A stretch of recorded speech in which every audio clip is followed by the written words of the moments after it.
let's kick this off. Go live on TikTok, and like last time, I'll have to remember to turn Tickfinity on. Looks like we're connecting. Do my little tests. Across the TikTok studio. Yep, there's one. Does the other one working? Lucky last. Beauty. All right, looks like we're good to go.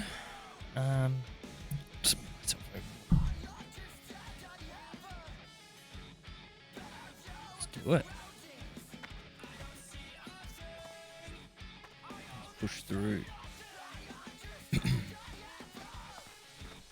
some buffs on. A little bit rested. I think we'll get like one kill before we're out of rested, so it's not much of a boost, but better than nothing. I'll take it. I'll take it.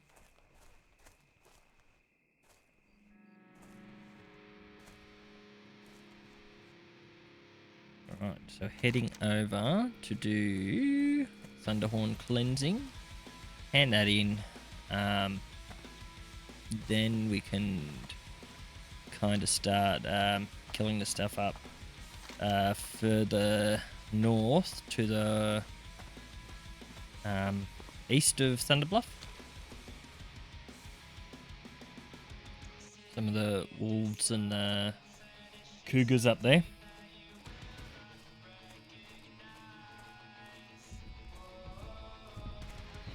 I didn't realise how big my camera screen was on TikTok.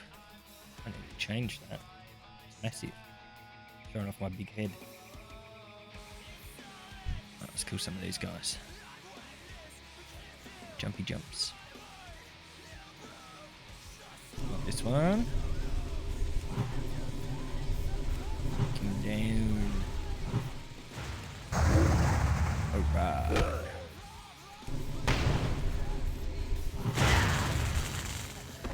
Hey, these are brilliant things. Put them in my action bar. Come handy if we get into a tight situation. Get this labourer.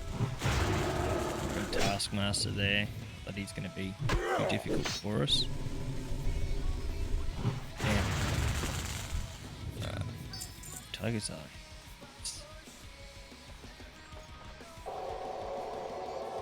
This and go hand it in quickly.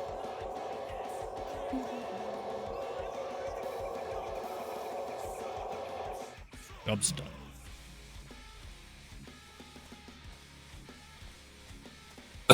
Pardon me.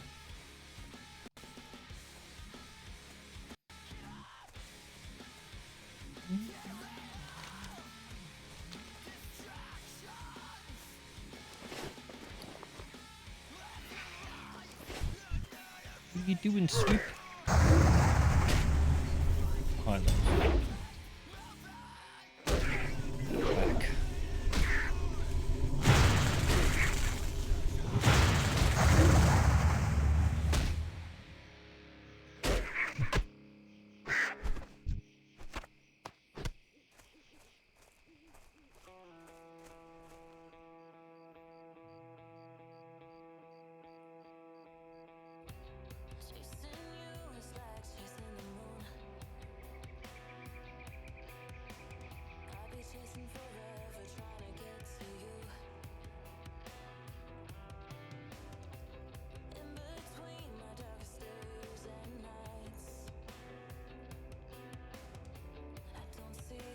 Set that.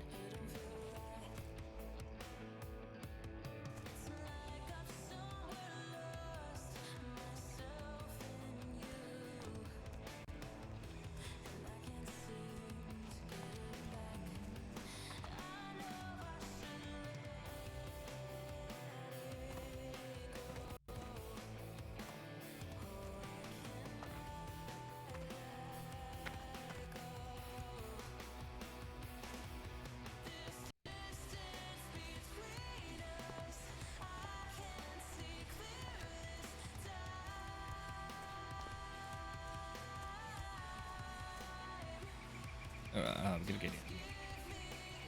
That's right. quest to turn in and pick up. Pardon me. Dry cough.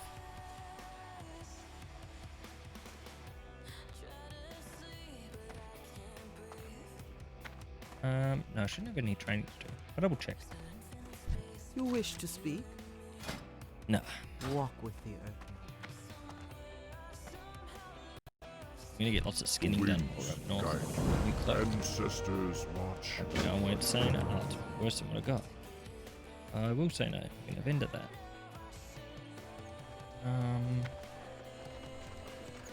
You know what? Stuff it. I am gonna go buy another bag.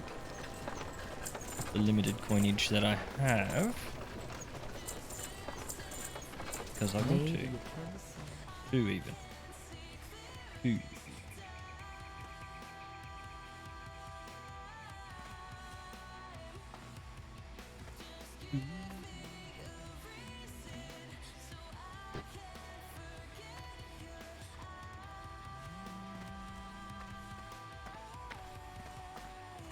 We might just attack some Kodos while we're out. 2 bags should be enough. If I need more bag space, so I can just come. Having the silvers is probably the worst of ideas. Just because of the amount of stuff I'm going to collect. I may even get a bag.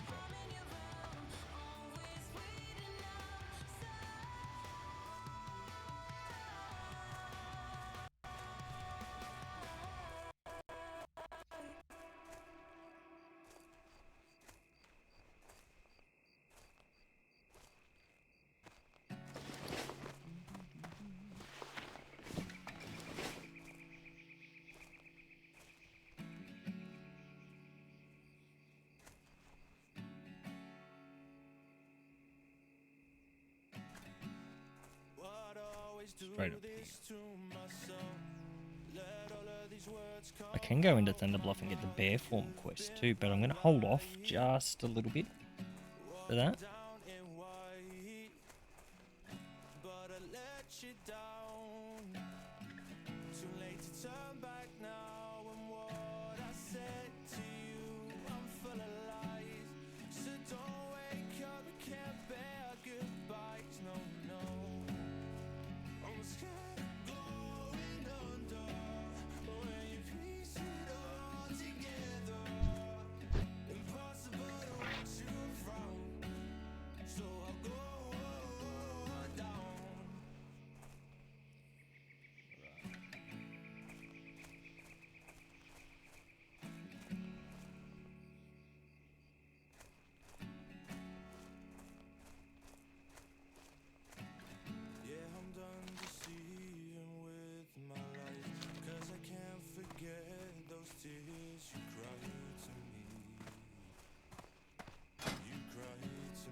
You made me feel and I hate it. Admit you made No, I don't think that's hard to fake it. kill it anyways. Yeah, there's attacked us.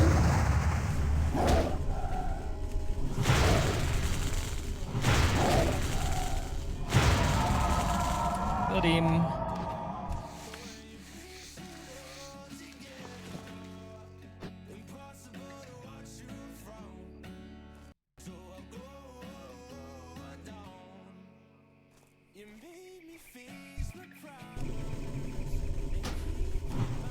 At least we get some XP doing this. Try and get ourselves up to like 12 or 13 before we head to the Barrens.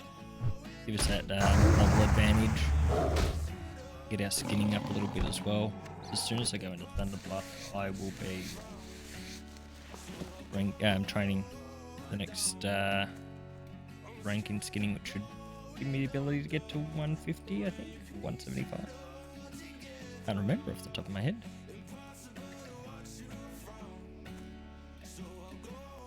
Little Kodos. So I need some Kodo leather.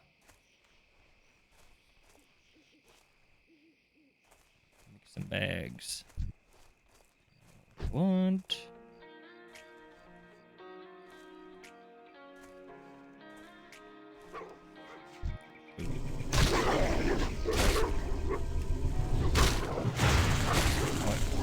fourth enough.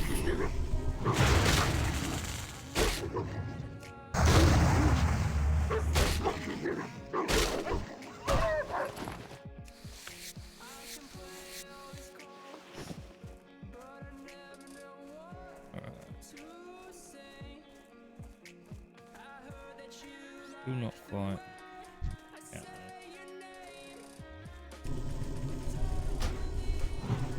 Can't wait till we get our get up to getting our cat form and then our travel form. Not exciting. Don't have to walk around everywhere.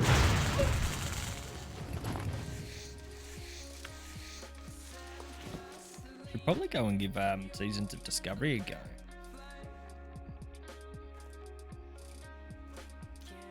Well, I think the level cap for that at the moment is 25. So we'll progress on this a bit further before I jump into that. Charging. I'll let my Twitch decide where we're gonna go. Like if we're like what we're gonna be, class, and what off spec. I think I'd like to go a mage with tanking. I think that'd be next level.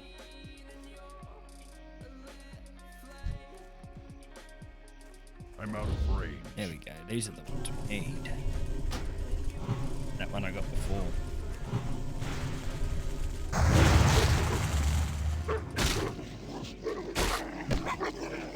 We're gonna get 8 teeth off these guys.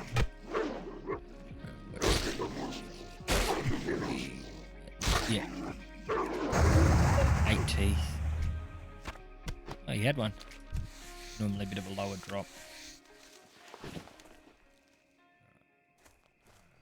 Keep heading up this way because there's another quest for me over here where I have to turn one in, so that's worth doing. Kill some stuff in the area. I need to get closer.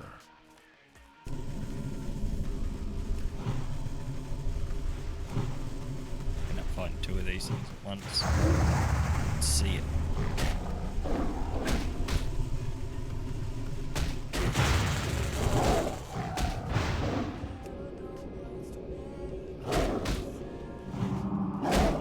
Hit it with my stick.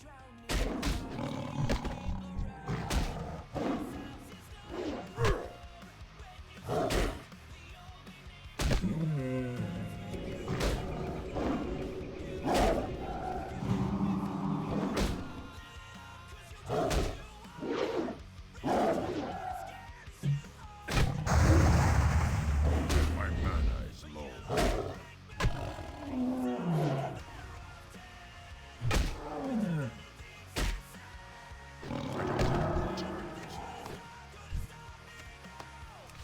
Nothing I needed off those. Okay. Go get this quest. Oh, let's get that then. Just spawn in front of me.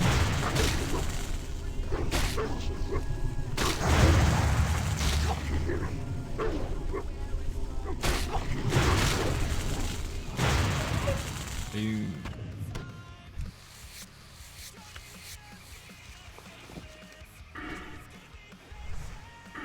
I'm surprised I didn't bring out a Burning Crusade Classic. Well, that was more of a holdover expansion for Wrath of the Lich King. Like, it delivered a lot of good content. I've been expecting. And I guess, compared to Wrath of the Lich King, it's probably more abandoned. Or it was probably more abandoned, like retail. There wasn't a lot of people playing there. Even when Wrath was out, there wasn't a lot of people playing there.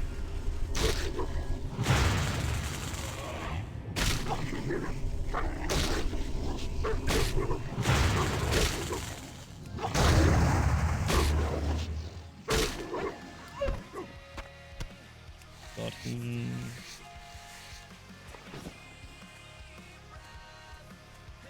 Gotta kill like 8 of these guys. It's too far away. Drag one of them out.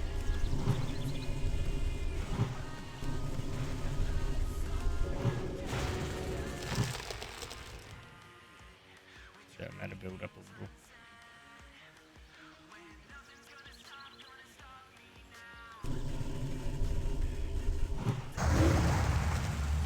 Get him.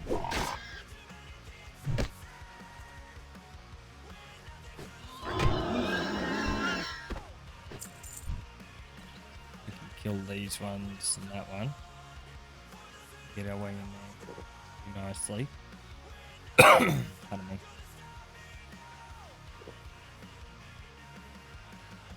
Yep.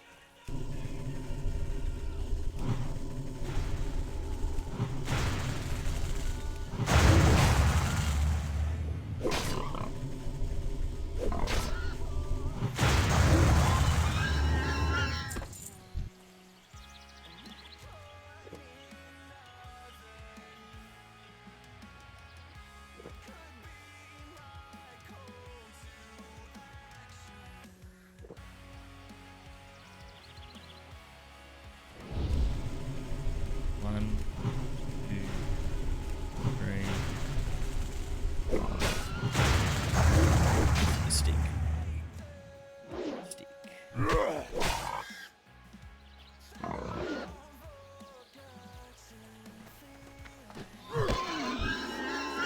I hate how cowardly they are that they all run away.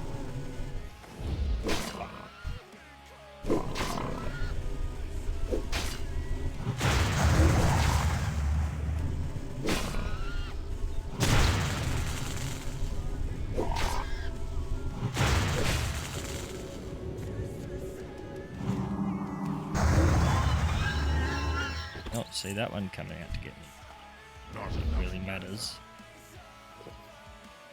I was lucky I didn't cast that other thing yet. Would have been nasty.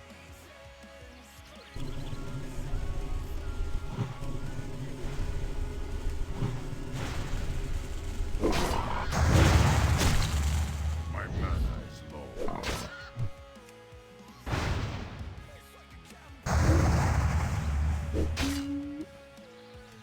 I need more mana.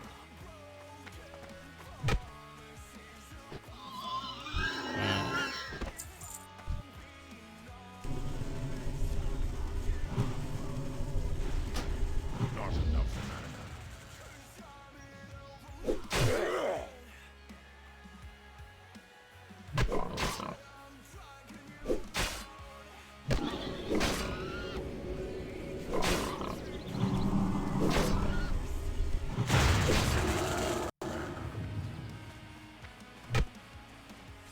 We should only need one more to hand this quest in. I'm hoping we don't get respawned, but no my luck. And the question will be overrun by respawns, and I'll have to run as fast as my little Tauren legs will carry me.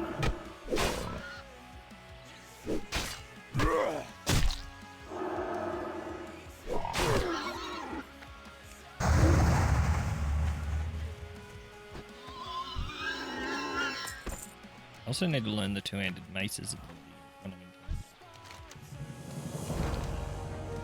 in. Yeah.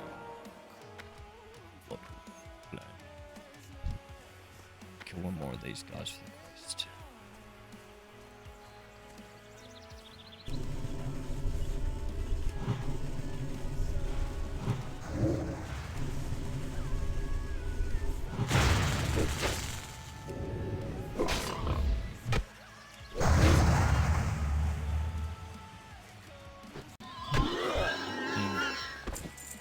Turn that into the Law Master.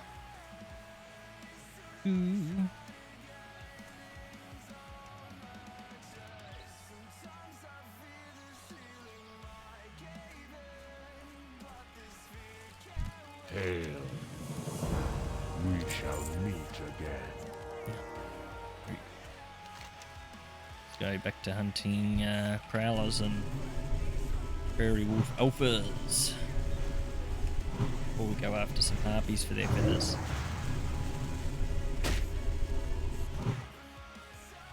resisted.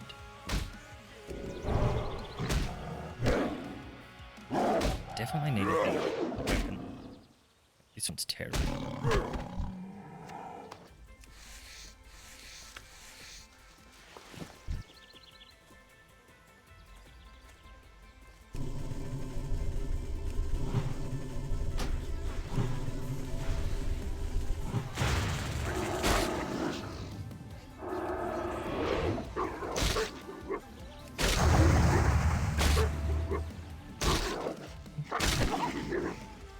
My mana is low. I need more mana.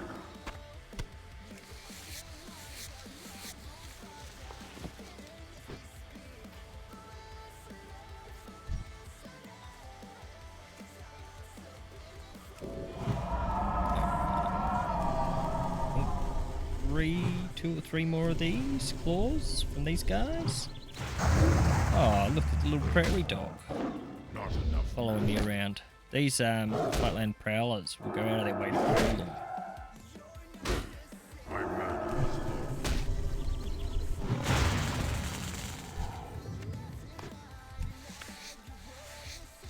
So were the wolves.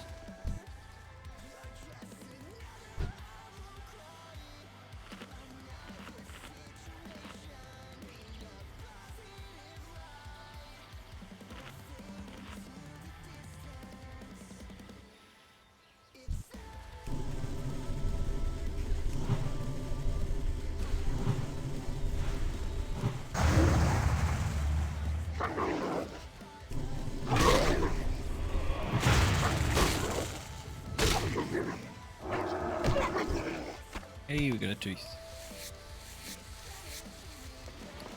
Try and get as many leathers as possible. So that we can start getting our leather working up before we leave Mulgore. Closer. 'Cause at the moment it's pretty pitiful. It's only at 28. Would like to make a couple of greens. And obviously as I go up higher in level here and start out with these things, my ability to farm the leathers is going to be greater, so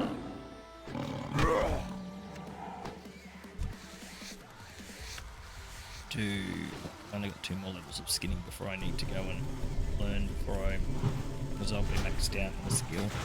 Yeah, 5. My mana is low.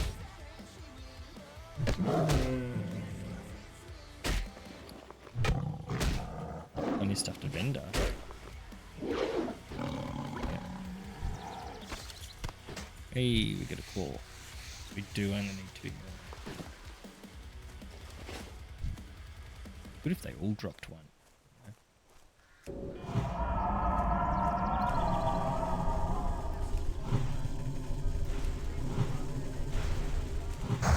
was annoying. I did this line with a couple of other players a few weeks ago, and we were all going around doing the same quests at the same time, and the RNG odds do not increase with more players. So we had to kill. Normally you'd kill about 10 of these things to get the claws, but for some reason going around the 3 of us we ended up killing like 50 of them just to get the 4 claws each.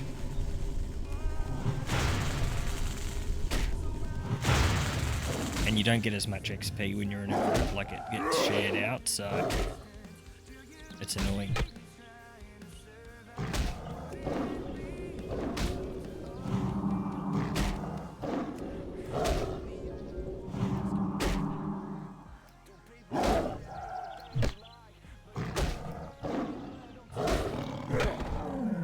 Hey, we're gonna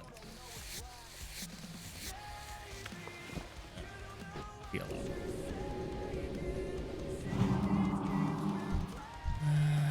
Alright. My mana is low. And it up too.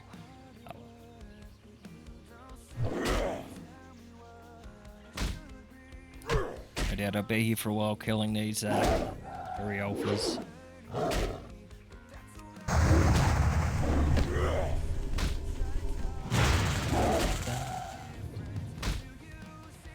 I need more mana.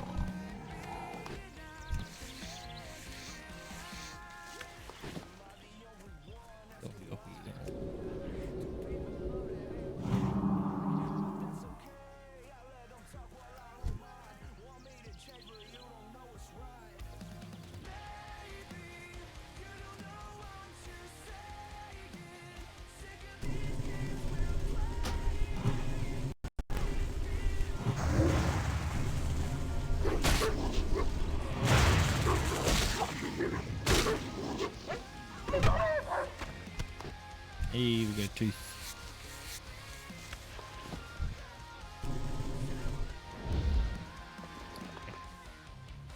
Probably need to get some, instead of just these spring waters, I probably need to get some of the milk ones. Even if I have to buy some, just because they're better. Although once I get my bear form, I don't really need to worry about mana regen as much. It would be unlikely that I'm using caster form except to draw things out or to heal. Oh, and a little bit of mana to change into my forms, but like it's very unusual to drop down into not having enough mana when you need it. Also, if you cast out, heal up, and then you go to cast back in, it's like without mana.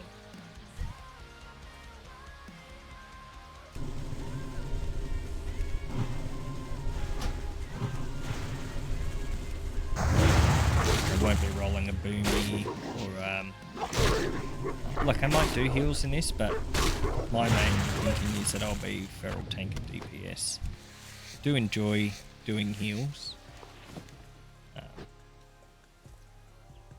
During Wrath, my main was predominantly a healer or a tank. And I remember at the time I always wanted to be a DPS, but my healing gear was so much better that for my raiding guild, that was what I needed to be.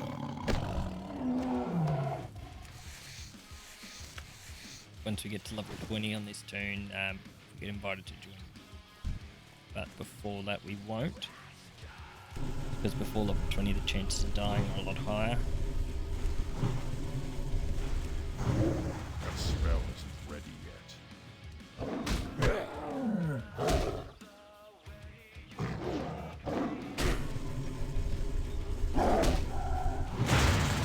Buddy.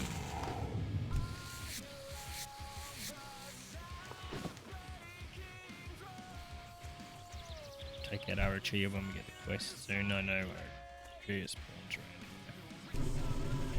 Hey, Blinky boy, how's it going?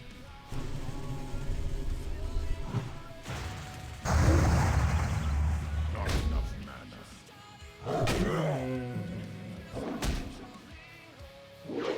Yeah, pretty good. Pretty good, just relaxing, playing some WoW.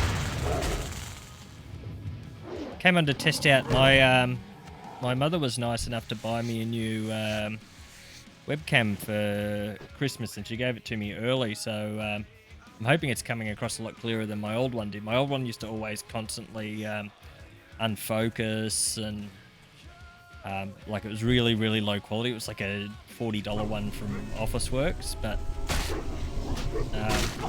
you know, she was nice enough to spend a bit of coin on this one, so.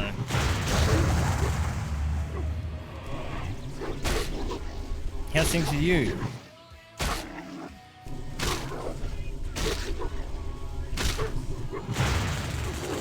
Yeah, I was playing around with the settings before trying to get it right. I've got like a couple of those little circle light things here.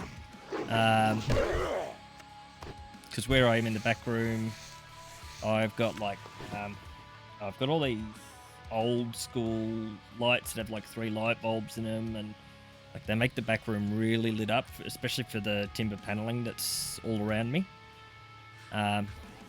So I keep those lights off, especially if the kids are like in their rooms asleep, because you know I don't want the light creeping in and waking them up.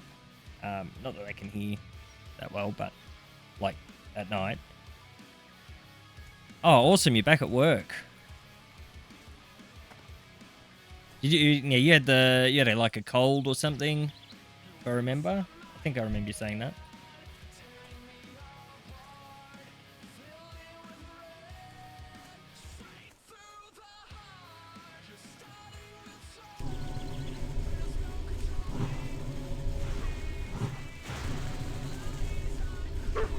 Oh, hell yeah.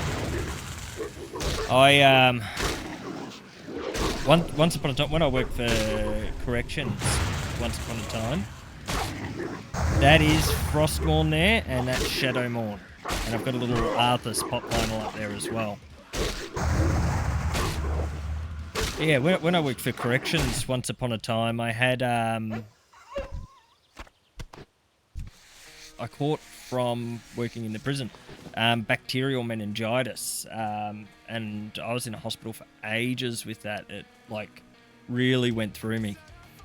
I don't even know how I got to the hospital, to be honest.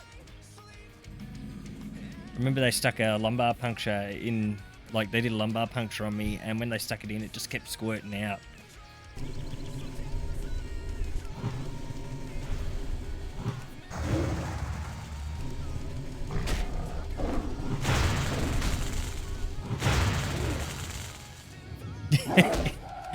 Well, 100% do not recommend it. That's like, you know, I got run over and had my ankle completely crushed, and I would still rather have that happen compared to going through what I did with meningitis, because it was just the worst.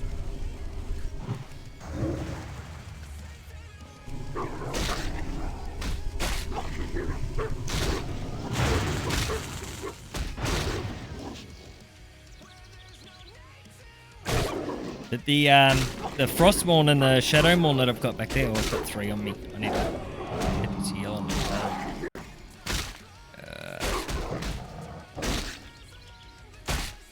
Oh, they're gonna kill me.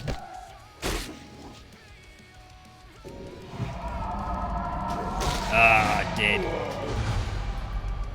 Yeah, I'll join in Final Fantasy 14 for sure. I'm waiting for Pez to start that one, like when he gets to that.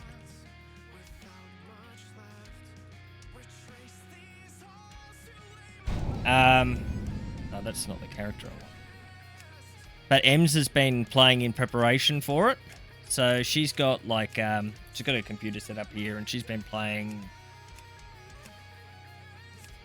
most of the time when I've been playing. So she's gotten quite a way in, and she'll kind of guide me. Like when I play this, like she was always the Final Fantasy player, and I was always the WoW player. So whenever she plays here, she's always asking me, "Oh, what, you know, where do I go here? What do I do?" And How may I aid you? Goodbye. I'm gonna breeze through this now. Done this a few times. She's I think she's a decent way in. Well met. But Walk she's not with the like earth. she's doing all the professions and that as she goes. So like she's trying to level them all up, kind of at the same time.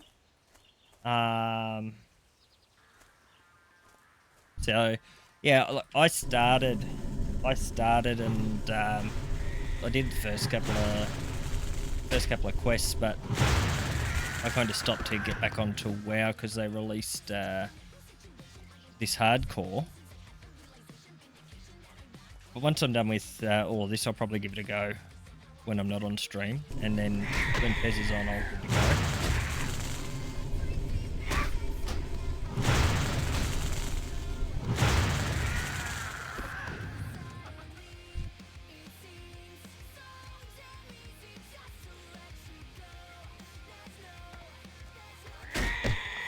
But she's been really good with, because she's probably on the same page. Hey, thank you for the follow.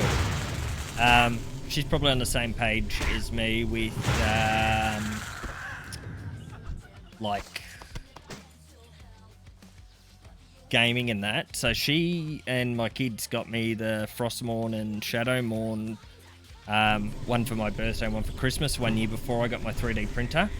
And she told me now 3D printing off the rest of the Arthas armor is on me, so I'll get there one day. I did the Darth Vader stuff. So what's new in hardcore? So hardcore is, obviously it takes it back to classic WoW. So it's only the first, or the initial release, as it was back then. And then there's if you die, that's it. You're dead. You have to, like I just did then, you have to delete the character and restart. I can't resurrect. If I walk to the body, it won't let me resurrect. Apart from walking around as a ghost, that's about all you can do. So it makes it more real, makes you more cautious.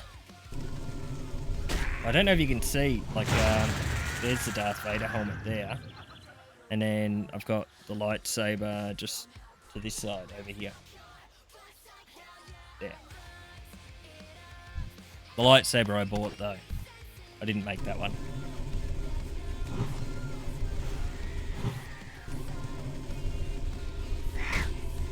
Yeah, I'm trying to over level for the areas I'm in. My problem that I've run into is because I've played the game for so long and I've done the starter areas so many times that I fall into, like, I get a bit cocky and a bit overconfident with it, and you know, if I go into my tanking form on my retail character, I'll pull 4 or 5 mobs at once and just work my way through them. I can't do that in here because that's what's gotten me every time so far. Is that it's been cocky.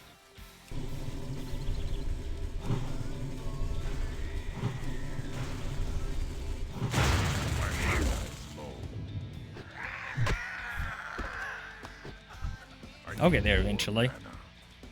Got a couple of characters on this server. This is the only one I don't play offline though, so this one only gets played on stream.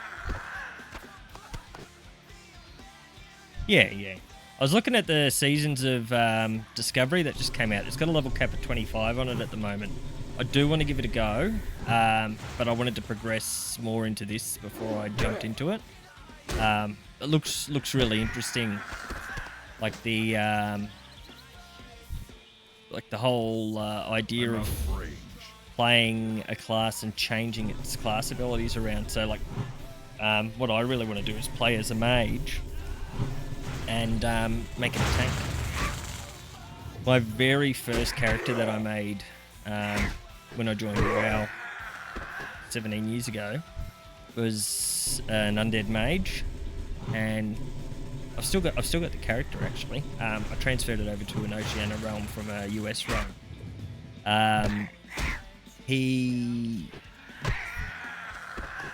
was like, I liked playing him, but he was just too squishy. So he died a lot.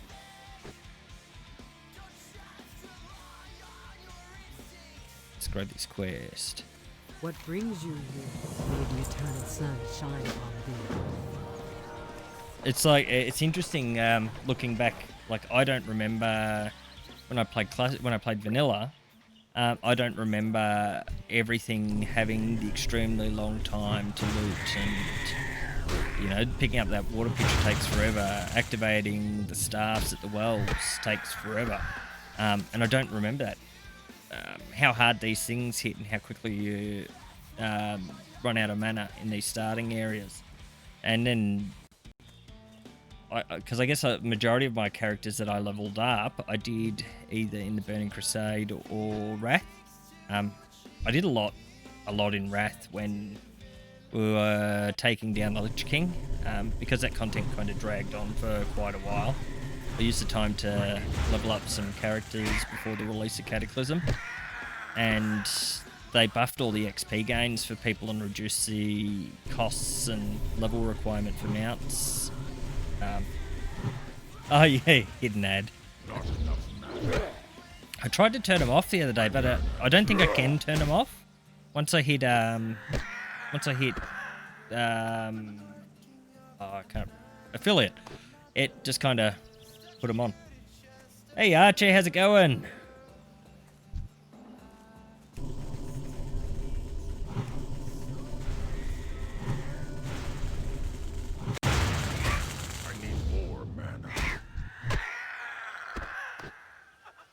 Hey, thanks for gifting Blakey Boy a sub, Archer.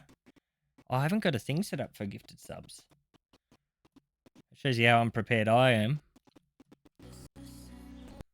Greetings. Farewell. Go in peace. Yeah, let's pick that. Farewell. Be careful. Well met. Ancestors watch over you. At the level to do that one.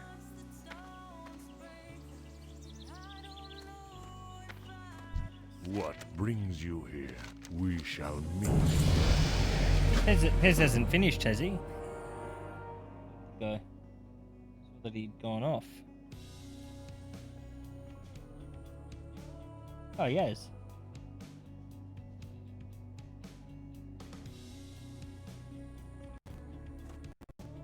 Ah, there you go. Yeah, that makes sense. Ah, I've been I thought he might keep going a little bit longer into the night. Otherwise, I would have stayed on for a little bit longer. We shall meet again. What brings you here? Right. Let's... I haven't got my action bars set up.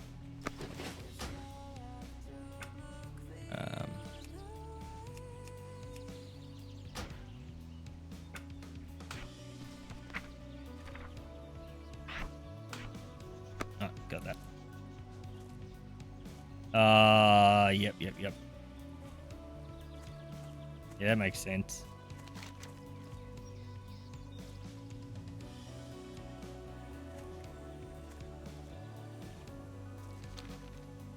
There's one, trying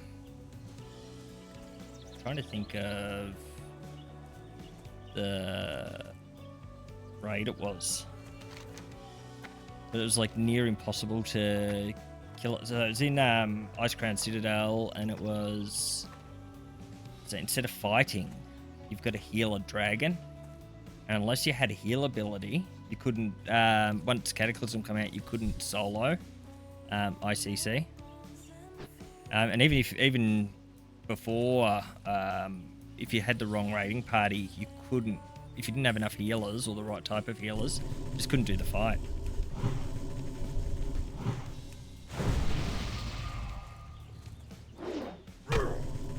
You know, I'd love to see him release a hardcore version of Wrath of the Lich King and watch how many people lose the lady characters to doing ICC. You know, spend ages getting up to level 80, getting the gear, getting to ICC, and lose it all on the first boss.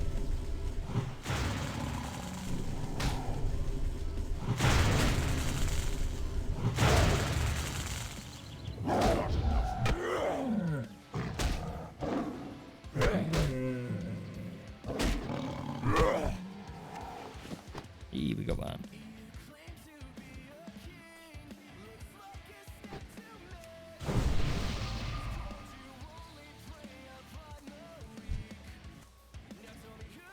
Hi, how's it going?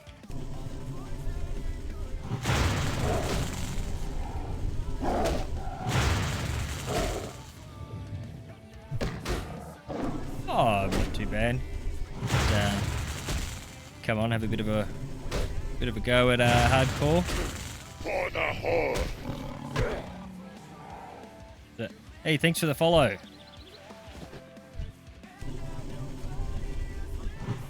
Yeah, I'm dual streaming, but I don't have fancy PLE PC like Pez, so I'm using two PCs to do it. So I've got my main one that's got all my games loaded onto it, and that's got two monitors, and it's got the TikTok on it. And it's where I run all the background programs like the music and everything else. Then I've got another one that's got the OBS software that I'm using, and it sends it out from there so that it's not adding unnecessary strain onto the graphics card or the CPU. Found that if I tried to do them both off either of the computers, that my keyboard was lagging and it was freezing up, so I had to... It was either one or the other when I was just using the one.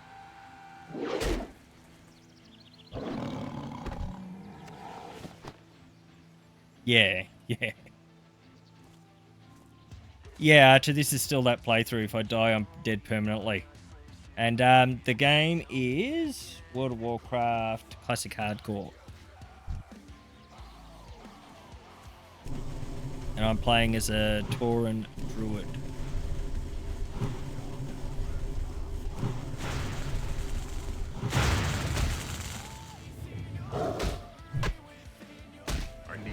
Yeah, but I think the next thing I'll upgrade is it will be my PC. But like I'm in no hurry. It's just as it happens. My family's been pretty good, like with like Christmas gifts, like I was saying to you before, Blakey. My mother come around and looked at my setup, and she'd seen what I'd been looking at in terms of stuff. So for Christmas, she gifted me a new webcam, and you know, she was nice enough to say, "Here, you can open this early," which I was over the moon about.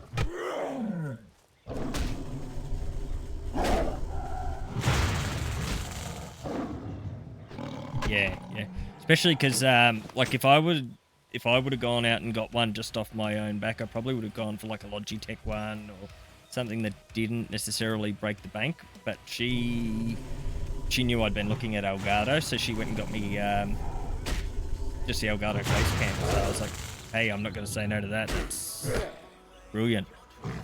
It's really really clear the way it operates. You can tell it's you know, a serious piece of equipment.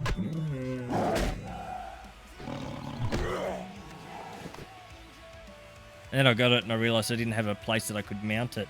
So I have a Nikon D5500 that I use for some photography, and I ended up pulling the little toggle I've got in the bottom of that out, and for the tripod mount, and putting that in the bottom of the camera and sticking that up behind the desk.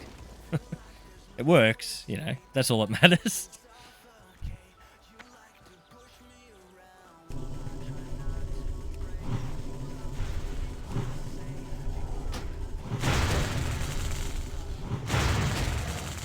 Yeah, exactly.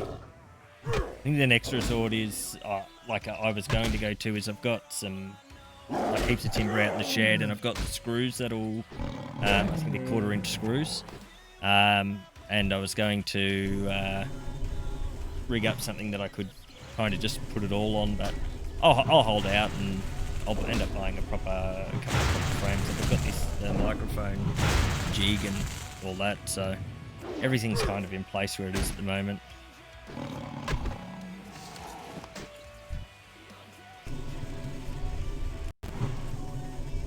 I need more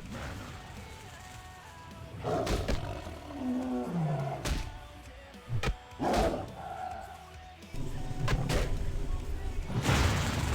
These things aren't dropping their pelts anymore. I don't know why.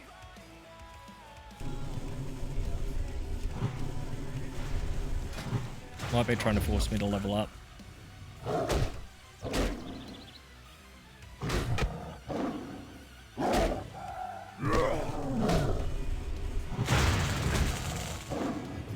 Since I started that new medication, Blakey, it's made me so thirsty. Like, I'm normally not one to drink a lot of water, but I've probably been drinking like between 4 and 5 litres a day.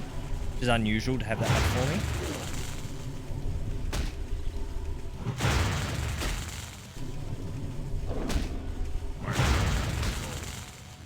Although one thing that has been interesting, because I've got this open top glass thing, I've got my rainbow lorikeet on my shoulder. As soon as I have a drink, he sticks his beak in there and gets his little tongue out and tries to have a drink as well.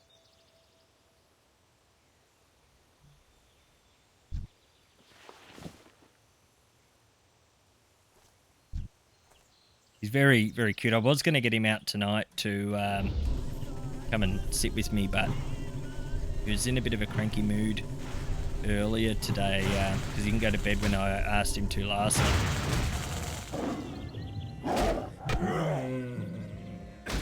He did end up going to bed, but it took a bit of negotiating with him, and I won't grab him and force him into places. Like, he's very much a free spirit. Like, I'll try and convince him to go in there, but during the day, his cage is open to get around. The only time he has the cage closed is at night because we have a cat, and we don't want any accidents to happen, or if our budgies are out, and we're not around, because rainbow lorikeets can be aggressive to other species, and even though he gets along with them well, sometimes just by nature they're very nippy. So we don't want him to take a nip at budgies or anything. But, like, he's pretty good. He's pretty well behaved, and like, he goes back to his cage a lot during the day. He's got all these cat toys in there. He's stolen the cat's toys. Like, there's a little mouse that makes squeaky noises when it moves. So he's stolen that, and he's hidden it in his cage, and little rubber ducks that he's stolen off the kids. Go And in peace. bell toys. Thinks they're all for him. Ancestors watch over you. We don't tell him they're not. So Ah, I have just the thing for you.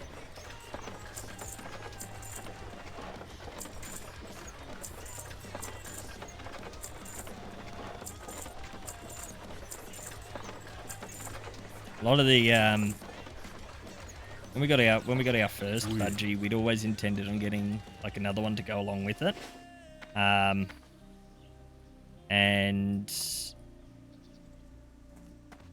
it had to be the right budgie. And it was probably like a month later we walked into a pet shop that we wouldn't ordinarily go to, just something like, Ems and I were driving past and we're like, you know what, let's stop in there. Why not? And there was this budgie just singing out to us, and we thought, oh, don't know, we'll think about it. We went home. There were a couple of other budgies in with it. We get back, and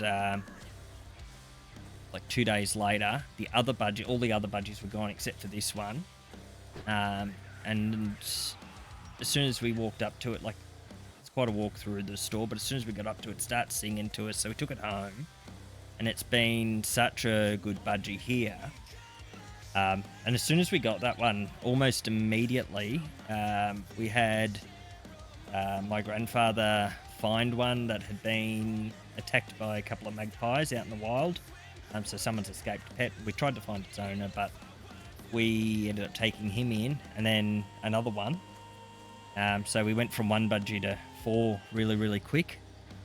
So they've got their own little flock, and they fly around, and because there's so many of them, it's hard to train them, but we finally got them. We had the first one trained, but we finally got all 4 of them to the point that they will step up without having to hold a treat out. And they're comfortable in hands now, so and if I need them to go back in the cage, they will. No troubles. Like, I don't have to chase them around anymore. Used to have to walk around with my arms up in the air. It looked quite funny. Shut doors in the house.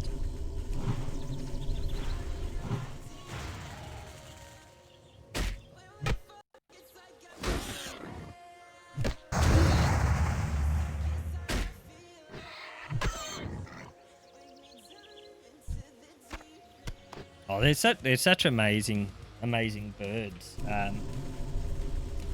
Obviously, I'm a bird fanatic here. I've quite a large aviary outside that I raise quail and king quail and finches and canaries in, and they go to pet shops. But we've got a relationship with the local pet shop, so they're very selective about who they sell their pets to.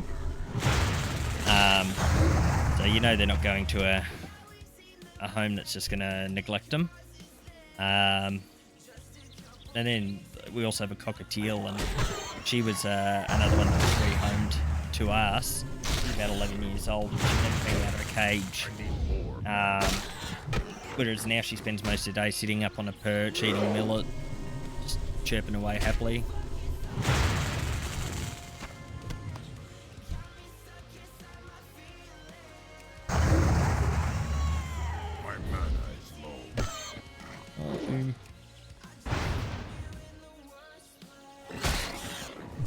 What colour budgies did you have?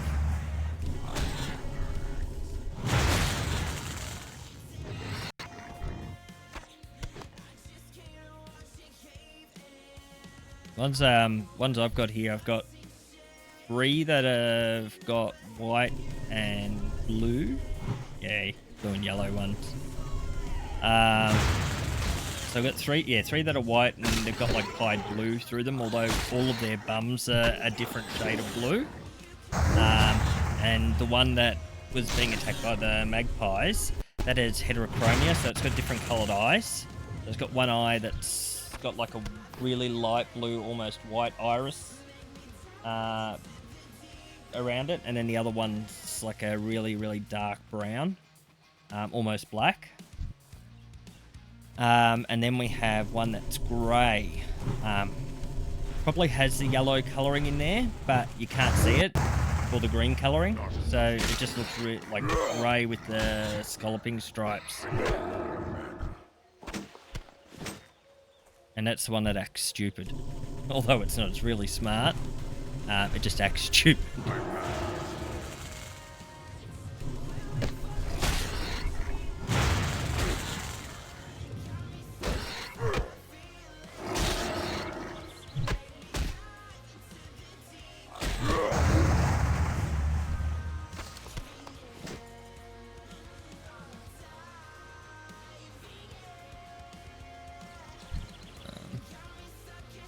I've almost filled my bag again.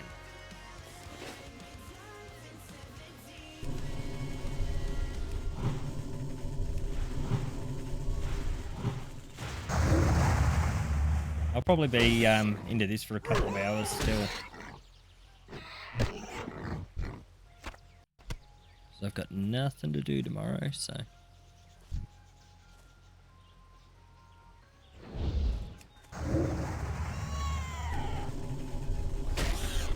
Last time I pulled an all-nighter right as I was, like I hopped off and I was up for about half an hour still, and then Ped started screaming from the beach, so it was like kind of perfect timing.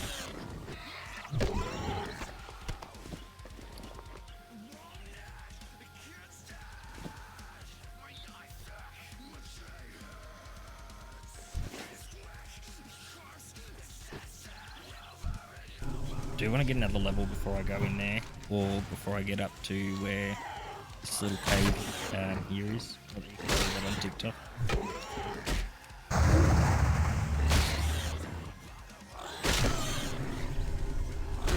There's a level 5 character in there and not only do I have to take him on, I have to take on a caster at the same time. He's a pain in the ass.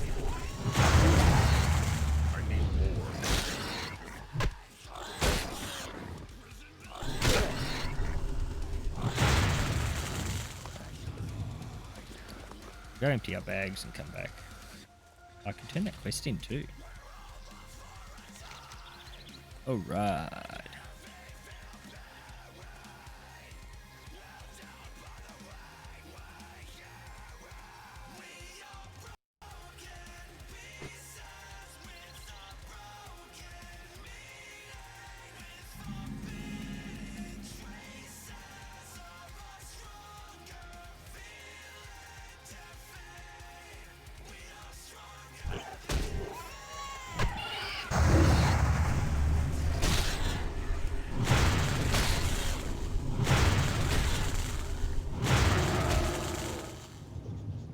My son was so upset today. They started their whole school transition thing where they put him in their new classrooms for next year. He's going up from grade 1 to grade 2, and he has what you would have called back in the day Asperger's. I think they call it ASD level 1 now, from memory. But yeah, he was devastated because he's got a couple of little friends that he's made that he was in both prep and grade 1 with. And one of them's got ASD as well and is deaf. So he's been learning sign language, and they had their little play dates, like a friend comes over here and plays and he goes over there. But you know, he drew pictures of being sad because they've put him in separate classes. So I don't know if I need to ring the school and say, oh, can they be in the same class, or if I should, you know, just kind of make sure I'm not a helicopter parent. And, you know, I tried to explain to him today that he'll make new friends. It's just, you know, part of going to school.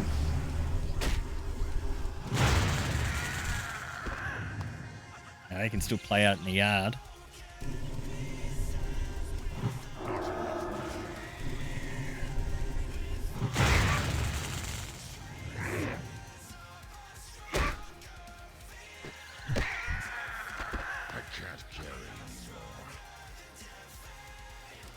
Let's fend this. And actually get some silvers out of it. Actually,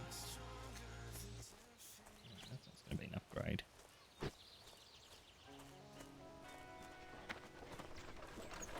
Well met. Alright, let's sell it all.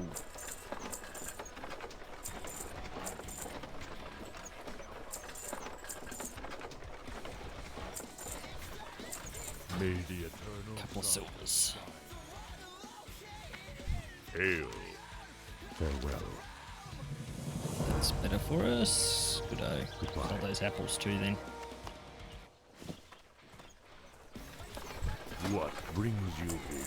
Right. Be careful. Go get that.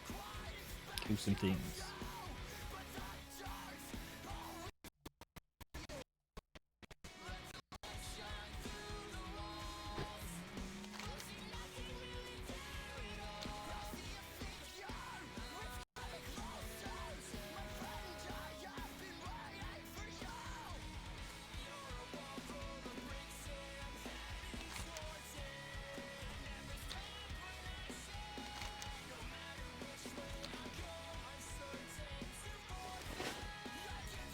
Alright.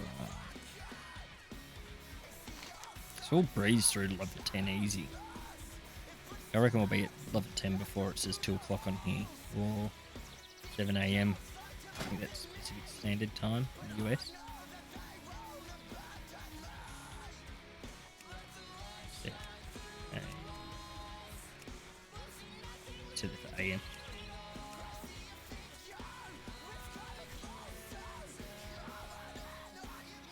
Like that.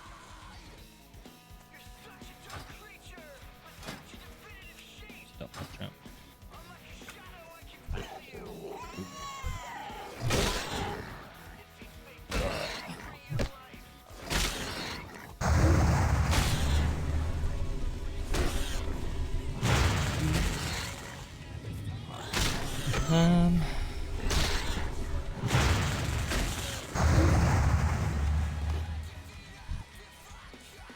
My mana is low. Alright. I need more mana. Not enough mana. My mana is low.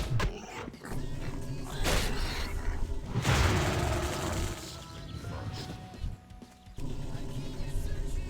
I need more mana. Not enough mana.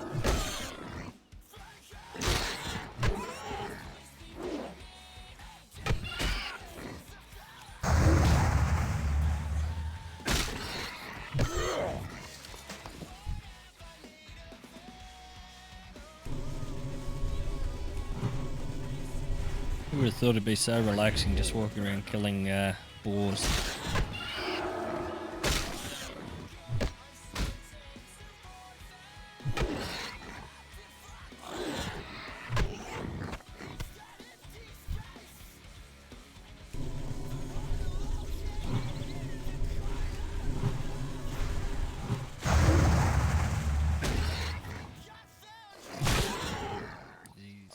Killing these on our way in might push us pretty close. Pretty close. You know what? We're gonna go through this cave. Generally only one thing in it.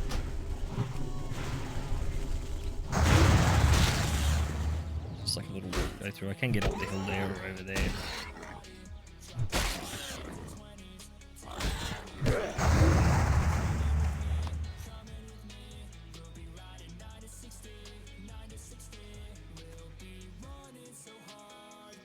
Song should be in my playlist.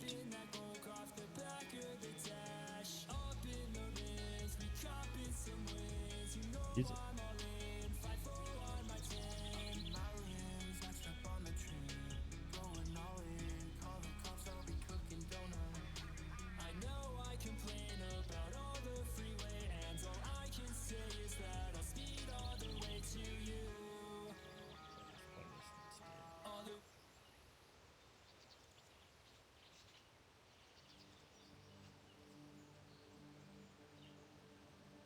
Do it.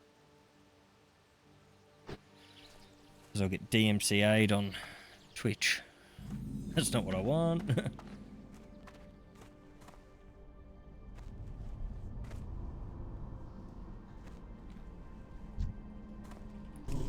Some belts of these guys.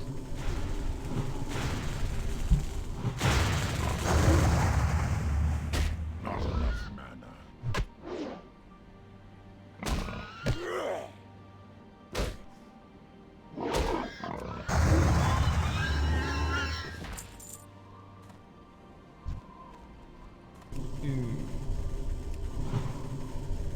My mana is low. Not enough mana.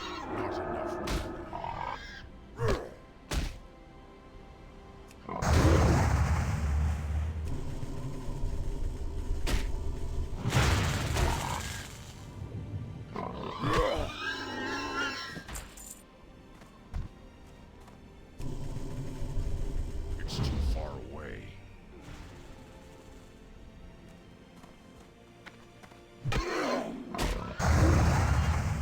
My mana is low.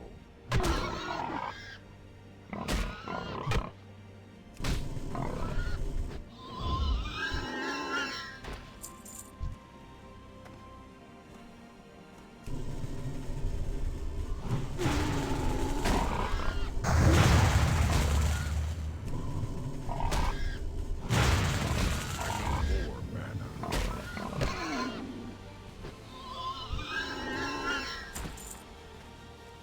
So test something.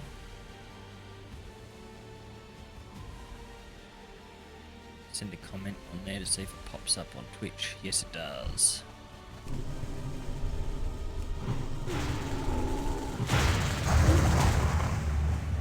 It's good. I didn't think I'd configured that right. I must have a timer on it so that they drop out after like a couple of minutes. I don't have the Twitch chat on TikTok, but I do have it the other way around.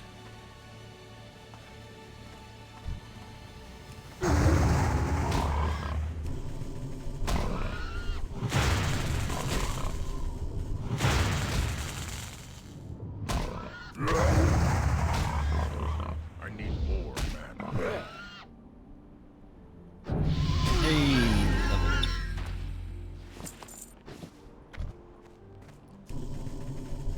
Now I'm more confident in being able to get to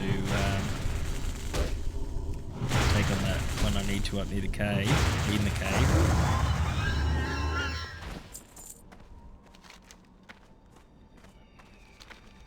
Almost there. Need to get the belts and the head of the chief. It's not so much that I want to take on this one. Like he drops a squealer, he drops a belt.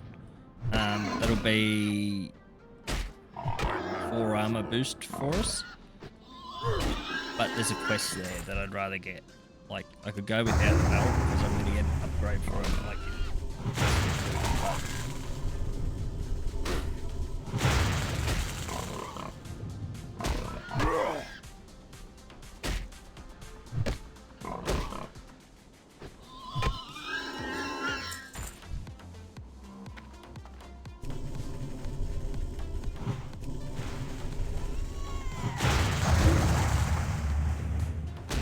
regen.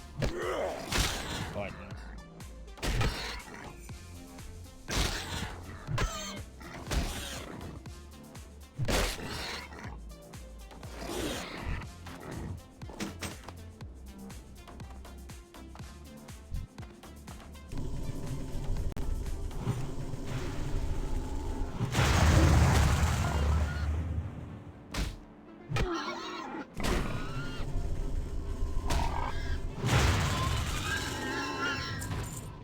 Those tablets that the doctor gave me have been really good for like I've noticed I've dropped a bit of weight already. Like I've thinned out a little bit in the face and around my neck. Although it's a bit harder to notice around my neck because I need to trim a little bit of the here, but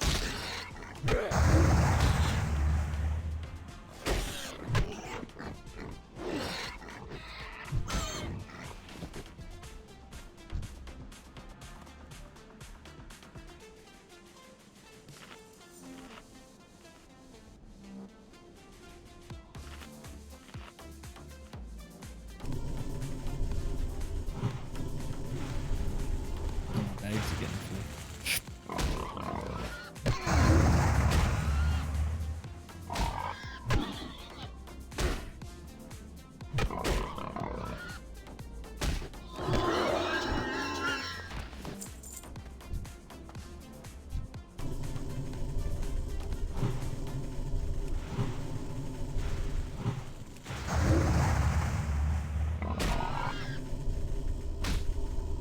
Not enough mana.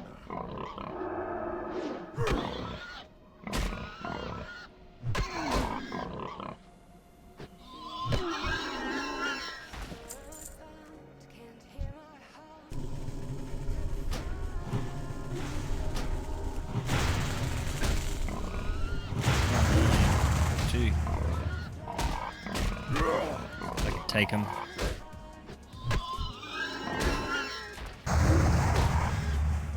I have to throw a heal though.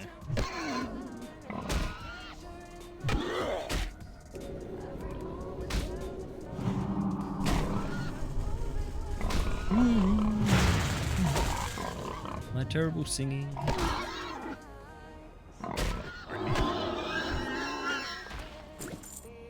Be a good singer once upon a time. Glorious. Long time ago.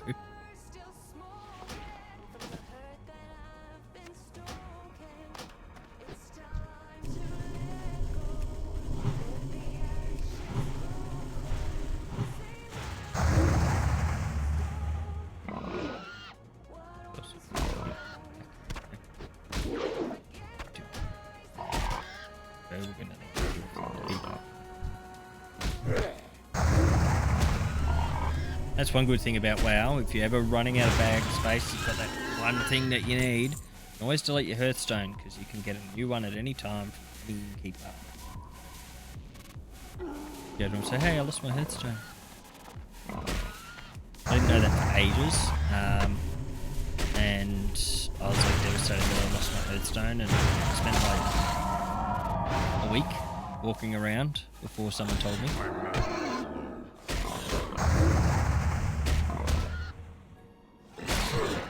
That was still back in like, vanilla days, so they didn't have, like, there were web resources around for it, but not as many as there is today. Like, most corners of the game have been looked at and gone through, and are on like Icy Veins and Wowhead, all that now. Like, they generally have, as expansions and new games come out, they have a play-by-play of how to do it.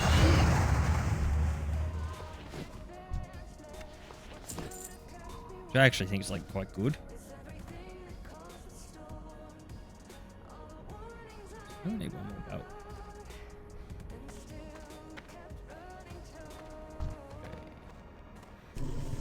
Already got that. Because I. Let's.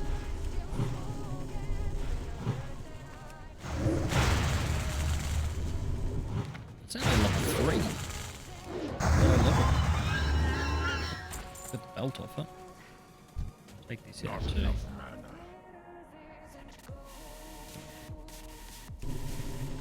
Alright. Throw a couple of them. Boom. Buddy.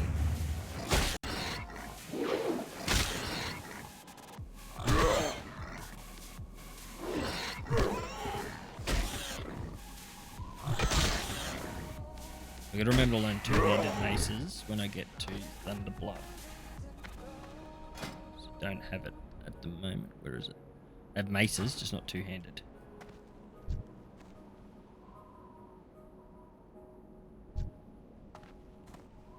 one that's going to be an issue. Take the caster out quick enough.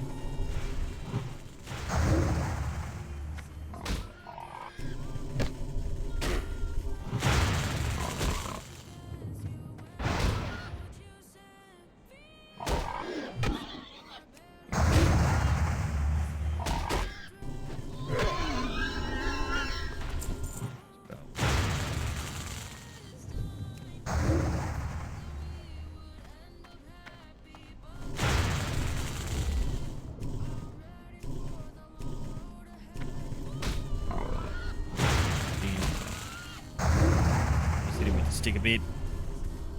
You can do it.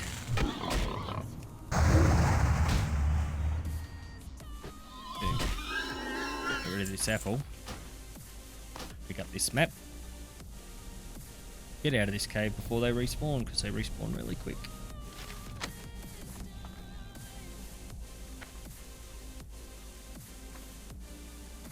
Which is a pain in the ass, because, yeah, see, they've already respawned.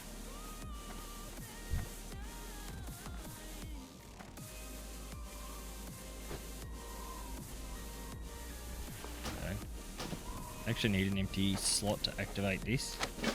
Remove it. Do some of these things. Make another half a level. Just kill our way out slowly.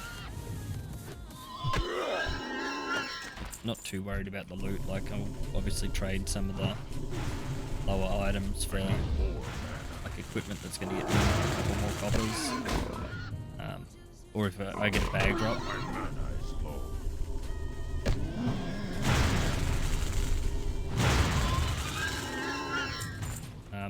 And these things that are humanoid are going to give me coins as well, so if I can get enough to learn those new spells and set me up to buy a bag at least when I get to Blood of Village, I'll be very happy.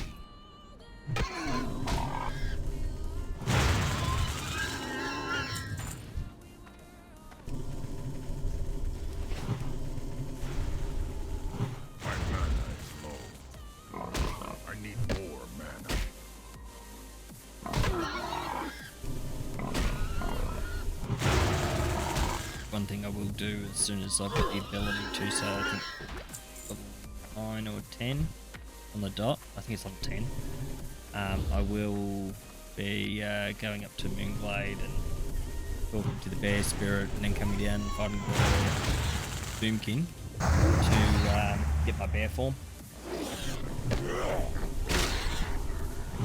Even though at level 10 I'll probably still be questing in Mongol.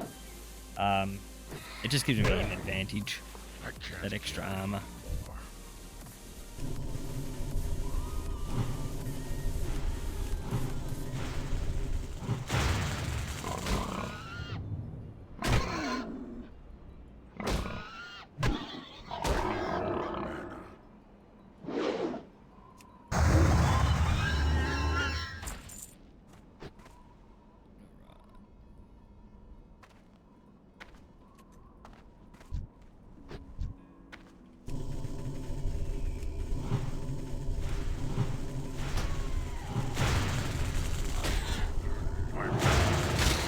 Quick XP out of there.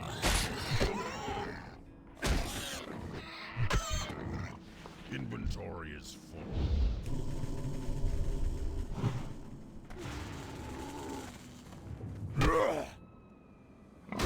I'm almost halfway to the next level. That's pretty good.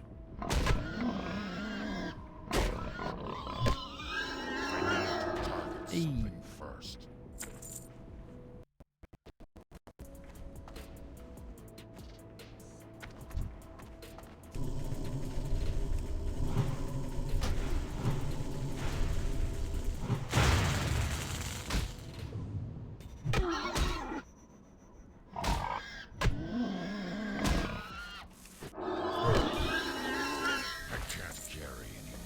Those forms of chain pants. These ones. They'll sell. For a couple more coppers and the apple will.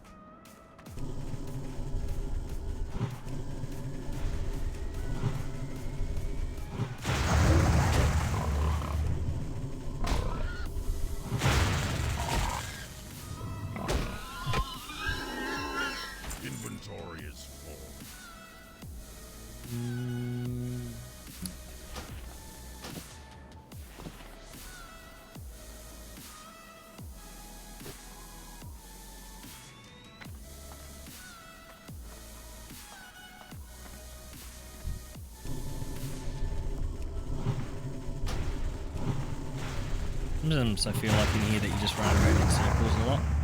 Oh, that's the exit, I know, but it's very easy to get turned around. I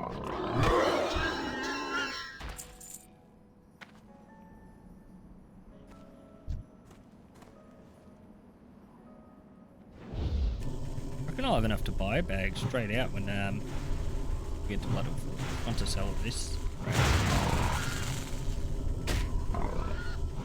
I'll kill some stuff along the way to Blood and Forge as well once I pick up the quests.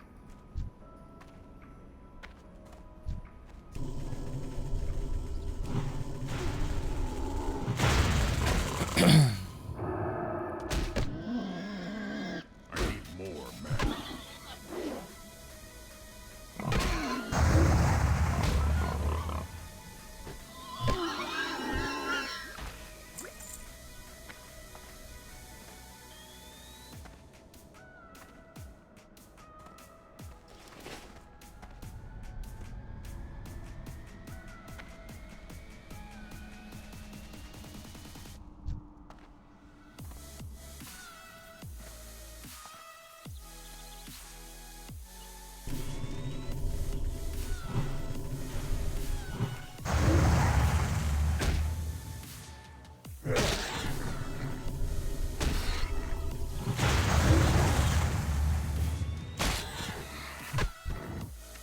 I can't carry anymore. That's right, we'll get the XP instead. Not enough mana. Not enough.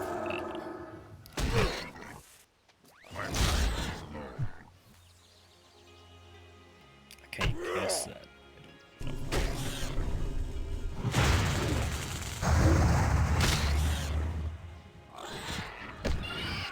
Inventory is full. This is one of the guilds I was a part of on this realm. Inventory is full. There's another one, I can't remember the name of it for the life of me, but it was hilarious. Like, just keeping the guild chat up and watching it was... Like, there's some of the stuff they said in there would need to be censored on TikTok for sure, but... I can't carry. I wish I remembered the name, because I'd love to join it again. If not on this character, on one of my other ones.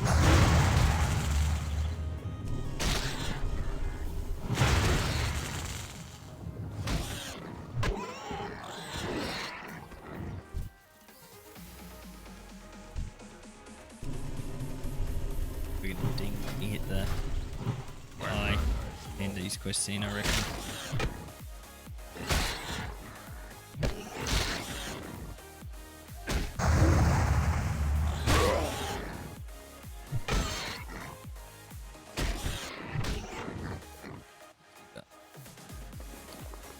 Like that better than worth more.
Two. Kind of.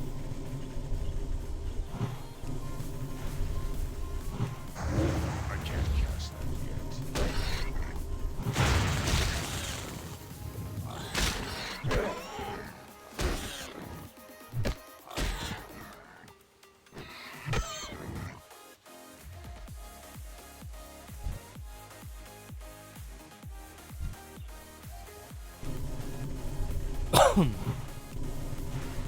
Hey.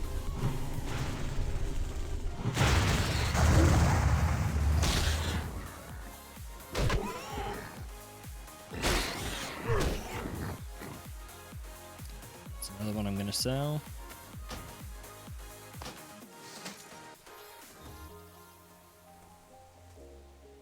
If I hadn't thrown away my Hearthstone, I could have Hearth back, but rather the advantage. I gotta walk everywhere in the game anyway, so until I get to level 30, 40, 30, I get trouble for. Although, I don't have my talent trees yet to be able to look at it. There's like feline swiftness, and cat form mode can move like 15% faster. Plus I have dash.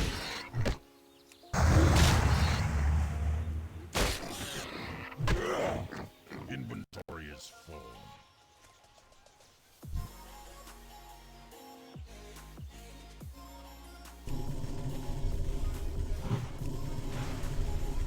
I'm only 5 bars away. Oh, like it'd be really good if I could get to level 6 before I get back to the camp. Maybe I should kill a couple more of these balls. Just for the XP. Not that many bars. Yeah, stuff up the floor. My mana is low. Tell me something.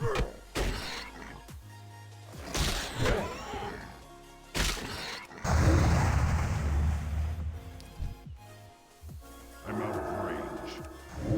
That's still recharging. I need more mana. My mana is low.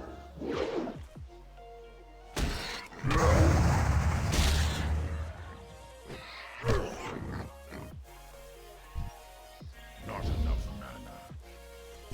Bag. My mana is An RNG gods, give it to me.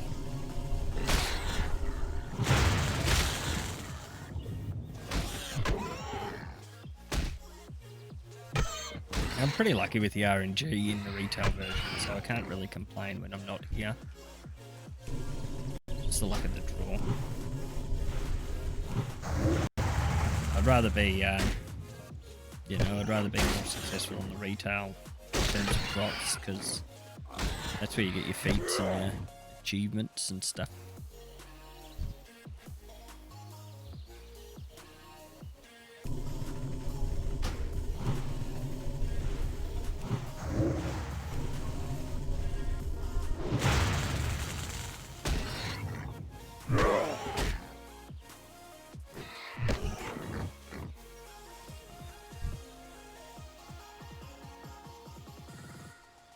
Three more bars.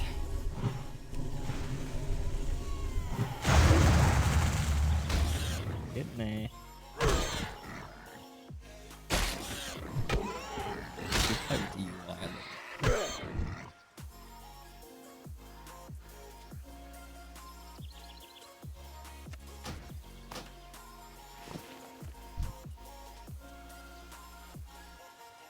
Feels like I can.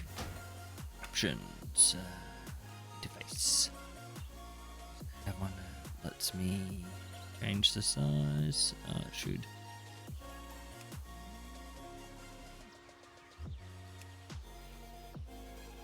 That's for that one. Oh, that's raid frames. That one.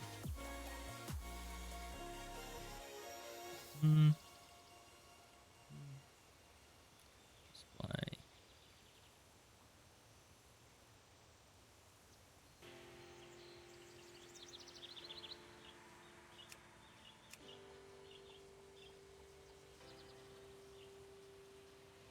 Keep looking. Care about cast bars.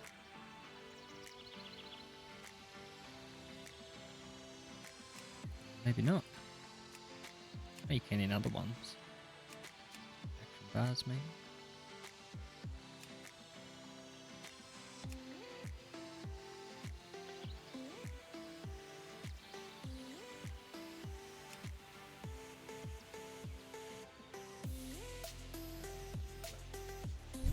I'm not that worried about it.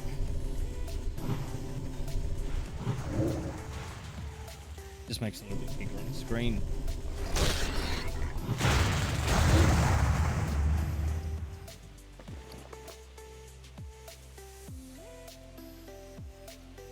I need them. Don't want to get rid of a weapon. Hold on.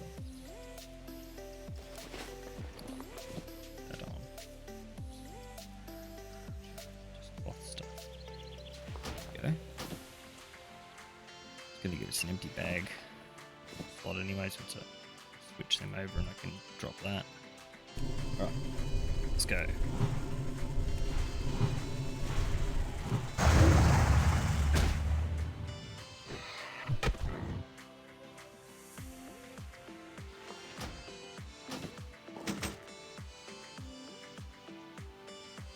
Don't need very many more.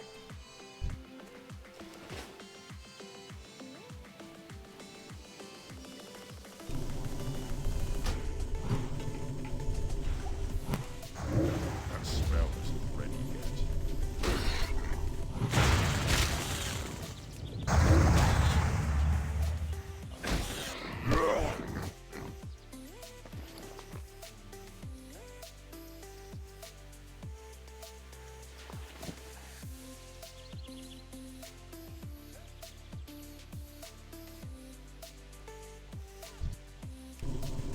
Just kill these things.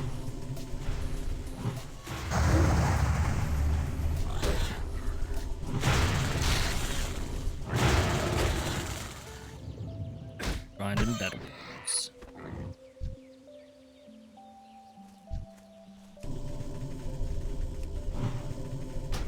Not enough mana.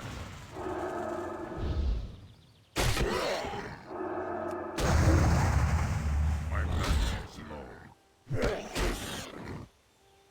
I don't have the tools. Oh, I'm getting croaky throated.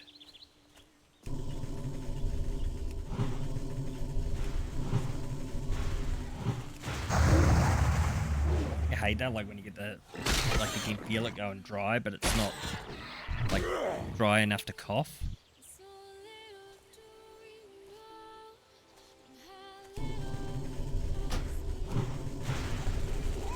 Actually thought, like, I went to the Good Things Festival and I thought I might have caught COVID there, but you know, thank God I checked the test and it wasn't. I had so.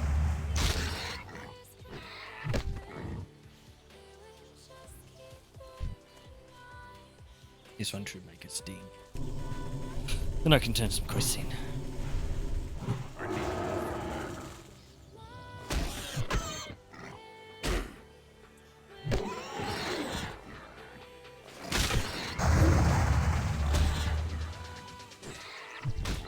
Ding. I can't No. more. Close. This one will definitely make a sting.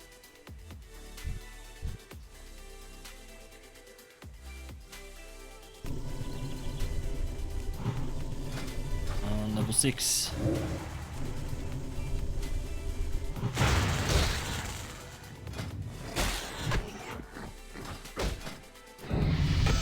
There we go.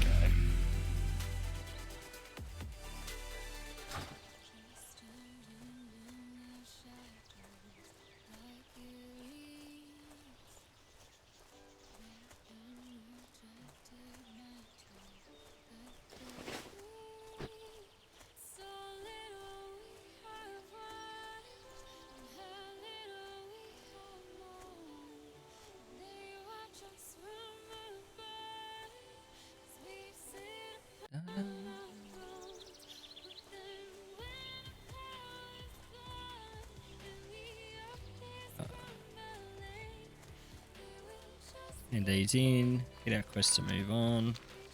Need to vend the items first.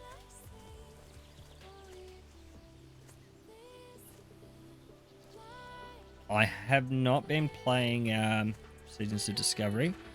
I am looking to do that probably within the week of setting up between now. I want to start up a mage and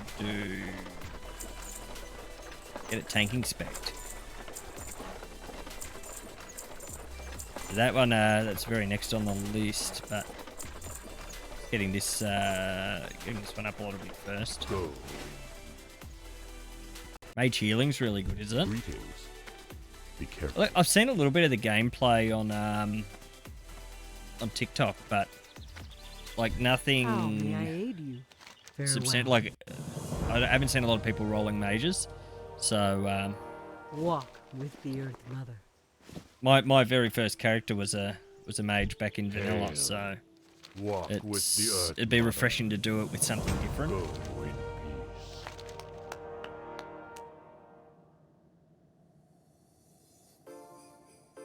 Be careful. Wind be at your back. Put that on, sell that. What can we learn? The Are you winds playing guide you. seasons?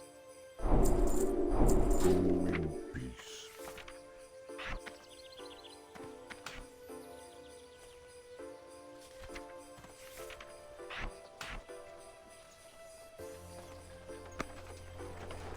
Hail.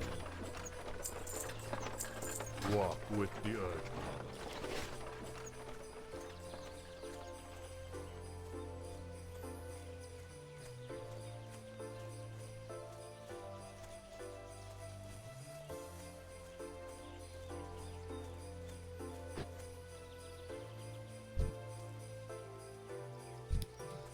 Go grab this quest that's up here.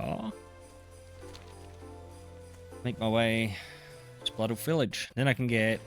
Oh, I don't have enough coin for bag, but I can get the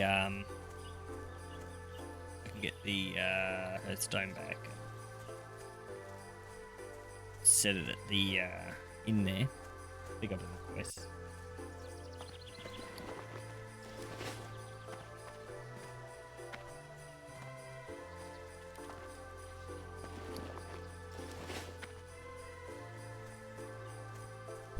Hail. Goodbye.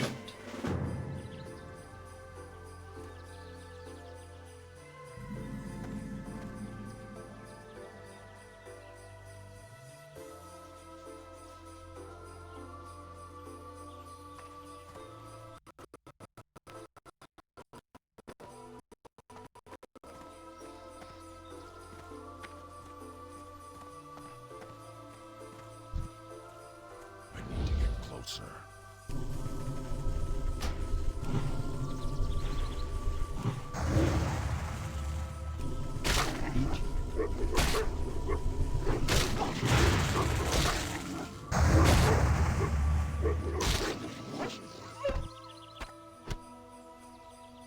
One of the many exciting announcements to come out of BlizzCon. I'm really excited for the new X pack that they're going to release. I've just slowly been playing through retail again. We had a bit of a break from retail for a while, and in between playing this and Classic Wrath, I've been just slowly leveling up and finishing up some of the stuff on my main on retail, so that when the new X pack comes out, I can jump straight into it. I might make an attempt at going for Realm first for leveling. My mana Class. is low. Yeah, when it drops, I'll just throw in, a couple of solid days.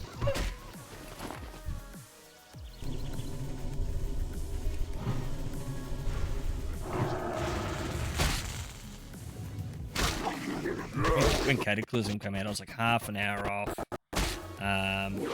Realm first. Druid. For Tauren, sorry, not for Druid.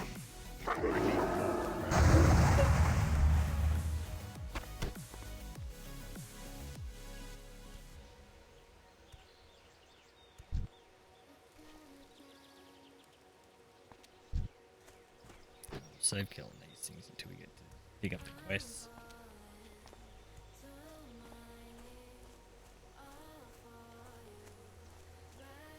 Because we will be back here very shortly.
Didn't uncover any of the map.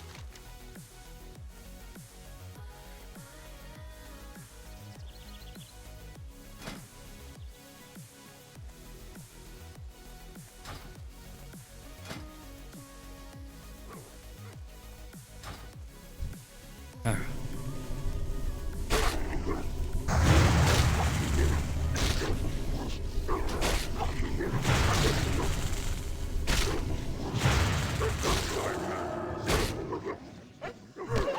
Bloody-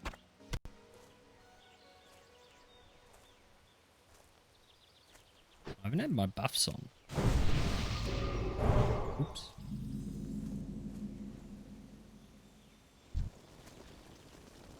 How may I aid you? I have just the thing for you. I haven't got very much. What Silver-wise. brings you here? We shall Turn that in. meet. Pick up these May quests. the eternal sun shine upon you. Vision. Or digging. Winds be at your back. Pick up this one.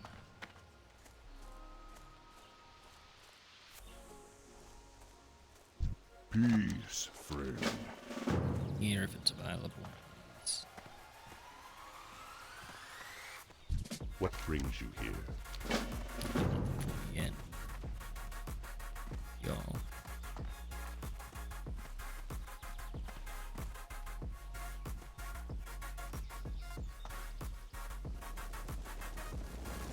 Well met. Walk with the earth. This one up. And we'll get skinning before we head out. I've been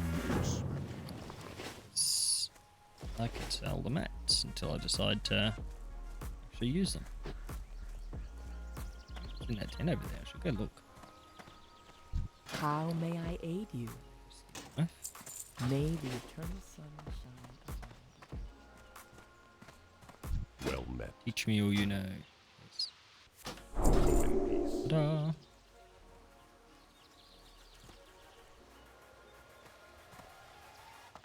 It's over here. It's in this yurt. I don't remember. Probably nothing. Nothing. Is there any water out? There's a food crate out. Careful.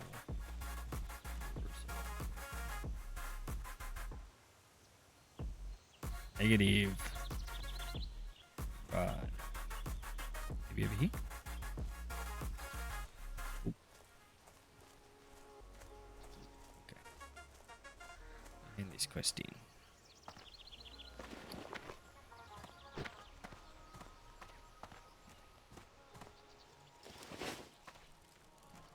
Looking for something special? May the eternal sun shine upon you. Hail. It's in your home. Be Yep. careful. And there we go. He's giving me a new hearthstone. So I'm going to park myself here for a minute. I've been at it for about 2 hours. I'm going to go to the bathroom, grab a drink, all that type of stuff. So I'll be back in about 5 minutes. If you're not here when I get back, thanks for watching. Otherwise, I'll see you when I'm back. Okay, thanks.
And I'm back. Are you still there, Archer? Right, I'm back. On TikTok too. Okay. Oh, perfect. Now you're Scotland, right? I remember. I think that's right. England. Ah. Okay. My heritage is, yeah, a bit from that way. Most of my family on my father's side, both my grandparents, and on my mother's side, my grandmother, are all from Holland, the Netherlands, and then Dutch, and then my grandfather on my mother's side, he's a fourth generation Australian, but his great grandparents,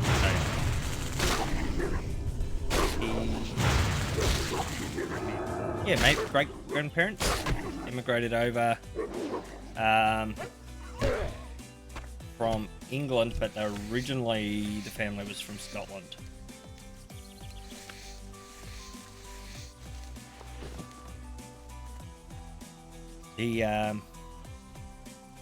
He's had it's kind of been a tradition in our family because on his side of the family, the firstborn's always named Angus, and he was named Angus. Yeah, I do still have a bit of family left in Europe, but not a lot that we have heaps of contact with. In terms of my grandmother fled as a very young child. She fled Holland with her family, and that was because my great grandmother's first husband was killed for refusing to march. And a lot of my grandmother's siblings who were a bit older during World War II, they recounted some pretty horrible stuff that happened. So they kind of disassociated with a lot of the European side of things when they came over here. Whereas on my father's side, they maintained a very Dutch community. Where they moved to, there was a big Dutch community. They still speak with an accent, like a very Dutch accent. Whereas on my mother's side, they don't have any of that. They sound like me.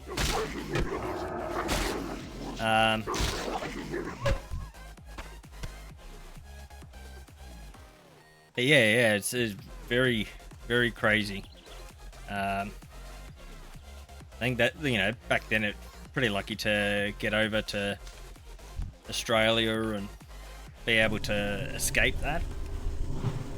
Don't escape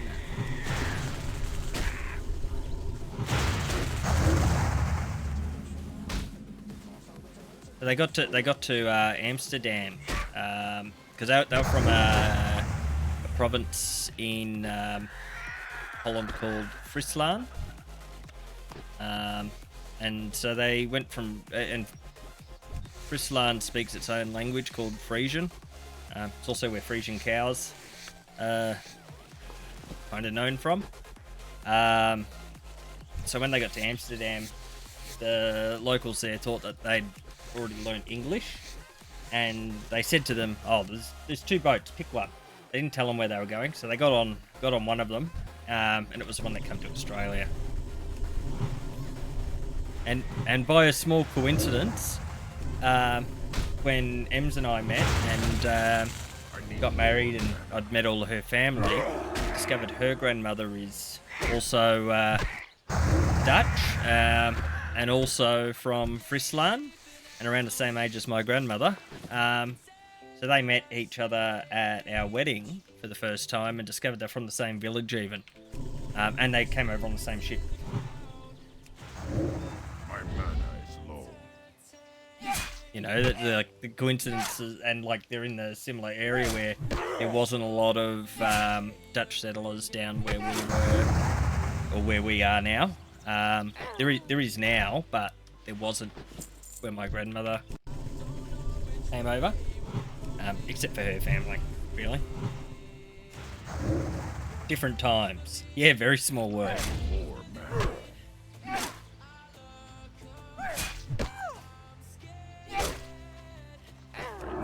Target. Very interesting, like reading all their immigration paperwork and stuff like that. It's not really. Yeah, no problems.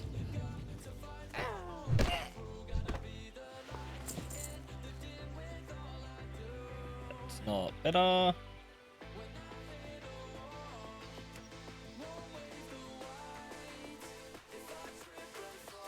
Take that guy out and get that one.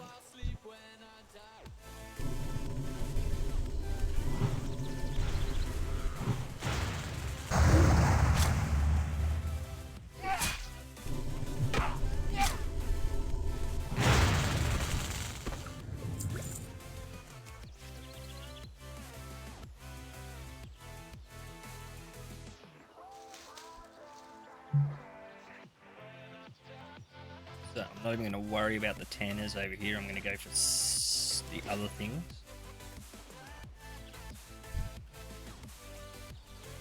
The tanners I can worry about over the cave when I go over there.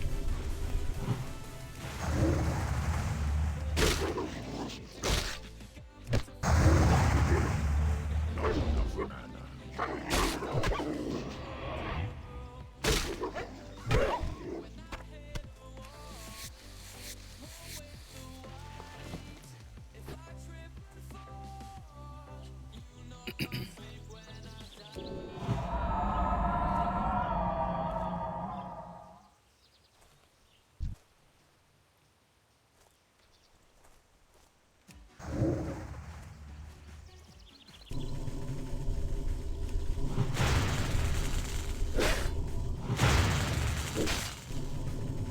This guy's come right out.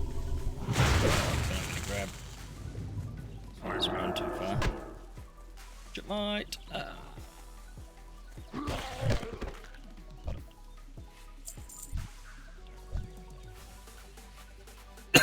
Pardon me.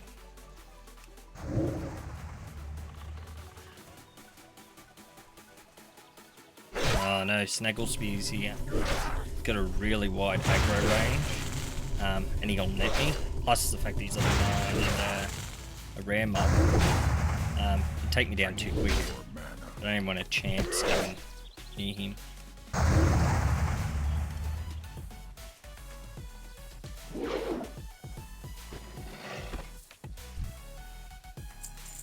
And I won't.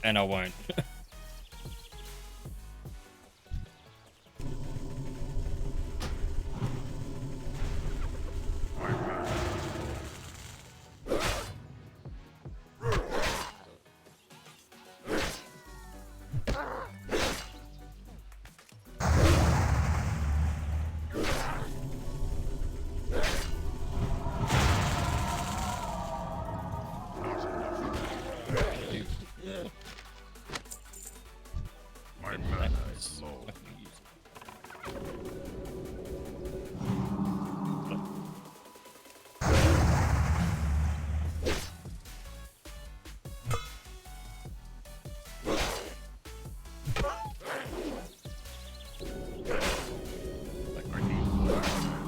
I get out of this fight.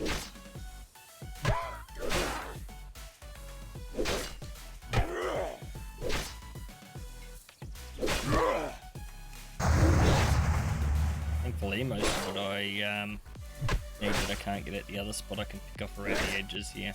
As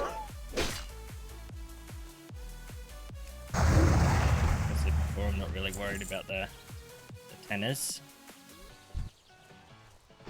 I'm not going to avoid them entirely. But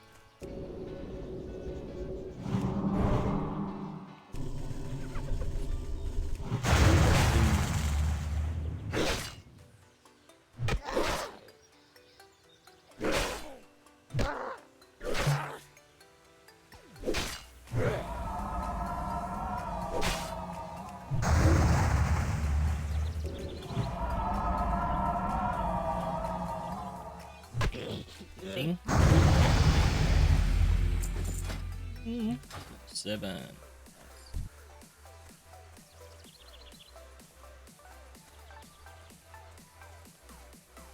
And let it come with extra bag space.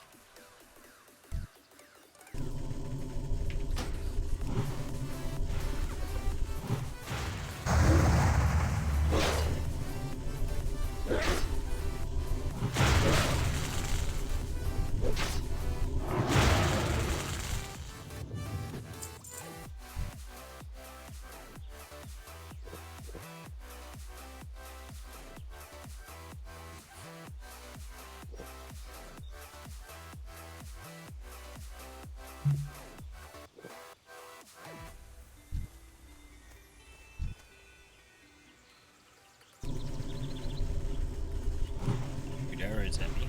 Get a couple of them off. Run. Drawing back at least.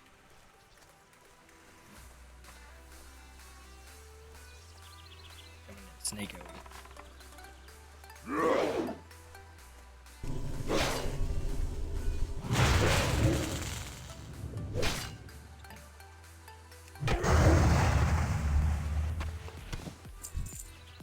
Casters.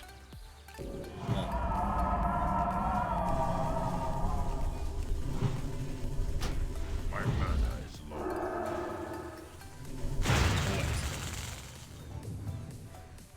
I need more.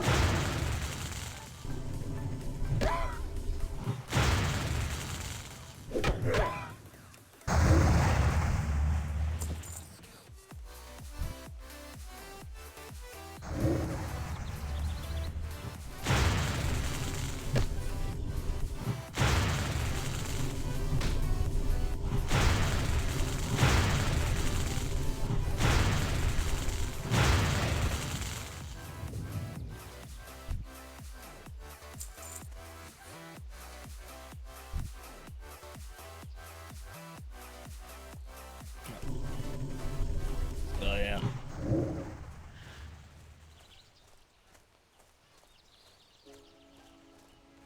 Same level as me.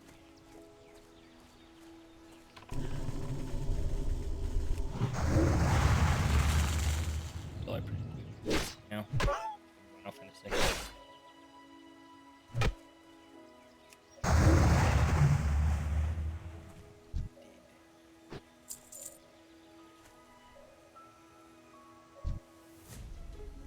Need one more of these poachers. 4 more skinners. Oh, okay. We're getting respawns. But of course.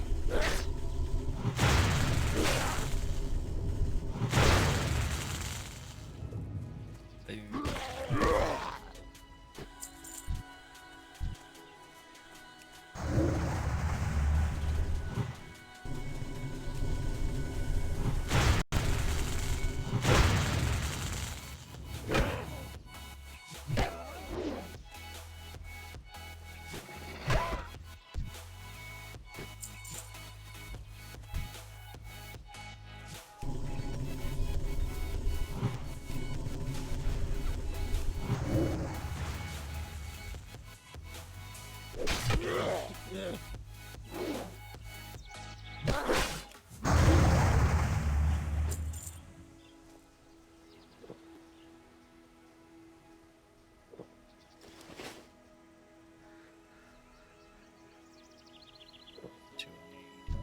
Take out one of these guys. We'll drag him out. Both walked over there. One.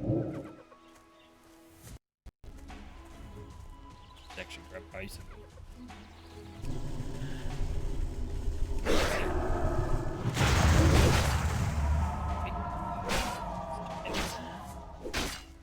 many.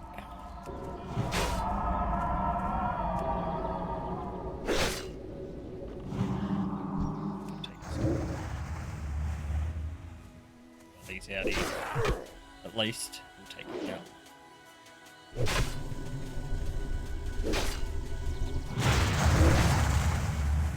Not enough mana.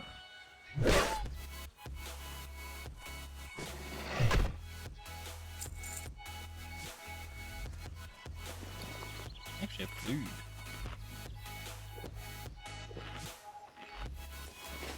Use up a little bag space too, I guess.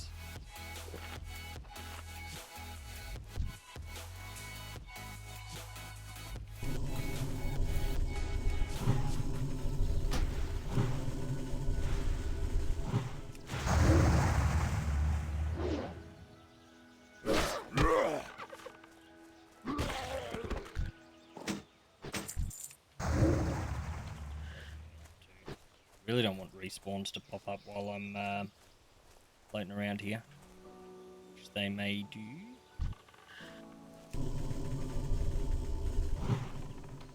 Straight over this one then. Shit myself. Pardon me. This dry cough is killing me. Not literally.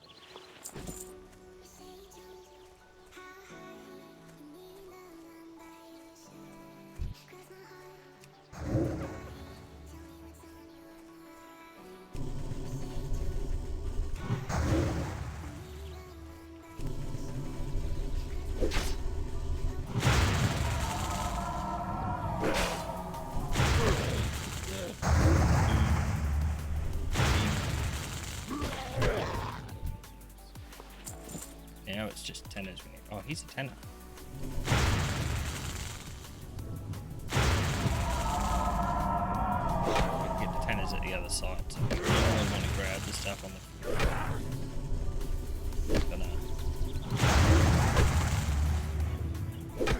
Gonna put me a big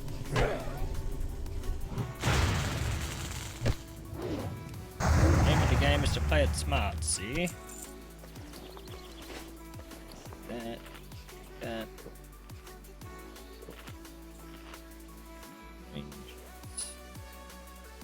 Probably put it close to old Snuggle Spear there.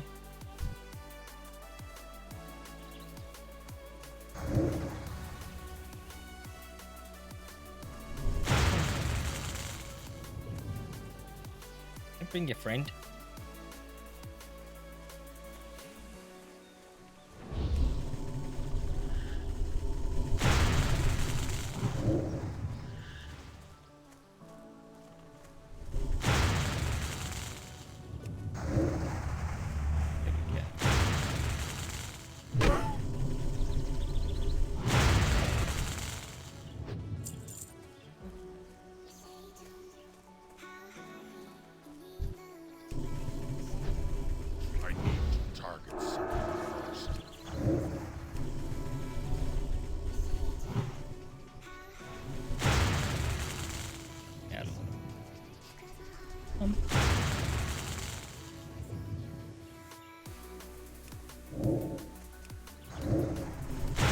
Body deceased. It's gonna aggro that one. Yep.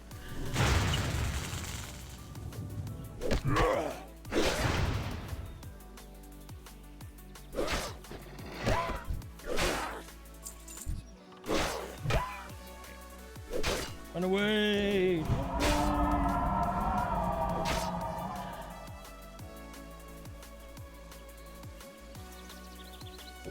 Buffs anyways. Second size. Aggro.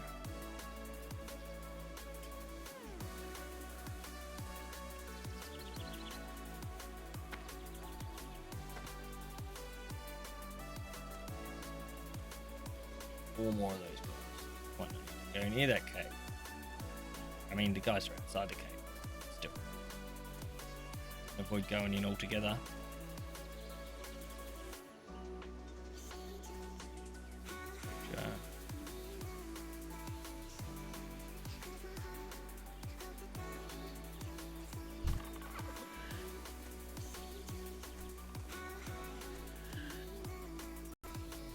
more of them? Probably. Feeling the answer is yes. The answer is always yes.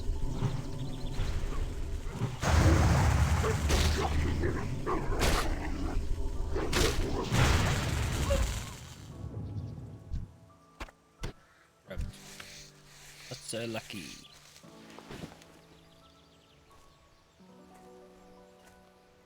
Go.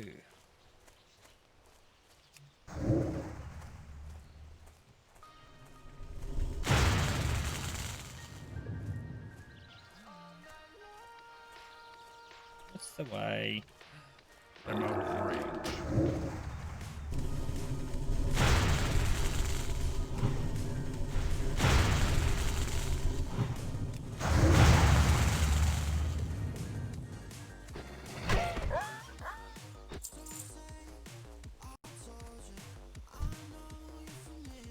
One there and put myself in that much risk.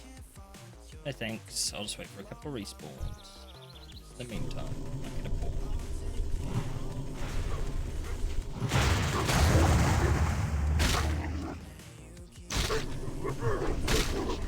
I did.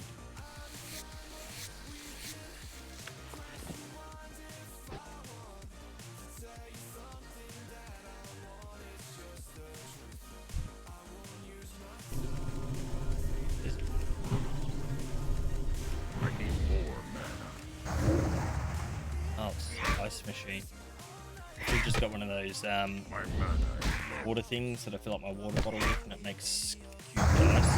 Not cubed ice, like little shaped ones, and it can crush it and all that. So just dropping ice because, you know, with the exception of today where it's just been humid, Inventory is full. it's been really hot. Particularly my wife and my kids have been using the ice feature. Don't blame them. I'm never a big one for ice in drinks.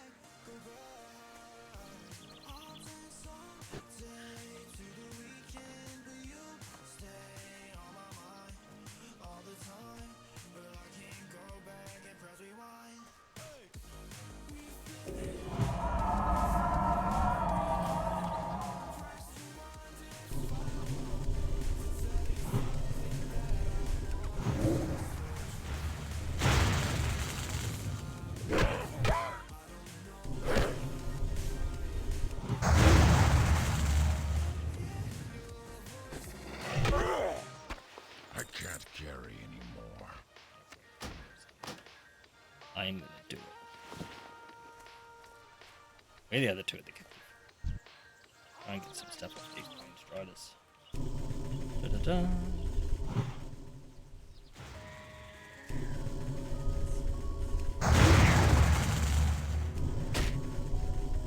I need more mana.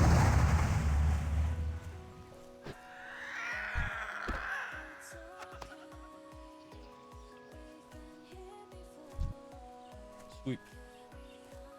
Stuff like that. That's fair. I need them. Control, that is.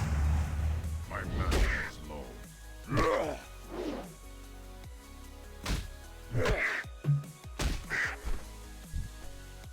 Yeah. Pickle.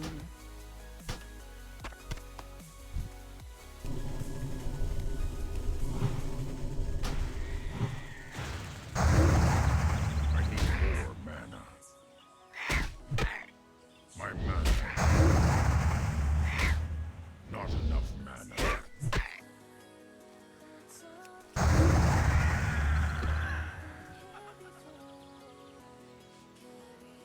I dropped this in it.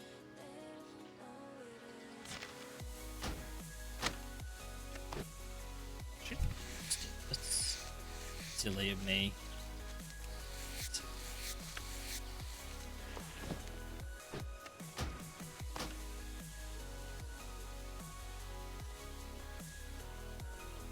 Oops. Make it so- anyway, so-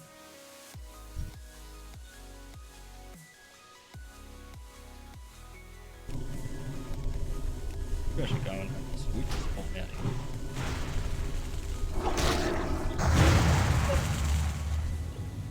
Okay.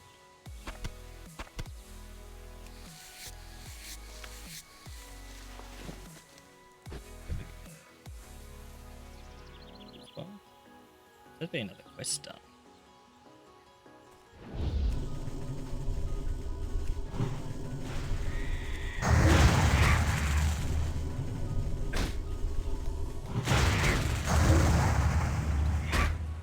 My mana is low.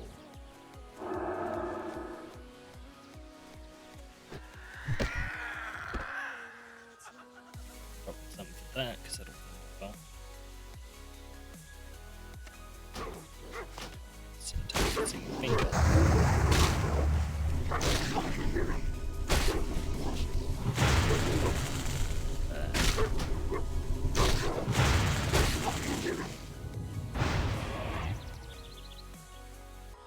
Debuff. I didn't realize I had both hands. 3 can go. You can give that. Go. In.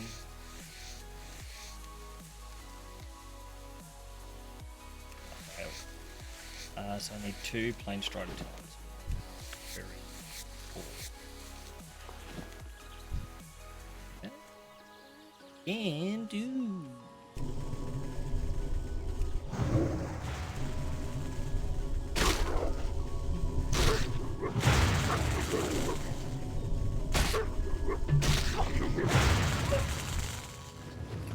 Oh, nothing.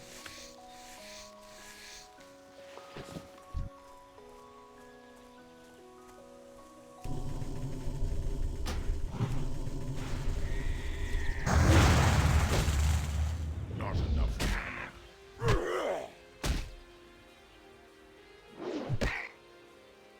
I don't have to.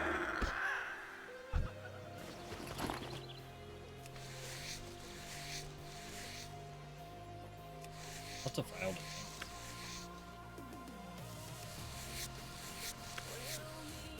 There we go. Oops. Take these others. Once I will. Get another weapon. Myself. The quicker I can level that up, the better.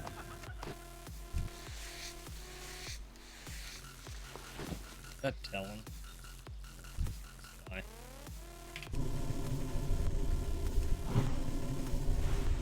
I need more mana. Ooh. Not enough mana.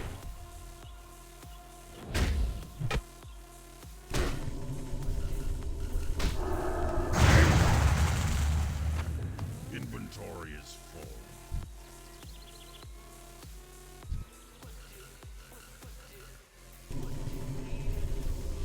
My mana is low.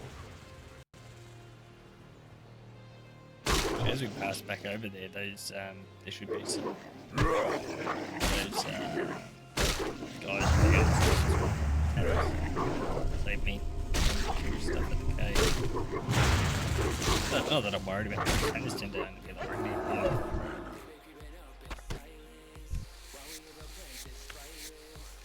if I can end the quest in before I go over to the better.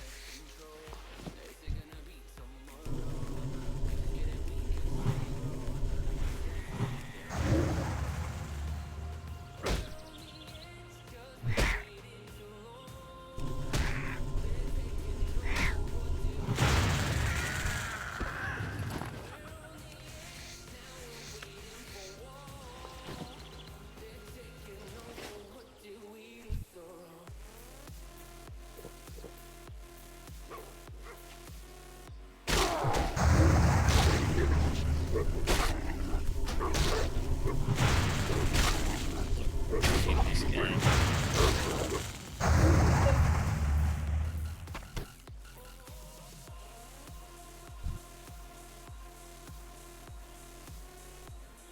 Guys have an item be handy for me to get now.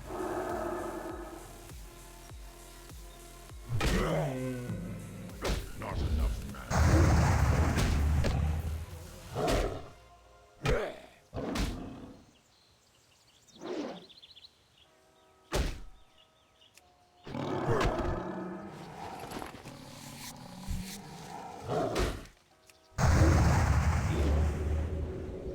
Keep an eye on that health.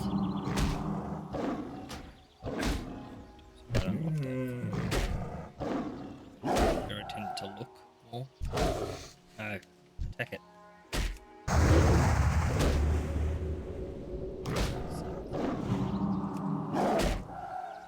Oh, yeah, I can kinda.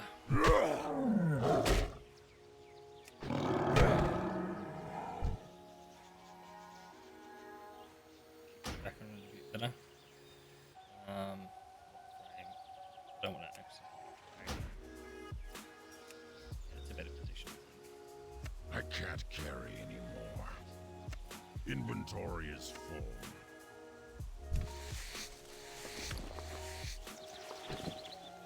Shelves to pick that up.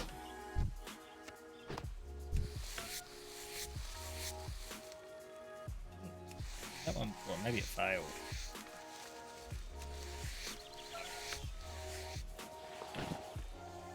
Or I didn't. Slopping myself.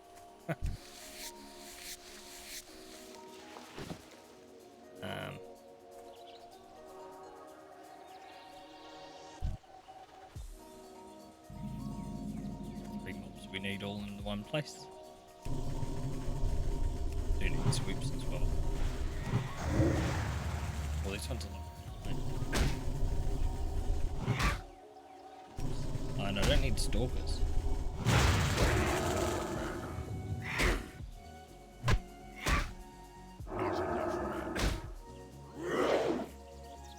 Not enough mana.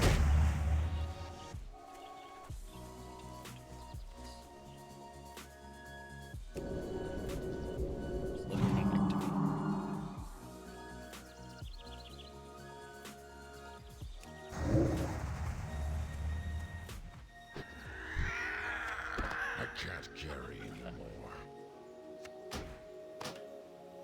Nice. Nice. What are you on? My mana is low. Mana's always. Always.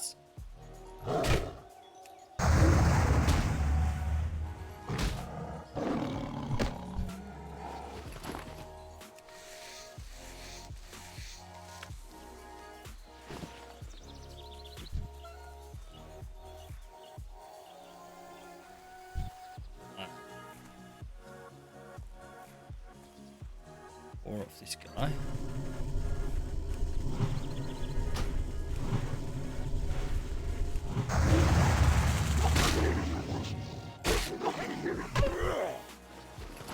Four. Get the four quickly. Go back over and get the finger. Need.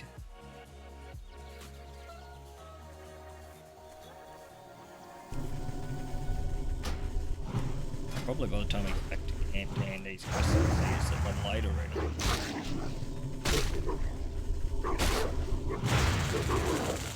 Pretty good.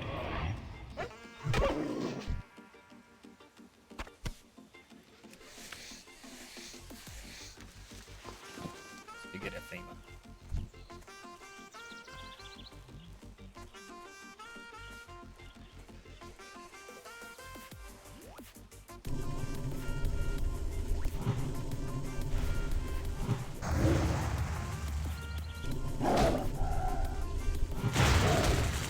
Not enough mana.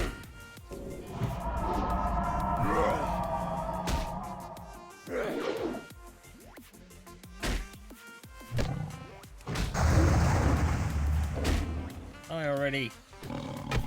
There we go. Hey, we got it. Inventory is full.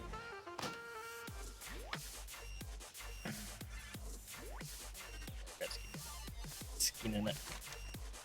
Another. Okay, let's go get our couple of tanners.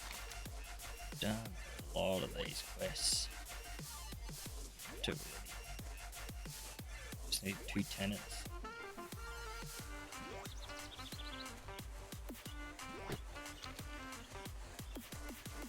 And if we come across some swoops to get them.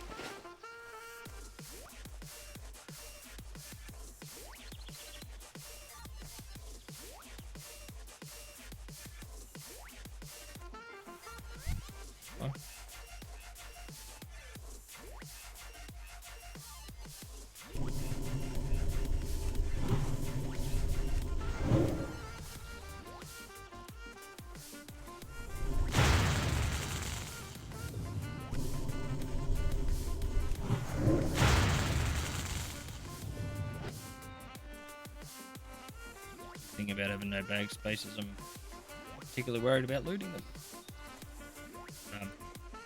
Although I'd get a couple of coppers off them, it's not worth it.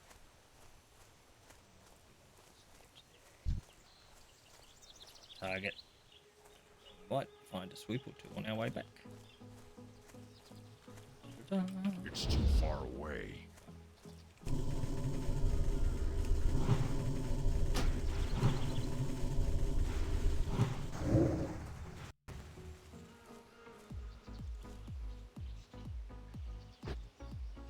So quest done. Couple of swoops. And all these quests in will definitely help me.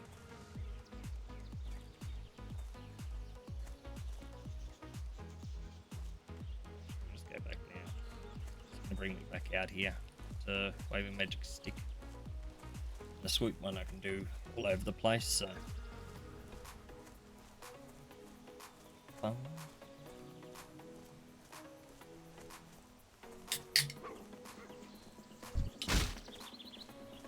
Definitely need to go buying that. That's the only thing stopping me staying out longer doing this.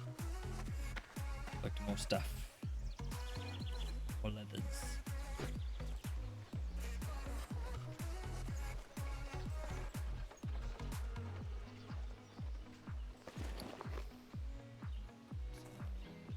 Clear out 2, but take up 1 with receive.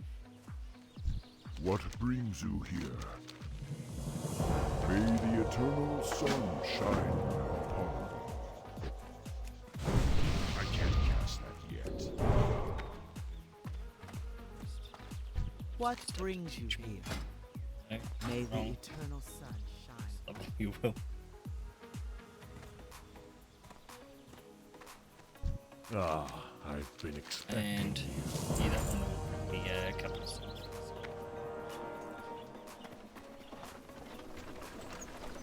Greetings, traveler.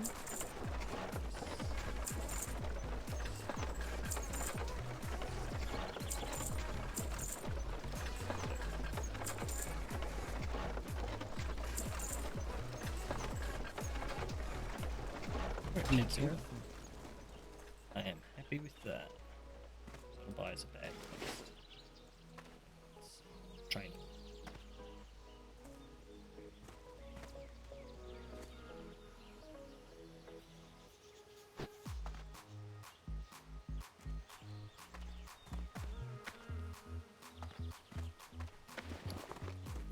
Ah, I've been expecting you. Go in. Well, How? We shall meet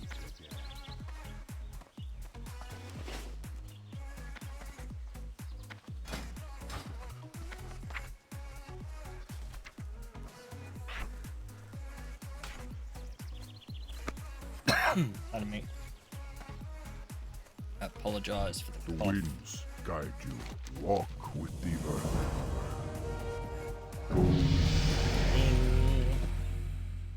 Go.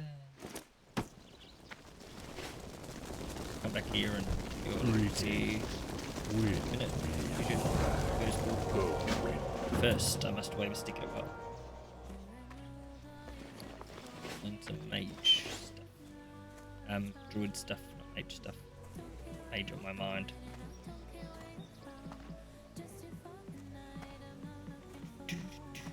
Ah, Seek I've been training. expecting. Walk with the earth You- mother. How may I aid Shut it. you? Um, Winds be at so, your back. Tangling roots. That can go at the top. And healing touch rank 2 can go next to rank 1 because I'm still low enough level and shit geared that I'll probably need rank 1 because I'm going to be out of mana all the time. Yay. Make some heart.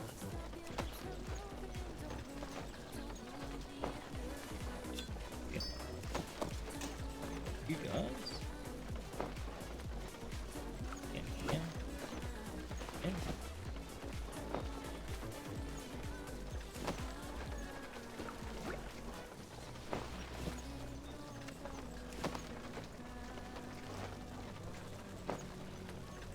light armor kits, I guess.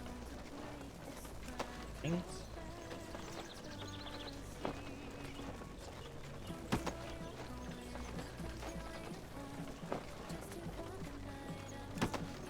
I'm gonna make an excess of this one. Hold on.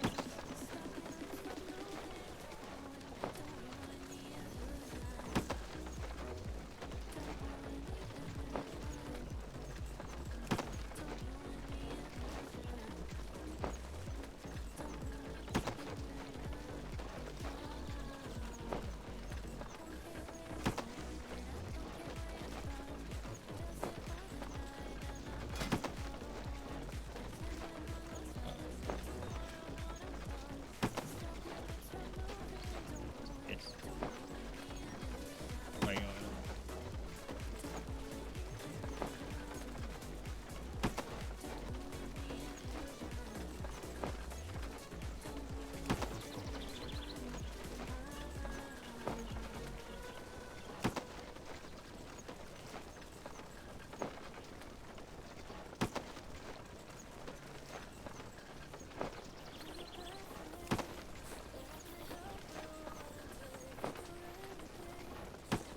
I think I'm glad they didn't do like you do in Escape. You can do Well things like met. cutting trees down and lighting this. Go in peace. Like there's a lot of stuff that they got rid of in later expansions, like your weapon skills and that, like your unarmed skill. Like you just have the proficiency in the weapons now, whereas they affect your hit rate and attack power and such as they stand at the moment. Classic, even in early crack,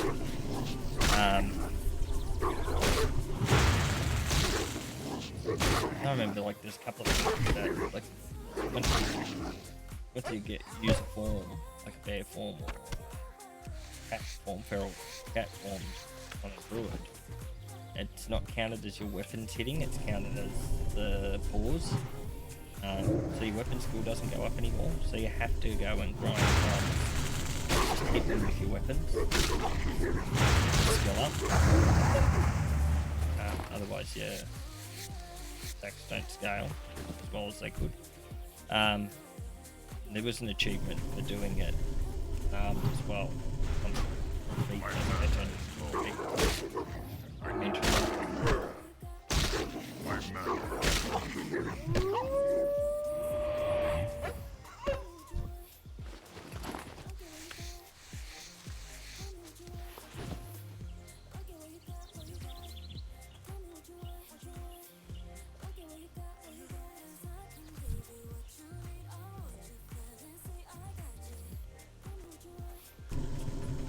Sweet one.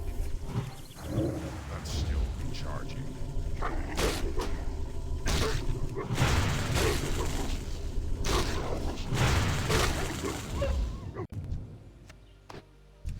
Go away with our stick.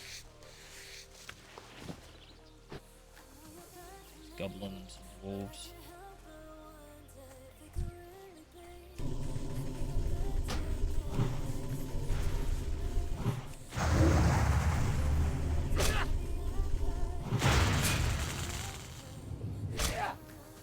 Almost looks like the one that Eric Cartman played in the South Park episode of World of Warcraft. There you go, you know.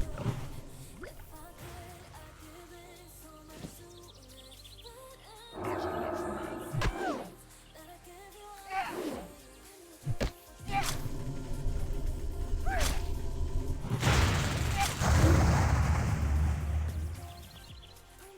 Okay.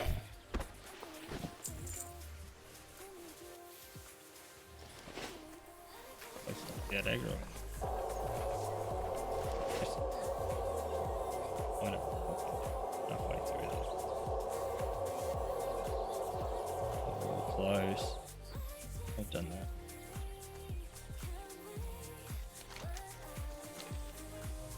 And go do the quest where we follow the spirit wolf, except I'm not going to follow it. I know the way. There.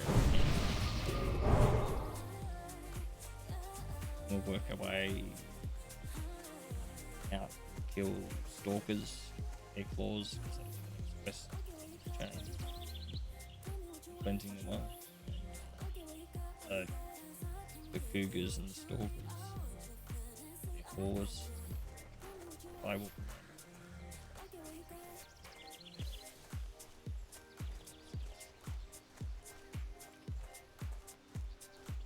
They're finding.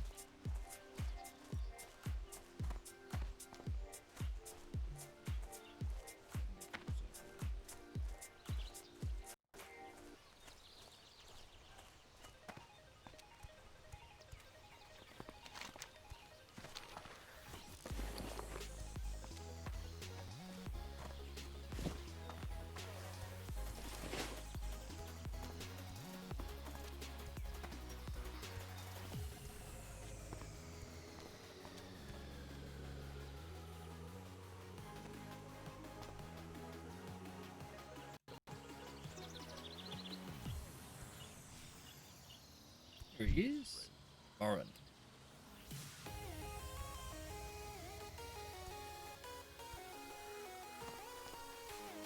How may I aid you?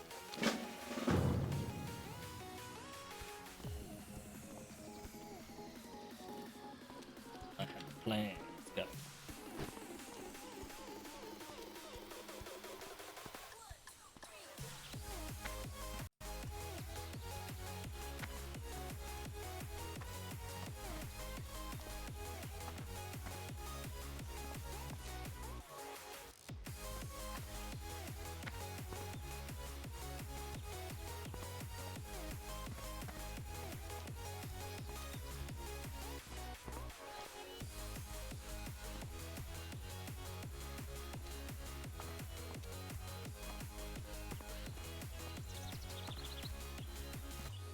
So when I get a more powerful PC, I can turn up the view distance and be able to see them entirely, all the detail, turn up the grain.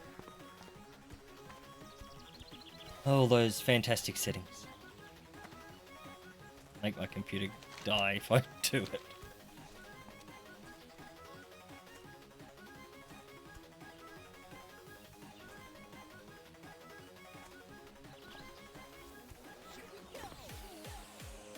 I used to have a pretty good gaming laptop that I used to play it on, and I could have the graphics set to high, but this age, you know, that laptop's like it's old now, and like it still functions better than, you know, a run-of-the-mill normal laptop that you just go and buy, but it's not even though it's a gaming laptop from 10 years ago, it doesn't function like a gaming laptop today's standards. So.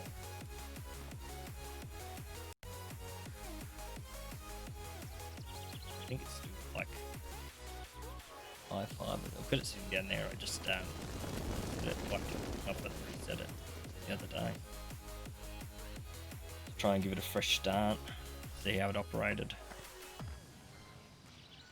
You know, my son going into grade 2 and my daughter going into grade 1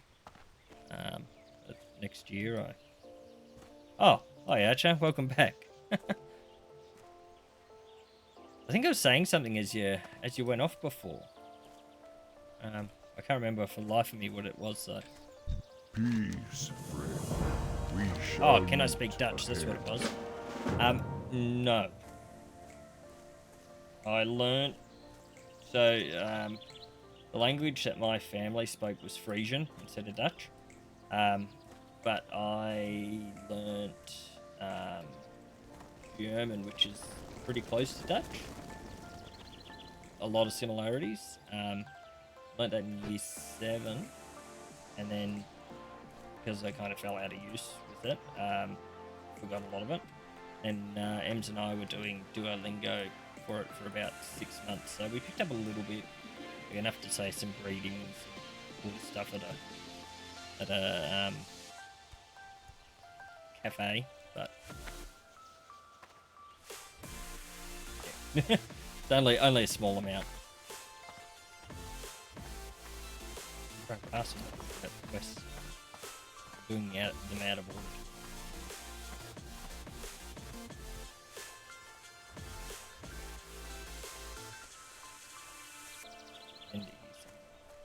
Baby steps. Yeah. Ah, I have I, just the thing for you. I stopped the Duolingo one a little while ago. We shall. And I felt like it was, you know, telling me off. It ended up sending me an email saying, "Oh, we'll stop bothering you now." Like, Jesus Christ.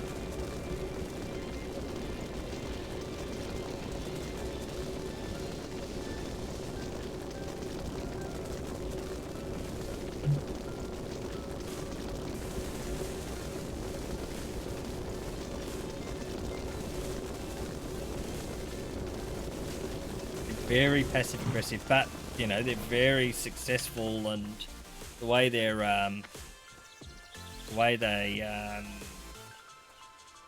program it to like teach you the words is very different to like how you would learn in a classroom environment, and probably more successful.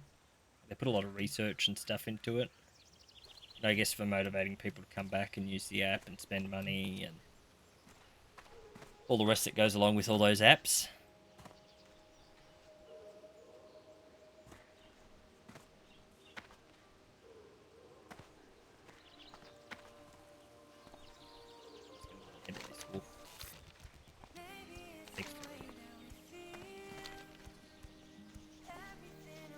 Do you speak any other languages?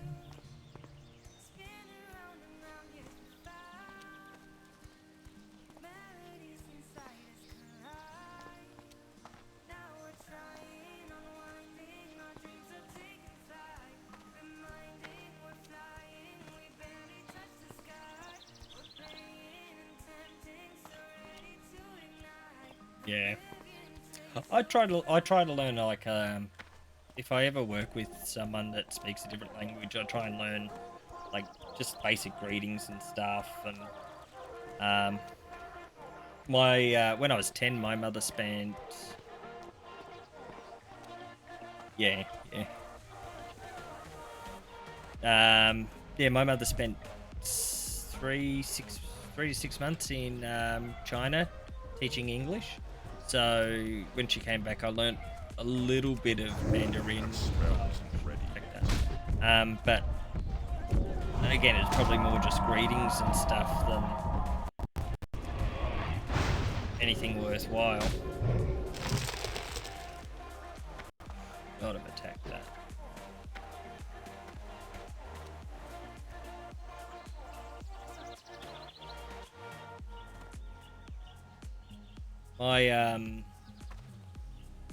My doctor is like fantastic with his languages. He can speak.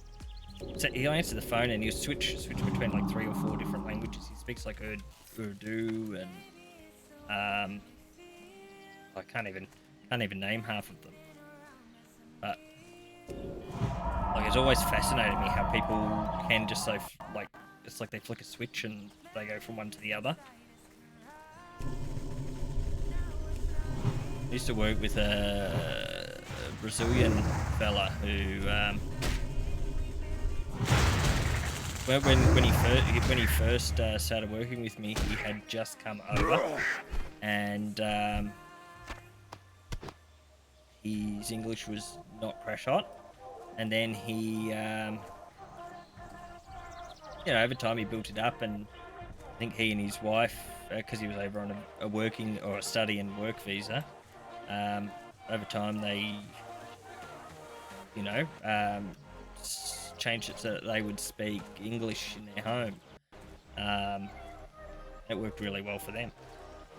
Another one that I worked with is a Chinese lady who came over and she married a Vietnamese fella, and she spoke Mandarin and Cantonese, and he only spoke Vietnamese and English. So her English, like she really didn't speak English when she came to Australia. So she learned English to be able to communicate with him, and they only spoke English in their home, simply because she couldn't speak what he spoke, and vice versa.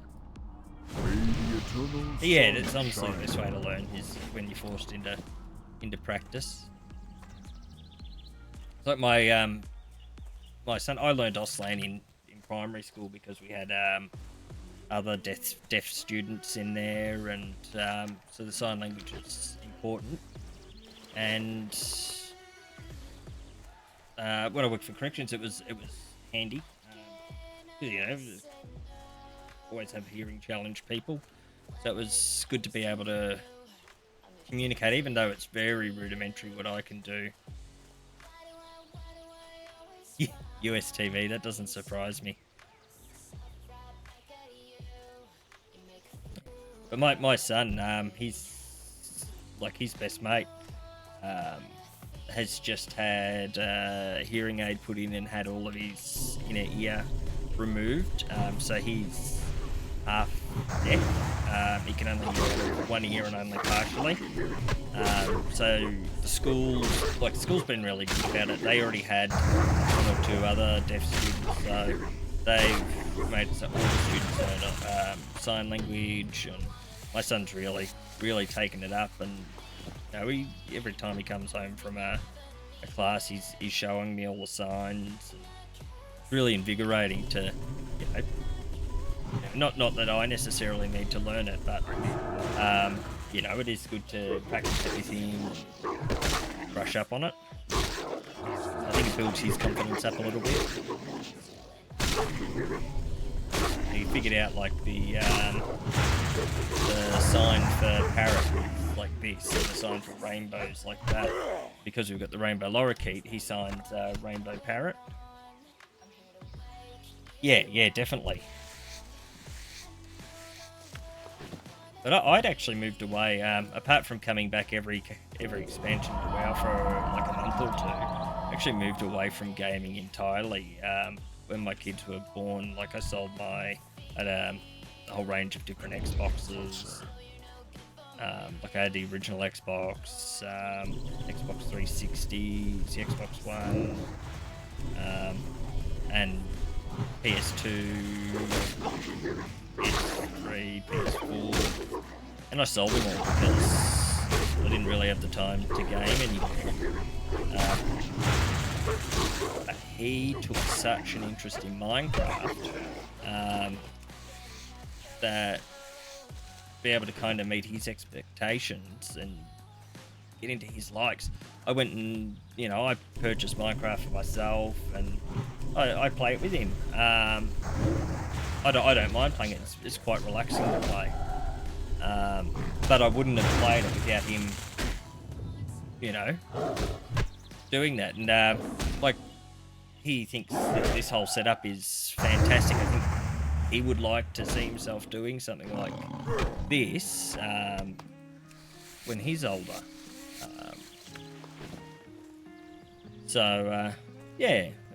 I think it's good to try and motivate him, whether or not he goes down this path. I'd love him to go to college and try and be a doctor or something like that. But ultimately, if he wants to do this and it's going to make him happy, do it. I'm just doing this for a bit of fun at the moment, and I explained that to him. Like, it's it's nice for me to sit on here. I don't expect to have 100 viewers or even one. I'm quite happy just playing because I would be playing anyways at the moment.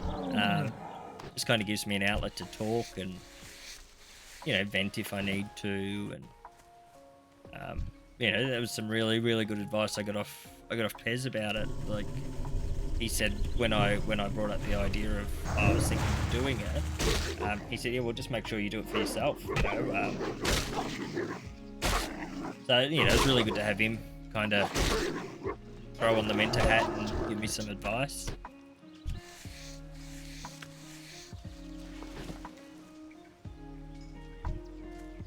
That plus his community in general, all of you guys are like fantastic and amazing. Like, and I know a lot of Twitch communities say that, but yeah, I actually find it to be very supportive. And some Twitch communities can be very, I'm trying to think of the word. whether like they exclude people, yeah, because they don't fit in the clique. But yeah, Pez's isn't like that. You know, even if someone has something negative to say, he always gives them a chance to, you know, to explain why they feel that way and have their opinions. I think, you know, that's kind of what I'd like to be like.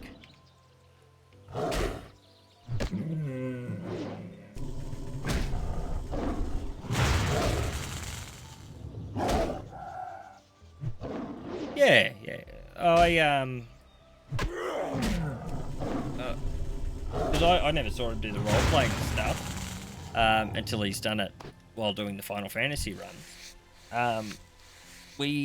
Em stumbled across him on TikTok, and she'd been watching him on TikTok for a bit, and she asked me, asked me if I could put Twitch on the Apple TV. So I was like, yeah. I signed in, and she goes, "Oh, you should watch him. He's, you know, very similar to you in a lot of ways, and like with his likes and stuff." And I was building. I've got up there. You might not be able to see it, but I've got a big Lego Millennium Falcon. So I was sitting in the lounge room building that, and I thought, oh, I'll give it a go. Stuck around because of the community. I don't think I talked in his stream for like the first 2 weeks, but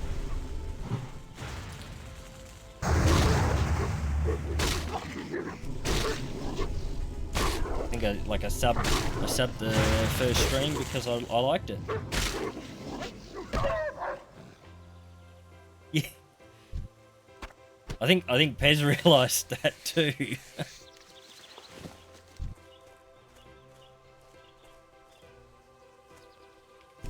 No, I find him to be like very genuine. He's not afraid to admit his faults. He said something that really resonated with me yesterday. Like he said, just because someone's done something wrong, everyone does something wrong. Doesn't mean that it needs to be plastered all over the internet and they're ridiculed for it for the rest of their lives. Yeah, depending on the gravity of it. And when you're talking about relatively minor stuff, it's, yeah, well, does the punishment fit the crime? I don't think so.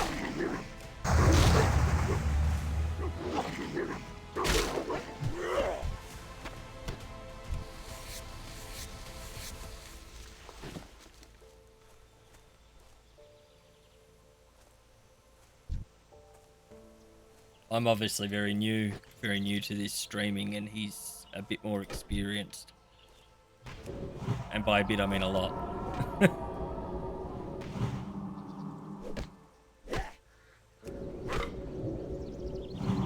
Yeah, that's right. It's a saying, we make mistakes to learn from them.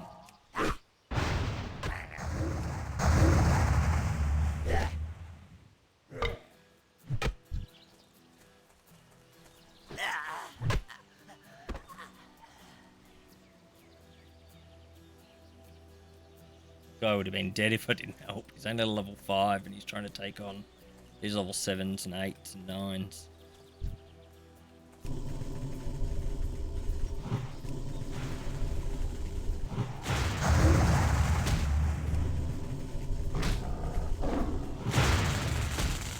It's good. Like, another thing, Archer, is that he obviously fosters like an environment that's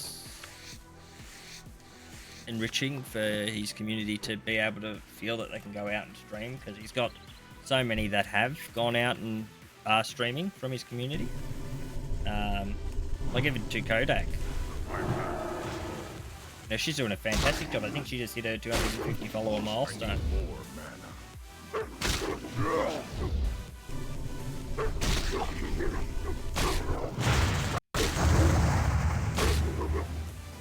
You know, and I can see that you'd get some streamers that would be really clicky, and they'd be like, oh, if you're watching my stream, you can't be doing it. You know, they'd get offended at it. And sometimes, like, there's been days that I've gone to, yeah, Orpha and Fash, other ones. Yeah, there's been days that I've gone to stream and I've not streamed because Pez has been on, and I've thought, oh, I don't want to it's not necessarily that I don't want to jump on while he's on it. It's that I'd like to watch his stream as well. But I found a way to put it up on my computer and be able to listen to it without it coming across my stream. So I did have that before, but it cut out, and I thought it might have just been that the audio had cut out. But obviously, it was him ending. But you know, I still like to go in and play the marbles and engage. I think the Final Fantasy is running at the moment. It's probably not resonating with me as much as like 7 or 10 did, but it is.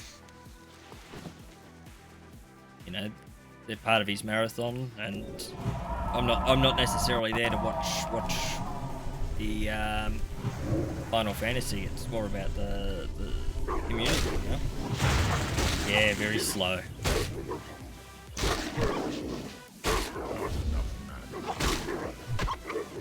I found the story very rich and easy to follow with the other ones. But this one, it's just kind of like it speeds up and then it slows down, speeds up and slows down, and then it's all very narrow. You know, that's where I like games like WoW. They're very much, there is a set storyline that you can follow, but you're very open to doing the side quests and everything else along the way. And you're not locked into, well, you can only do this. If you don't want to do the end game content or get to the end, you don't have to.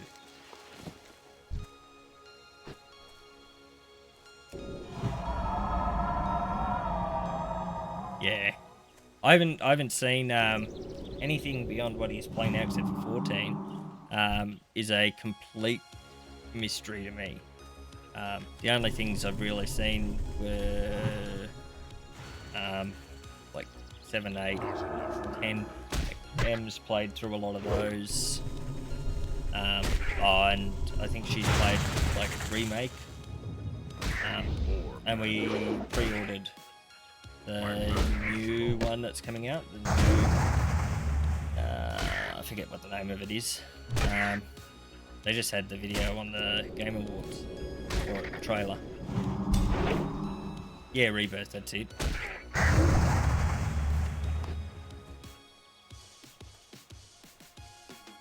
I haven't. No. I with that, I've pretty much just watched her play through them all pairs. But I wouldn't be beyond giving them a try. I'd not had, until I started this up, I'd not had Steam on there. So I put Steam on the computer and I've downloaded a heap of stuff. Travi, someone explain Seasons of Discovery, what's the level cap? I'm not playing Seasons of Discovery at the moment, but the premise behind it is that you're not necessarily locked into your class's standard roles. So let's say you're playing a mage, you can be a tank or a healer, which you normally can't. I believe the level cap is 25 at the moment. I expect that they'll probably raise that, but I'm not sure because I haven't jumped in yet. I haven't read a lot of the stuff behind it. Really, what was put out at BlizzCon around it.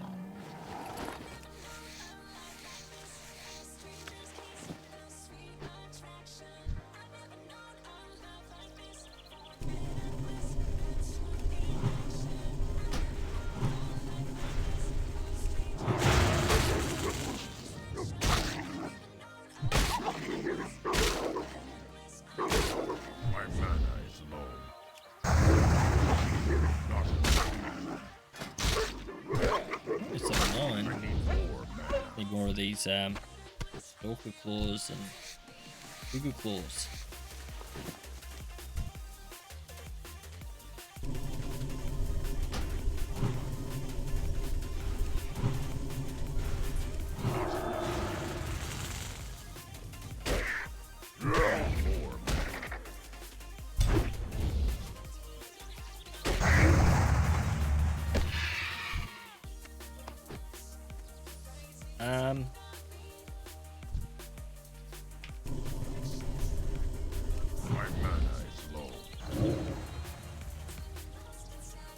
Archer, I was saying to Pez when I made all the Pez dispensers and that for him.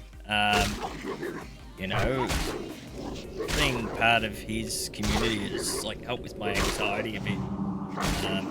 Because I've been having a bit of anxiety and that of late. So, oh, what was it? What was cool? Oh, the Pez dispensers, yeah. I've got to go grab. I've got sitting just out in the shed. I've got Buster Sword sitting out there. Got to go give it a bath and package it up. And I was looking up how I have to send it because it's a proper sword.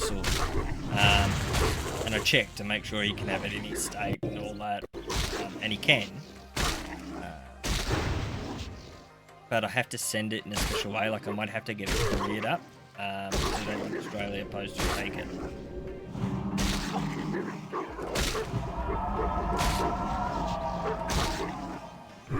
But, yeah, like I've got I said to him, because he was like, oh no, I couldn't take it off here. And I was like, oh, well, you know, I've got other swords and stuff around, and at the moment it kind of just sits in the shed. And apart from that video of me swinging it at lemons, it doesn't do a lot. I'd rather it go to someone that's really going to appreciate it.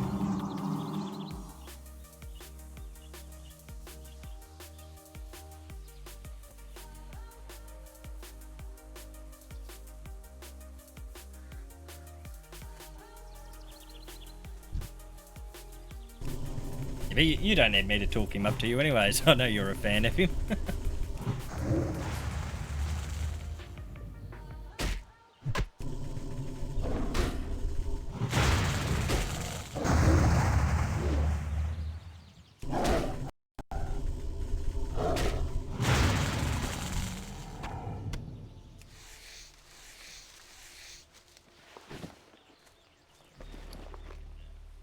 Got a few leathers.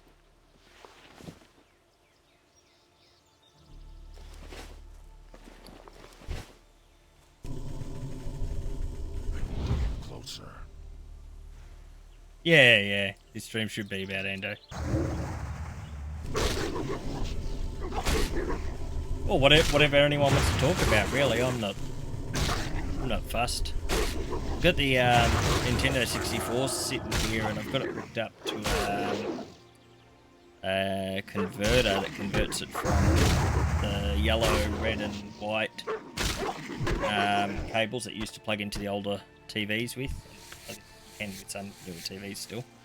And converts it to HDMI, and then I've got it into a capture card. So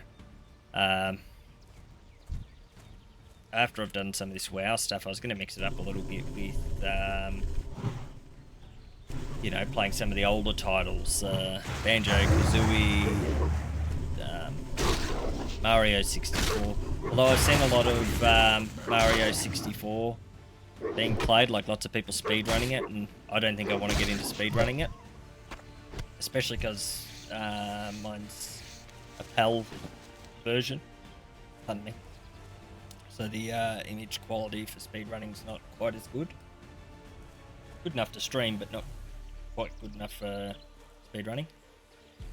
But I got a big box full of Nintendo 64 games. When I went through that phase where I got rid of all my gaming consoles, I got rid of my Nintendo 64 and all the games that went along with it. So at the start of this year, I tried to rebuild that a little bit, and I went a bit nuts on eBay, buying up nostalgic Nintendo 64 games that I remembered. Yeah, that's exactly right. Well, that's it. What I always say is if this becomes a chore to me, I'm not going to do it. As long as it's fun, I'm happy to, you know, play along. We broke out the Em's had an old Wii, so we broke that out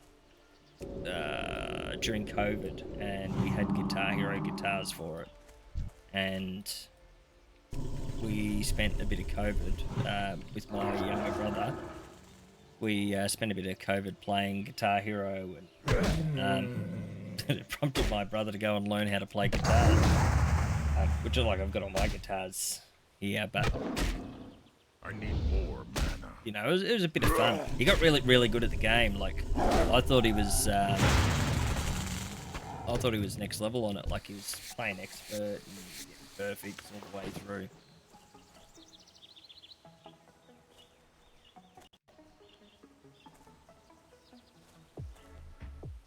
But don't tell him I said that.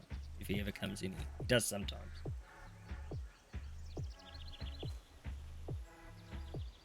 He'll get a big head.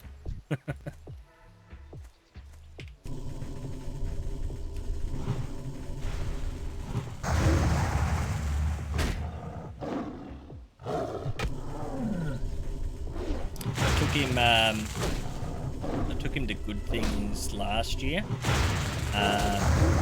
which is a festival we have down here with, you know, multiple bands, and it's kind of like a punk, metal, rock type festival. He was, how old is he now? He's 20 now, so he was 19.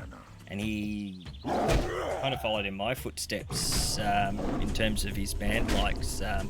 When I was about his age, my favourite band was a band called NoFX, and I went to one of their concerts here in I would have been 18, so 2008, and I got kicked out. One of the things they do at the NoFX concerts is they throw shoes up on the stage. And that's always something. They've got an album called So Long and Thanks for All the Shoes. So I threw my shoe up on the stage and I got kicked out. But I was really upset that I missed all their set. And when I saw they were coming to Good Things, I was going, and he wanted to go, and I took him in the mosh pit, and he lasted not even 20 minutes before him and his mate that came along. I had to drag them both out because they were getting trampled. This year I went and I was in the mosh pit for Limp Bizkit, and that was insane. I've never been in a mosh pit that was as wild as that one. Not enough mana. No, I wasn't the only one that threw their shoes, but I was the only one the security grabbed.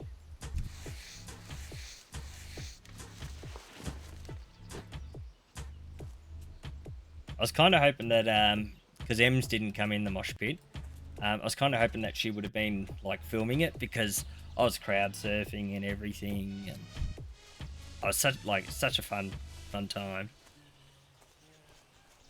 And I would never normally do that at a concert. Like I'd you know, have a head bop and sing along and all that, but it's only for some of the more favourite bands that I would get in there. And like Limp Bizkit was something my uncles always listened to when I was growing up through the 90s and that, so I've always kind of listened to the music a little bit. Yeah, it was pretty sucky. Like they're just playing at a band, like at a bar in Melbourne, but I'm glad I got to see them, because the band's splitting up now. Like, so it was good to be able to see them in concert and experience that. I didn't throw my shoes up this time.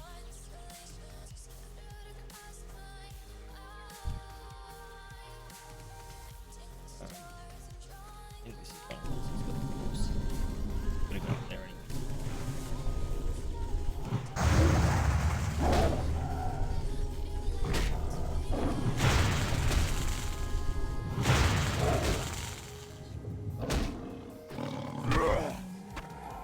Now, the organisers of Good Things organised for them to come out and play a set playlist of one of their albums, and they come out and they're very anarchy from around the time of like Green Day. They're like, you know, they they paid us for this gig and told us that we were going to do this. We're not going to do that. We're going to play what we want. And they did. They played what they wanted.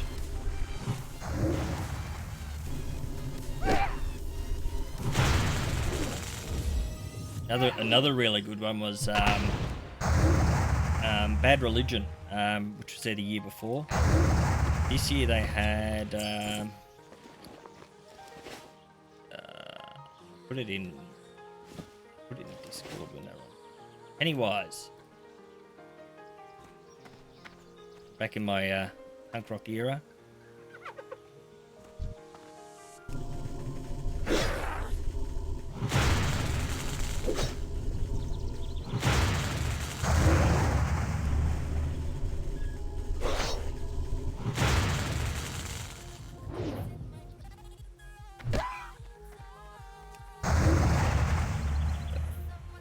We're gonna level shortly. Is there anything good in this chest? But I've got bag space. I can't carry anymore. I can. There's something. Leave the cheese in there.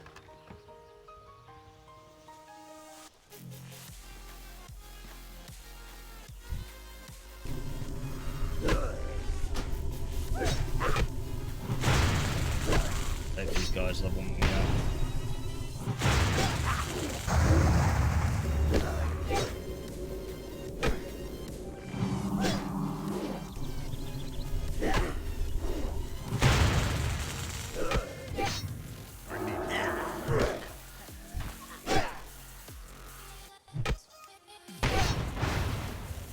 Run out of here.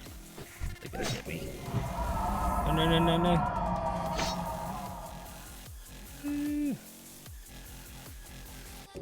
Heal. Running. Oh, got him. Thank God. Many aggroing. One after the other. We'll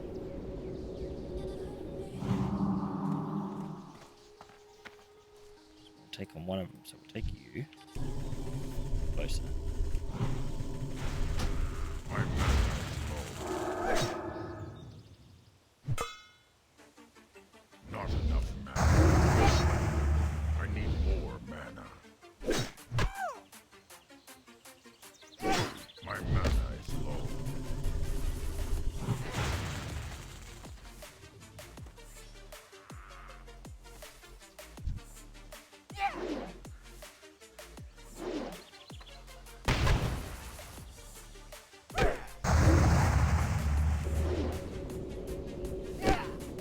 Take this guy just by kind of hitting him down while my mana regens.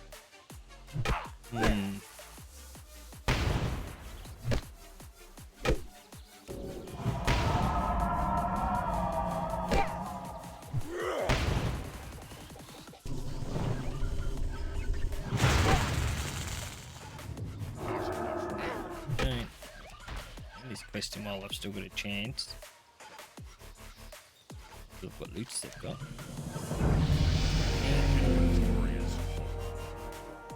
Of course it is.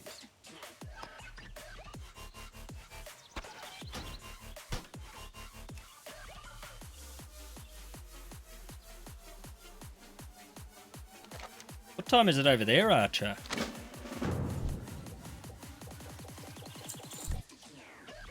Like ridiculously early or ridiculously late?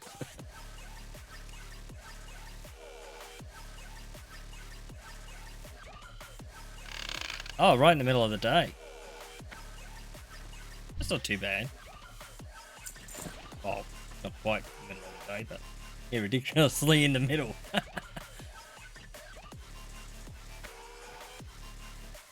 Yeah, you must be like before we're 3:30, so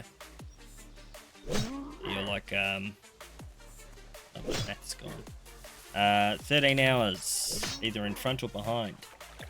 I'm guessing it's in front and we're in the past, or maybe it's the other way. Yeah. Future. Magic.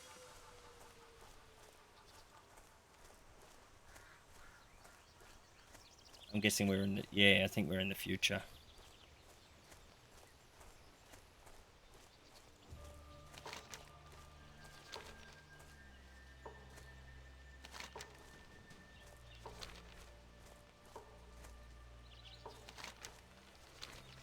Before COVID happened, Ems and I were looking at coming over to do a bit of a international trip over to London and look at some of the more historic towns around England and Wales, and then go over to Paris and over to Holland and some of the other countries around there.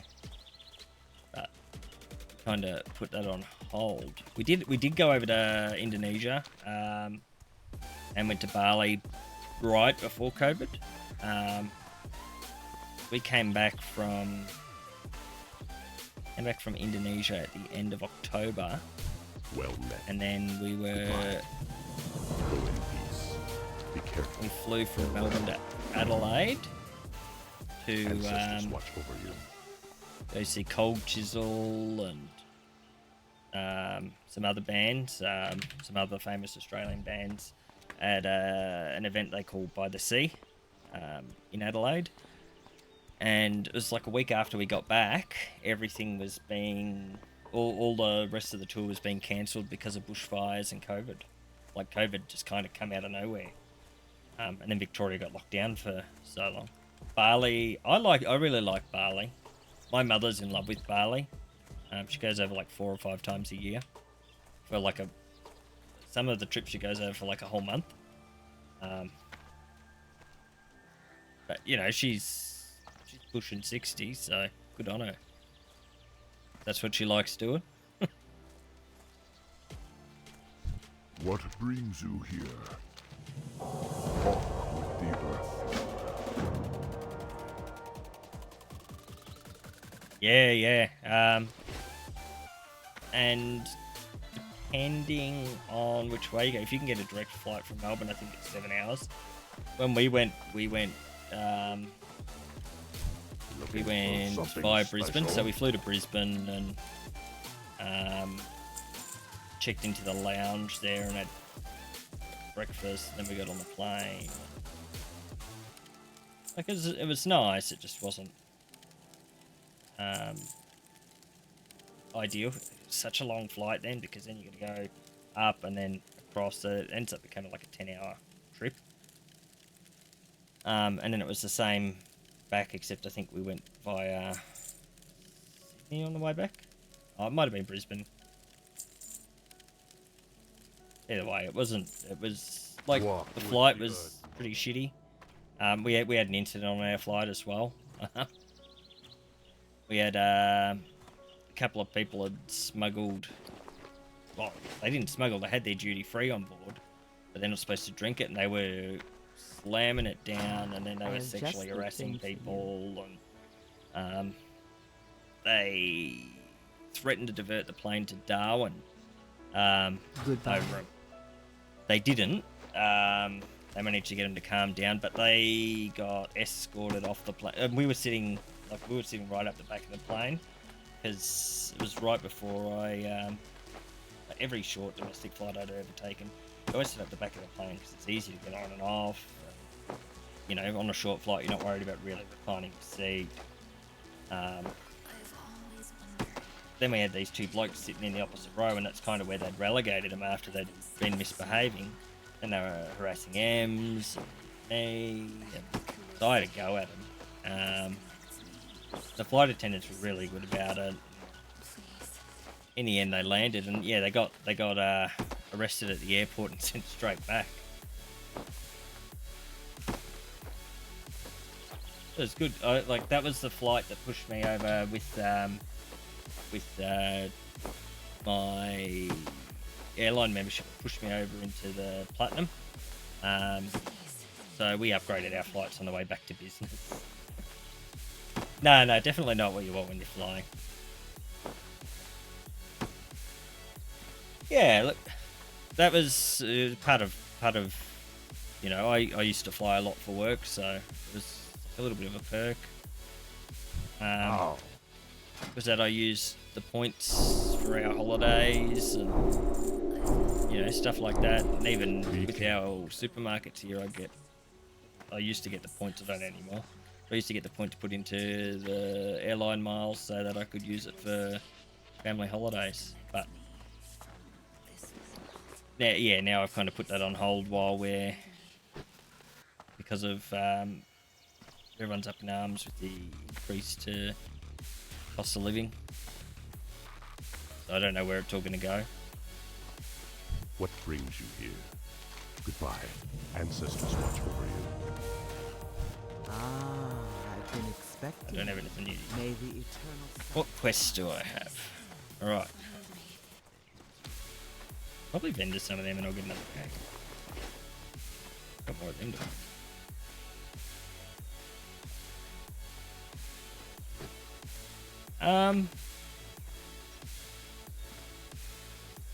interesting. I think we'd probably both like to go over and look at Europe in an ideal world. I know we would both love to go over to, Egypt and the Middle East. But there are parts of that, parts of that region that are not safe. I think with my background, I'd probably feel a little bit more comfortable me going, but I don't think she would feel comfortable. And I wouldn't want her to get herself in a position. It would be really nice to go and see the pyramids and stuff like that and take the kids, but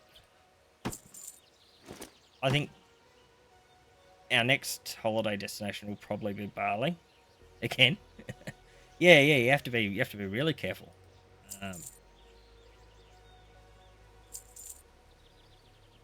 May the eternal sun shine.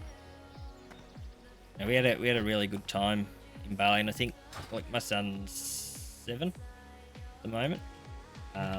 When he's 10 or my daughter's 10, which is she's only like a year and a half behind him. Yeah, I've seen that about the locals in Cairo and that, and where they hound people for people go and see the pyramids, which is free to go see.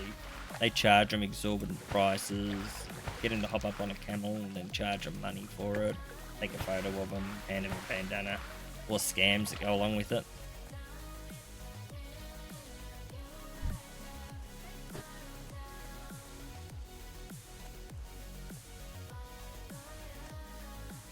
But yeah, Bali will be probably where we go next. I got tattoos.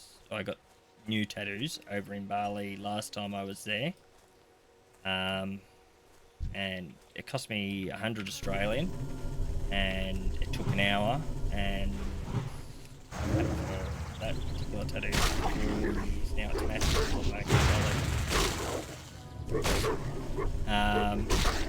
Hasn't faded.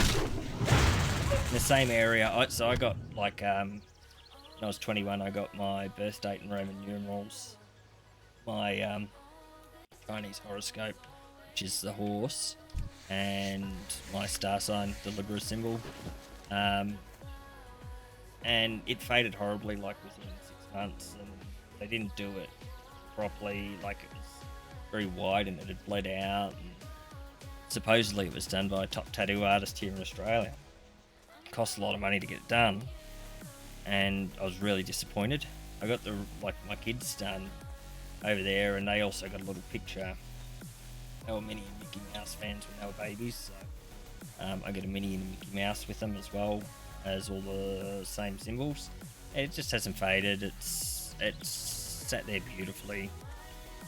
Cheap. Because my mother goes over there so much, we know the bloke who did it, so we know everything's clean and above board. So, we were really, really, really happy with it.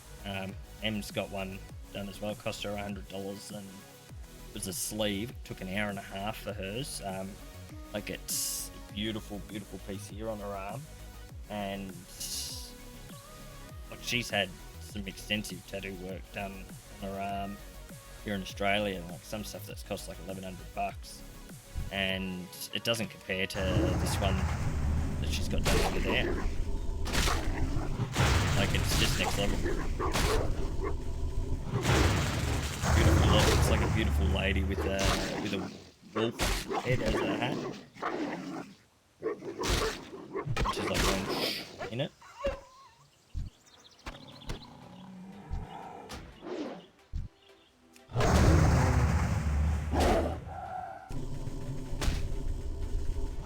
And I also had a root canal done when I went over to Bali, and it cost me $300. In Australia, it's like a $3,500 procedure. And I'd had it done in Australia on the same tooth. It fell out like 3 weeks later. They didn't do it right. One I had in Bali, but still in. You know, I need to, when I go over there next, or if I have to go see a dentist here soon, I have to get a crown put on it. But it's, you know, that's with COVID stuff and stuff, because I was going to go back and get a crown put on it over there. But yeah, it's just so cheap. And have you been to Bali? If you've been there, like, you'd know how cheap it is. It's a fantastic place to go. So I think our currency gets a, yeah, so it's changed a lot since 2015. It is very much tourist central. I think Australians tend to get a bad reputation over there because they drink a lot and they yahoo and cause trouble. Because I'm not, like, I'm lucky to have one drink a year. As it goes now, like, not big into drinking anymore. Used to be. So when I go over there to have a good time and, you know, try the food, eat the food for cheap. It's so nice to be able to go to a restaurant over there and for the equivalent of what it would cost me for myself for a meal here with drinks, and buy for a table of 5 people, and the drinks they want. You know, we probably lived a little extra lavishly while we're over there. Yeah, that's right. Drinking does lose its charm. You know, same as like going out, and especially when you have kids and stuff like that, your priorities change. I think for me it was kids and not having it impact my job. Especially with, like, when I first worked for, like, when I first took the job with corrections, I thought it'd be fantastic and I'd be helping people and, you know, all this do good stuff. It took me about 6 months to really clue on to the fact that, well, it's not doing what I thought it would. It become a paycheck, and a lot of people that worked where I worked developed alcohol problems. So I kind of made the conscious decision then. I'm not gonna fall into that. I don't want to be stuck here for 25 years, living paycheck to paycheck like most people that do work there do. And you know, the only thing I've got going for me is that I can go down the pub every night and drink myself to sleep. So no, I think I made the right decision leaving when I did there and moving on to bigger and better things.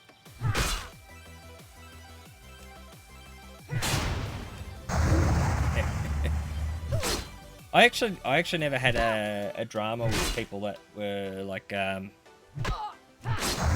incarcerated. Like, I never really had any issues. You know, I always made sure that people knew what to expect from me. If I said I was going to do something, I kept my word. Otherwise, you know, if you're inconsistent, then people don't trust you. And I found that was fairly easy going. It's just the staff, especially because I joined when I was so young. It was like, it rubbed staff up the wrong way.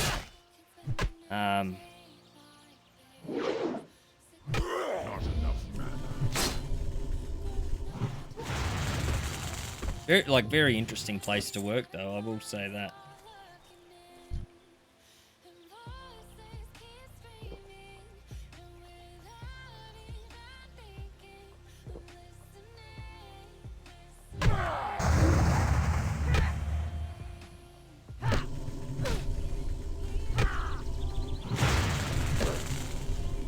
really good video of me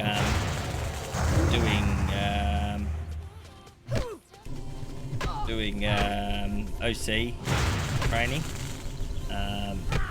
When they do OC training, or when you first start there, they expose you to tear gas.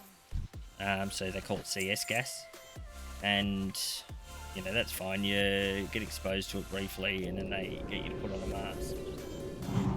When you want to use the capsicum spray that the police use, the mace, you have to be exposed to it. So they put it on a sponge and they dribble it above your eyes. Then you have to go through an obstacle course. Because I did other stuff there, I had the option of having it sprayed at me, and you know, at the time I thought, oh yeah, why not? I regretted it. It hurt, but I've got a really good video of me getting sprayed and then going around and doing the obstacle course. What they didn't capture in the video was as soon as they cut recording, they put a hose in my eyes, and that's when shit became real.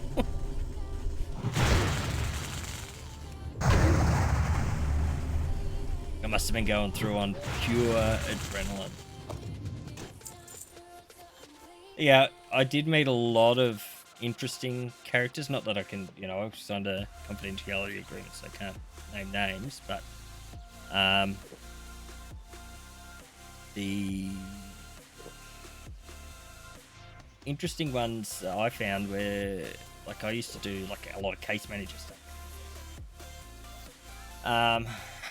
Like I had a couple that were, like one come in, he was connected to, his brother was very heavily involved in crime, and he'd come in with his brother, and he'd never really had an opportunity. So while he was in there for a decent stay, while he was in there, I got him to enroll in college course. Because he kind of said at the start, oh, I always wanted to be an architect. I've never had money to go to college because I always spend it on, you know, drugs, whatever else it is. And so, like, oh well, you've got an opportunity here, a bit of a clean slate. Why not go for it? And he did. He got his degree and got out. He wrote a letter to the prison thanking me, saying, "Oh, thanks so much. You know, you really put me on the right path." And he was designing some building. What did it feel like? It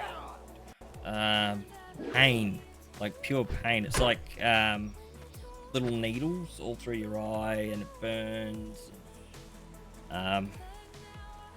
If you can imagine eating the hottest chili you can imagine and times it by 1,000, but in your eyes. Probably the best way to describe it. Yeah. I had a couple like that, but you also had, like, it was really sad to see the level of recidivism.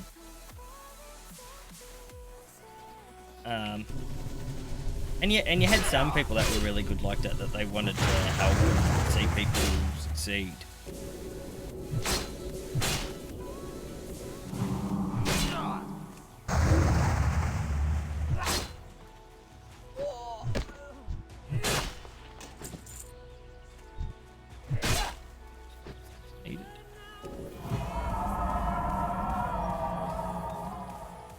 Yeah, but certainly lots of interesting stories in there. Like, I was involved in a couple of riots and stuff like that, so it was very interesting. Actually ran into on TikTok, I ran into former bloke that was in there.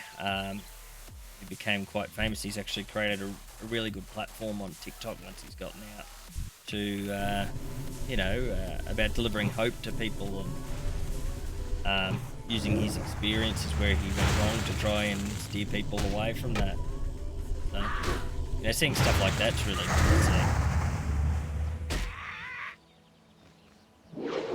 see. It's just where you see, one thing I used to see all the time is people just returning, and they'd get out, put on a heap of weight, they'd come back in like 3 months after they'd been released, and they'd lost all the weight. Oh, I imagine it's like that in a lot of countries.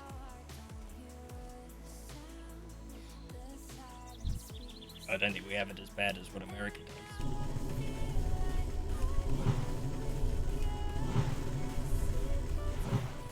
Not enough mana.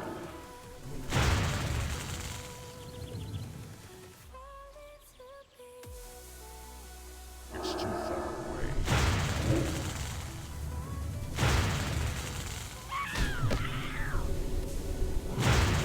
Hate these things.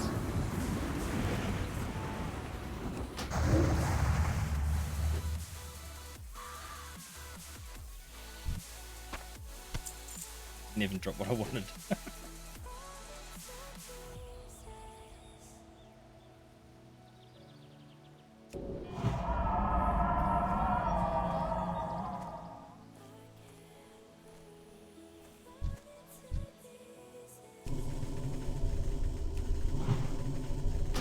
I need more mana. Not enough mana.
This way.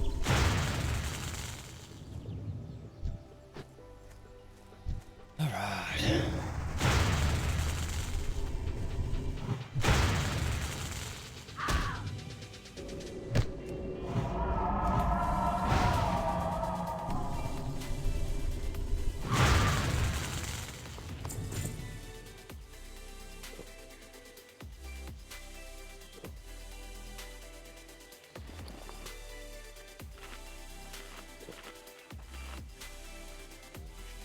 Thunder Bluff is there.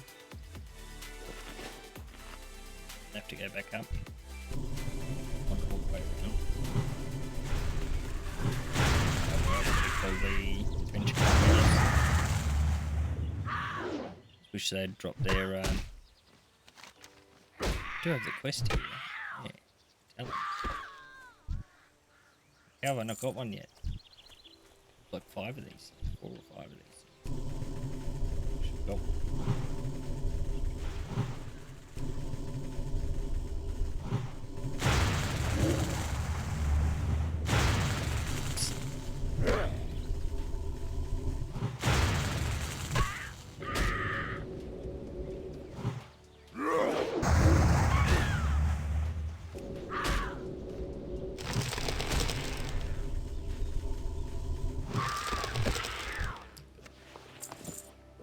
Still none. Go.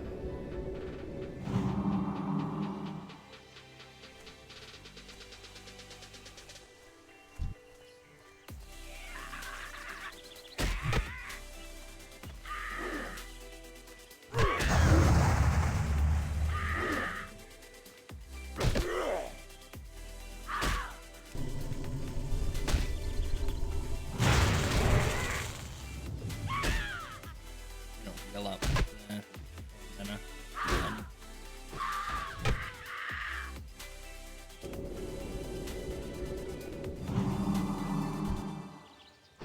Still none. That's ridiculous. My mana is low. That's actually ridiculous.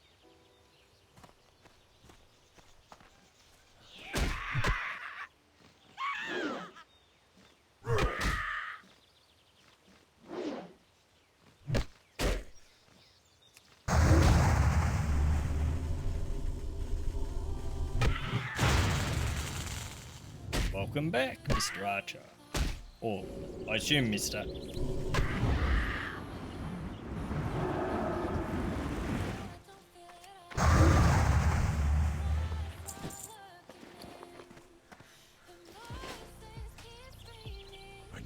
closer. Gotta be careful doing that on the internet because it's not always the case.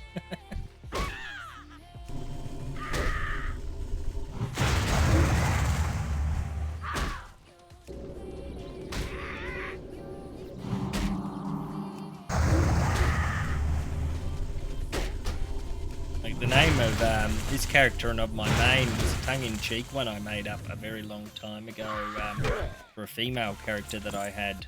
It's too far away. And it means a lady of the night in Latin.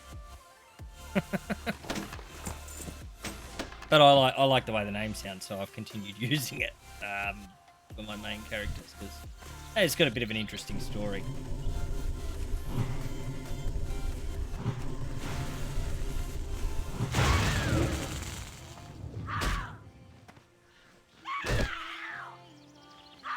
Plus my real name's so common. It's just like I hear it all the time. So.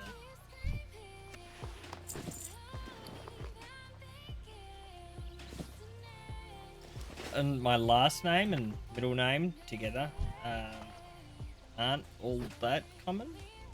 But there's someone that lives 2 towns over from me that's got the same exact name as me, and they're born in the same year.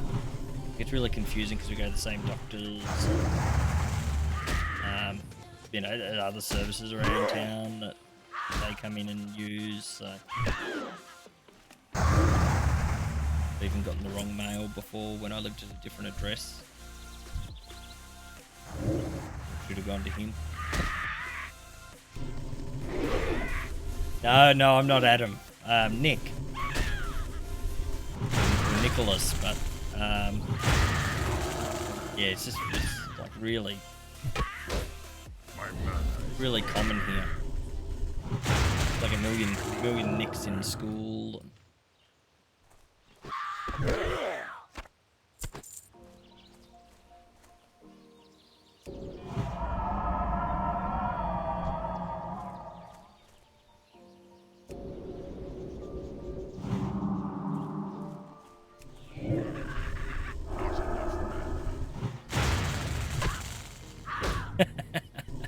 Probably because of the, like we were saying before, the similarities there.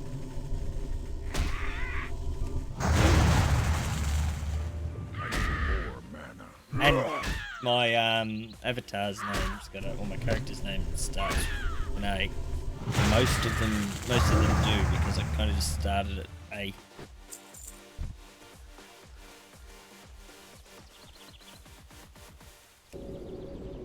I didn't have to go further down the alphabet, nice and simple.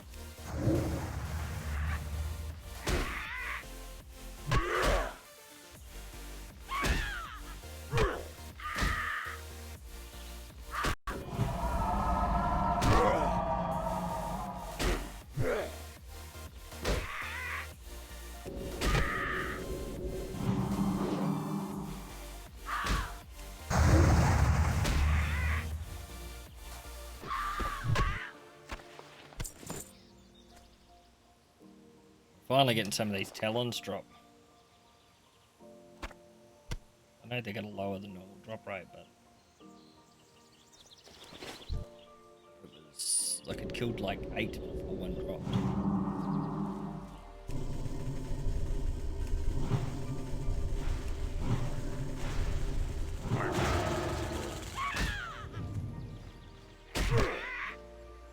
So for this one, it's to get to level 60.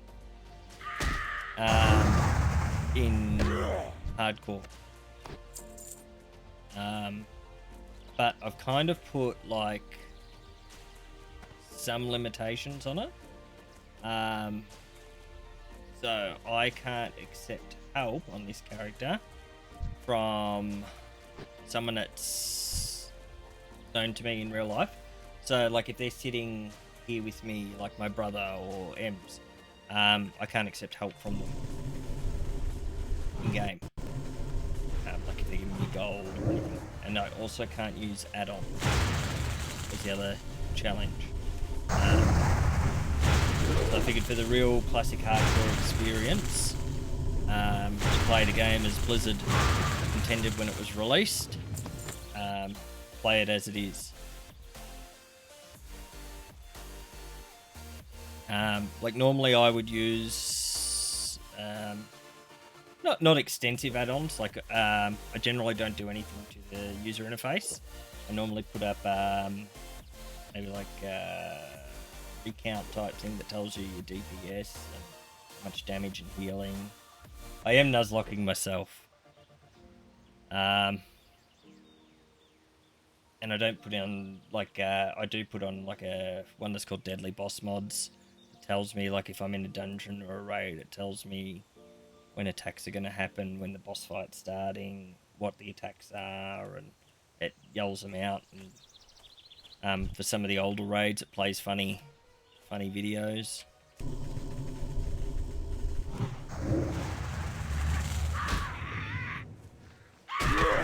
But it's what's made this game more challenging for me is because I'm doing it this way.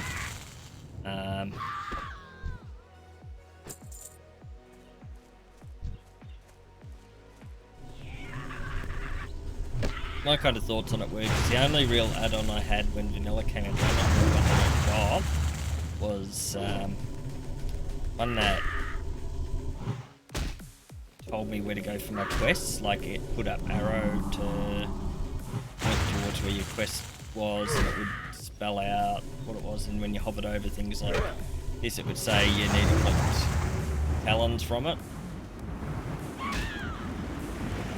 But, you know, I've done these areas enough in the past that I know most of the quests now and what most of the quest logs say and where I have to go, or I can figure it out quick enough.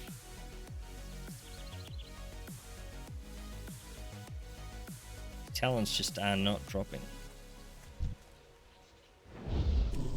Like I'm going to cause the extinction of these harpies multiple times over before they drop.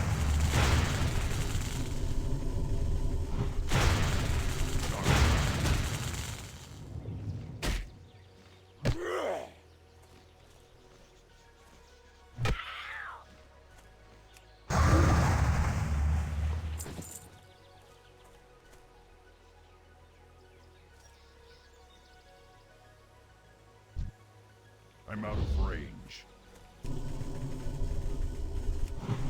Oh, that's one of the speaking of nuzlocking and Pokemon. That's one of the things I have on Nintendo 64.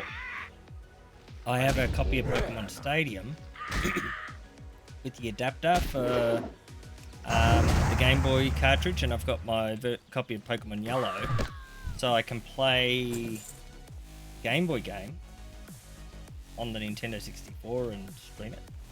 Like the original Pokemon Yellow. The Pikachu that doesn't evolve. I 100% am doing that. I did it with like not streamed it, but I played it with an emulator a couple of years ago, and it wasn't as much fun on the emulator. But I fired it up on the Nintendo 64 at the start of the year, and it was so much fun.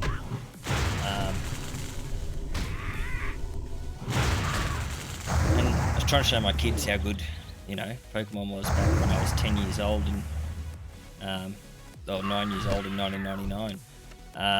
And they just wouldn't be in it. They didn't like it. They liked Let's Go Eevee and Let's Go Pikachu, but not the older style. They're too used to the newer graphics, I guess.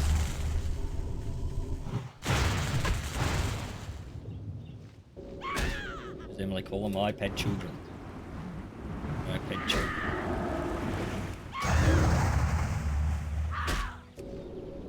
That and my bird, they're all iPad children.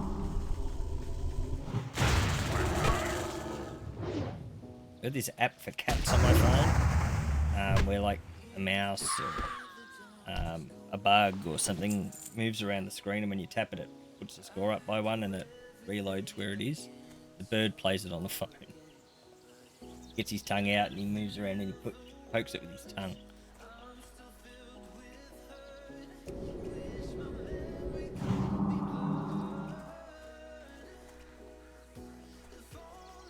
Yeah, I got.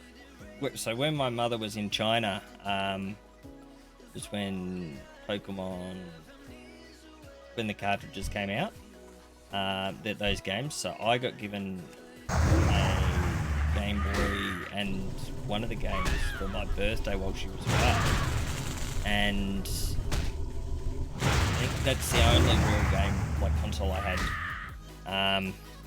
growing up, apart from like the Sega,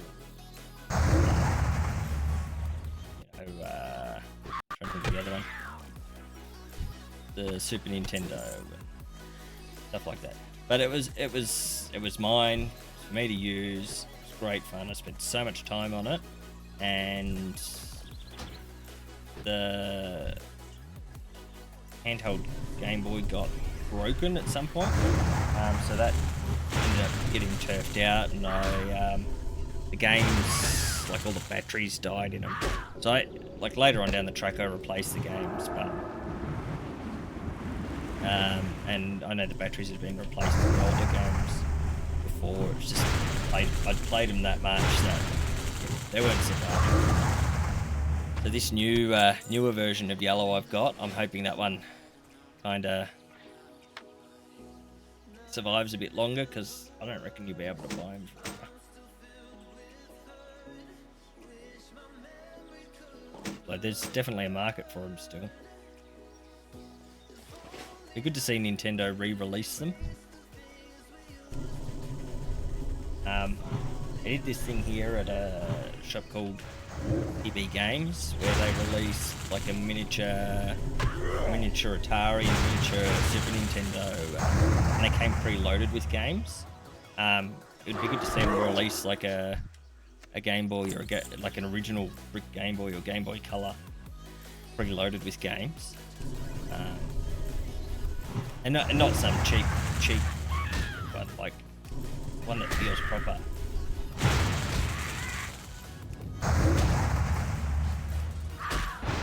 Even remember playing Tetris on it. It came with Tetris.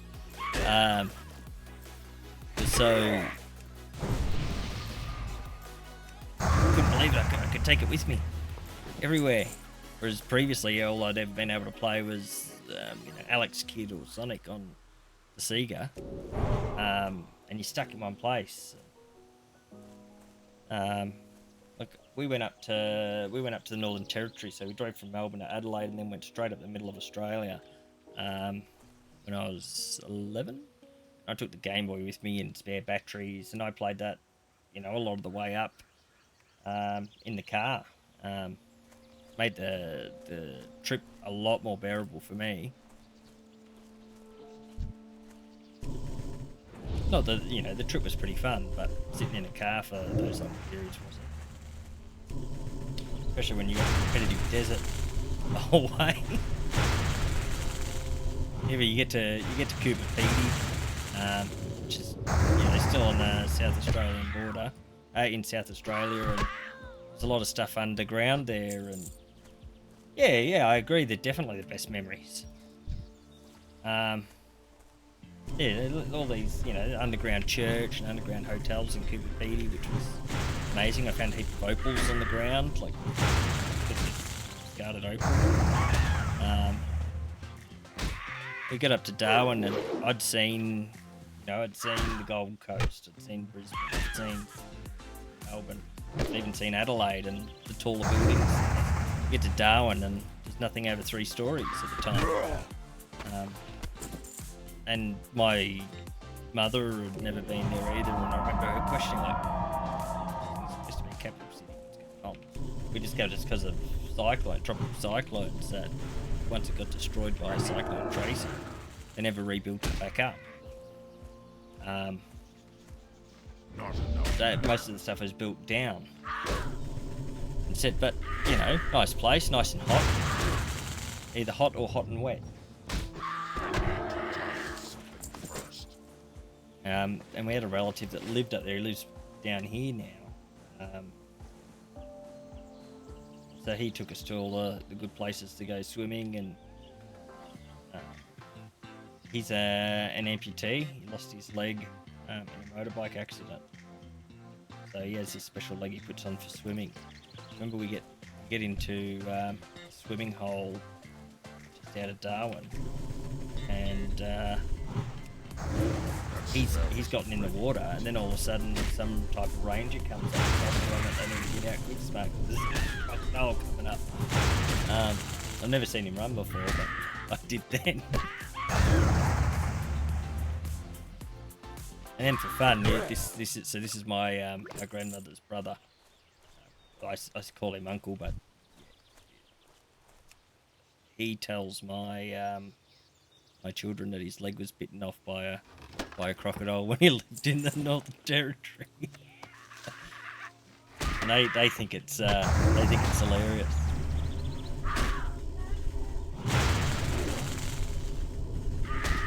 Not that he got his leg bitten off, but you know the way he tells the story is very eccentric about it.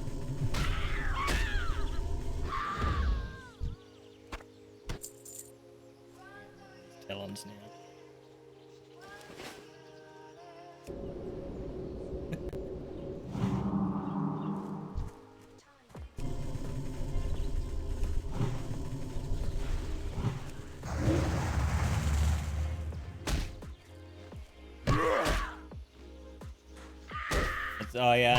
I jumped on a bit earlier today for a stream.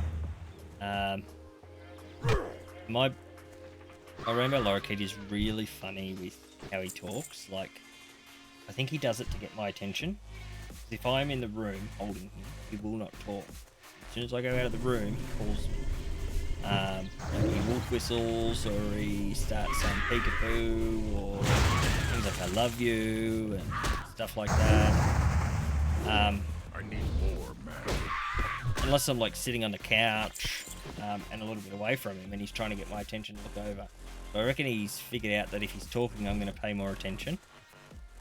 Because he's very attention starved, apparently. But yeah, I was streaming earlier, and all I could hear in the background, as soon as I started up, all I could hear was, "Hello, who's a good boy? Such a good boy. What a pretty bird. I love you." And then I think Em's just playing peekaboo with him.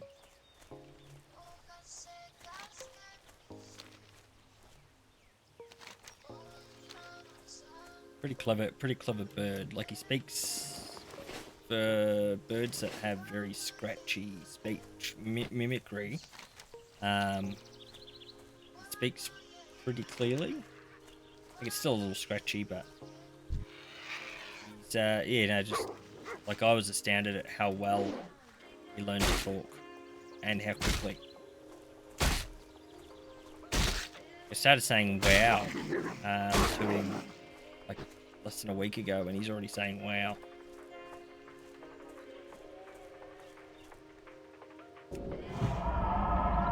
But we haven't taught him swear words yet. We're staying away from swear words.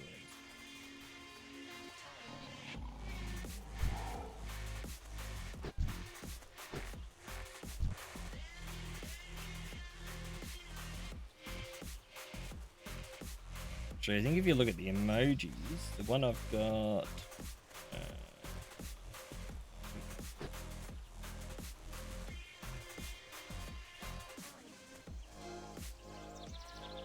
coming up that well for me. Let's try this one. Got one in there. I made it from a photo of him.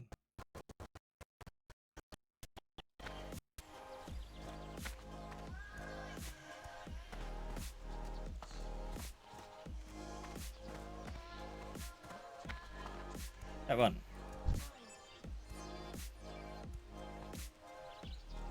That's a photo of him I turned into a little emoji.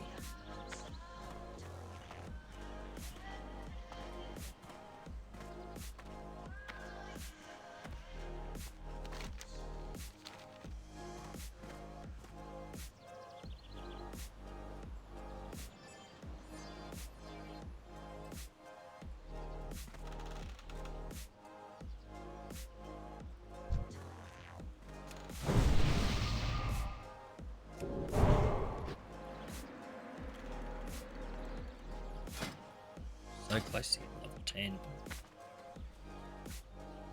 When I hit level 10, I'll jump off for the night. morning here. It's supposed 4 o'clock. It's past 4 o'clock. So, Peace, friend.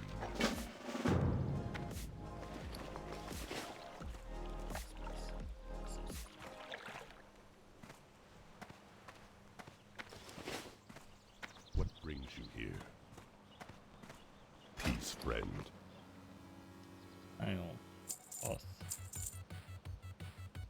Yeah.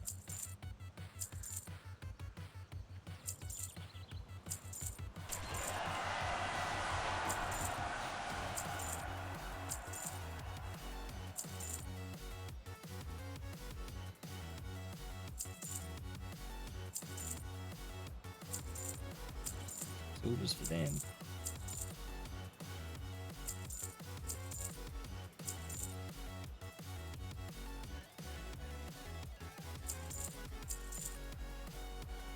Time to worry about that later.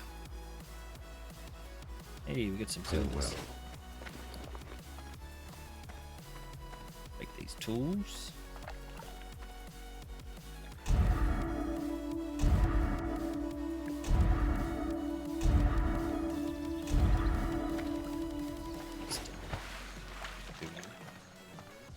That one's easy to do. Yeah, yeah.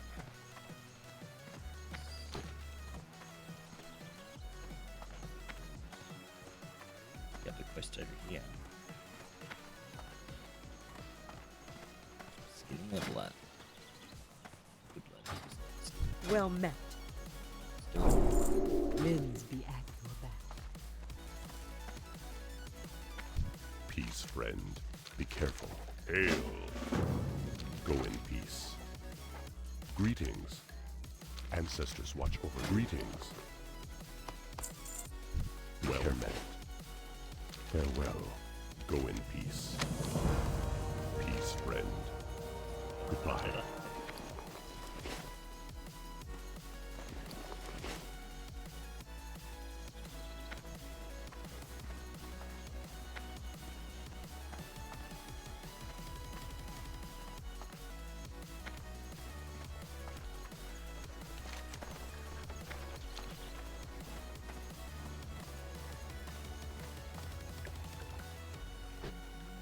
All right.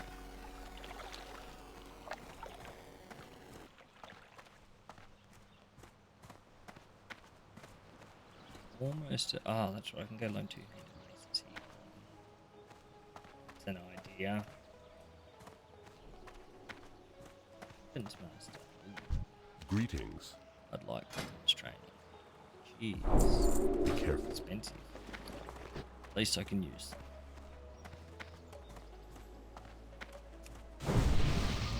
Yep. Go wave the stick. Well, go turn in some quests, and I might check myself into an inn because that even going to the well is probably going to level me. By the time I kill something.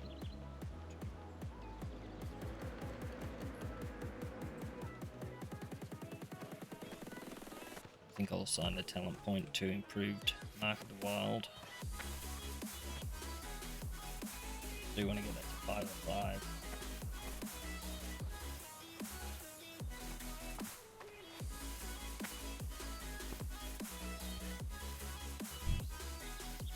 Kodos. Yeah, we get leathers. Get Kodo. Hide, leather bag. That's reasonably. It's too far away.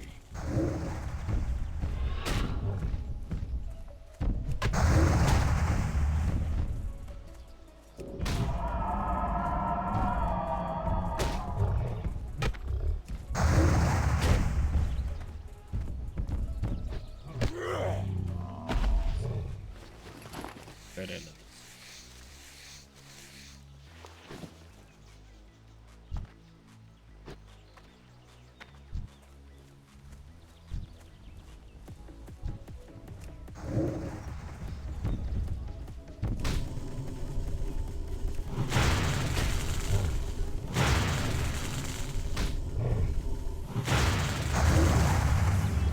Hey, we got one.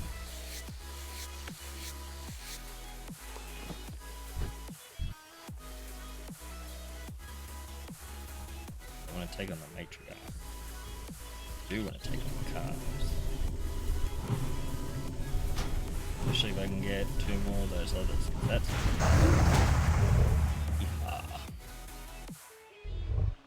My mana is low. and I mean it helps my leather workings.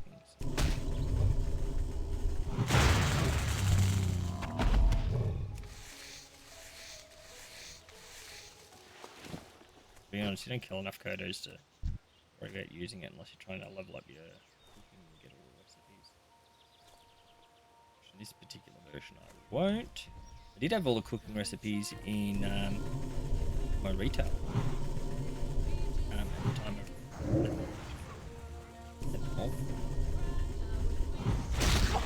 pretty proud of that.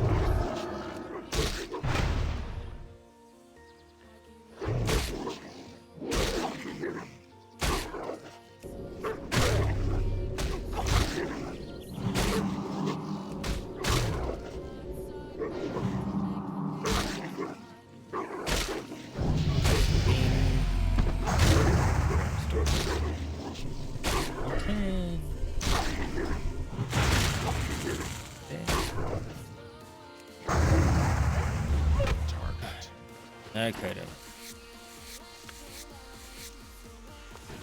Made all those poor kodos for nothing. Oh, sorry, we did get one level. Oh, you're a bull. Take ya.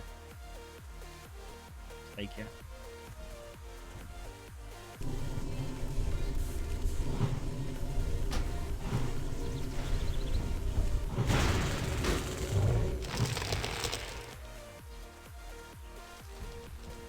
We broke out. Bugger.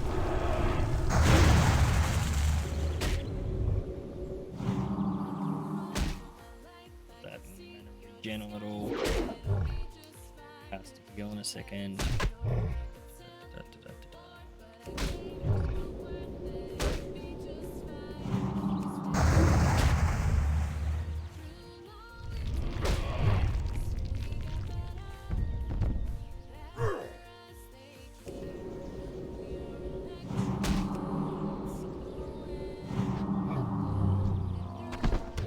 Okay. Hey, I took ruined leather scraps.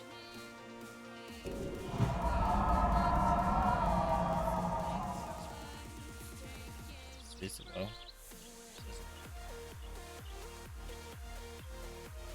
Keep an eye out for Mazaranchi as well.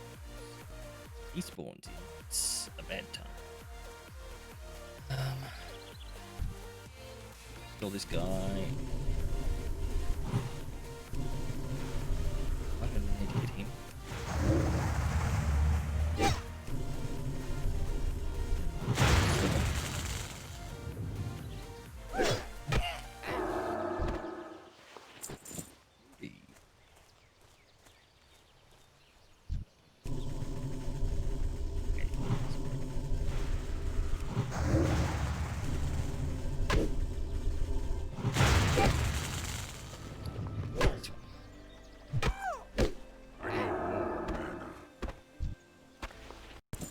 Die so dramatically as well.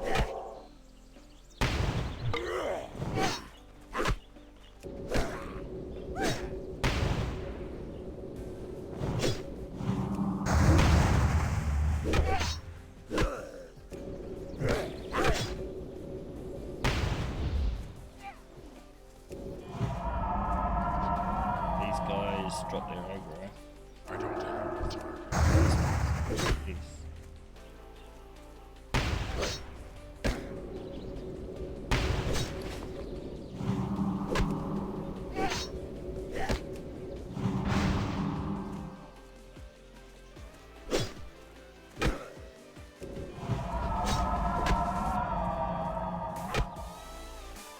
Okay.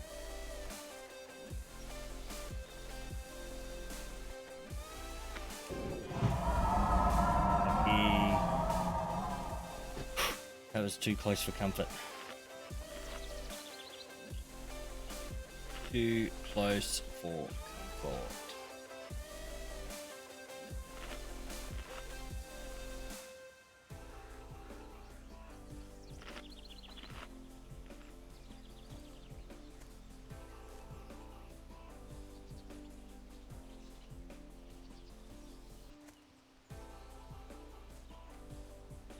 my bear form, I would have been not only more than capable of taking on the two of them, I would have been quite comfortable taking on more than two.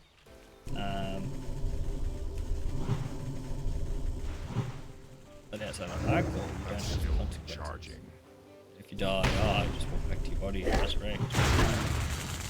Most you lose some armor, durability, or red sickness for a bit.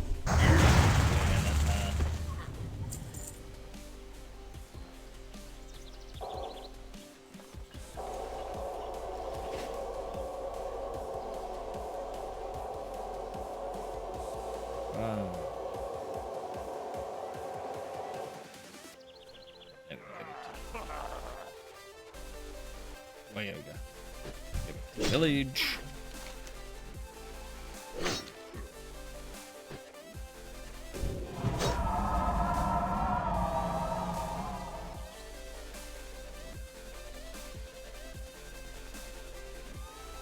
Quests in.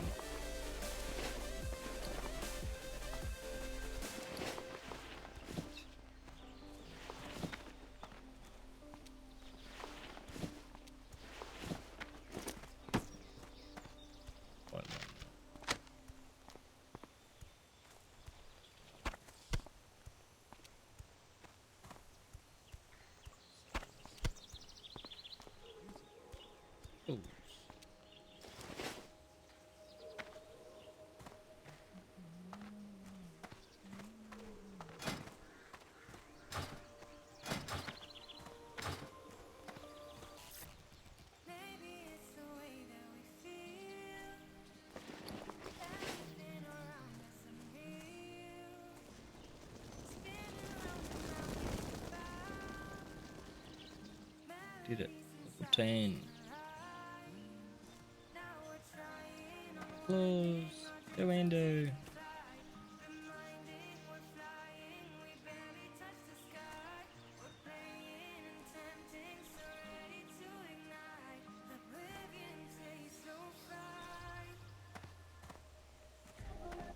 Well met. Easy, bro. Go in peace. Oh, new pants for Be me. careful. Shouldn't have.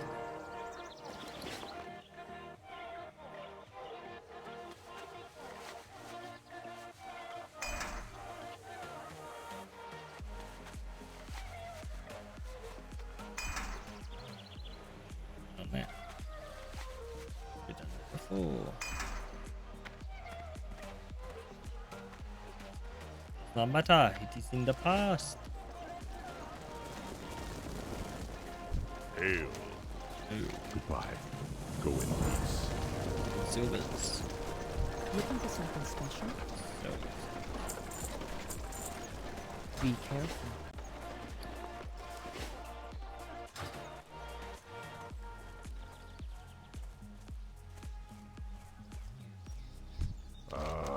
I've been expecting you.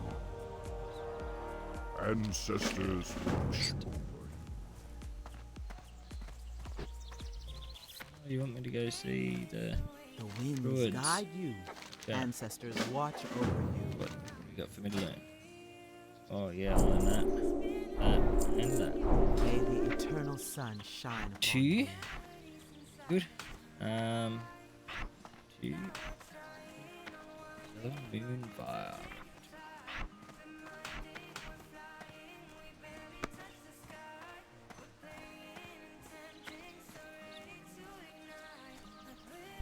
what brings you here. Farewell.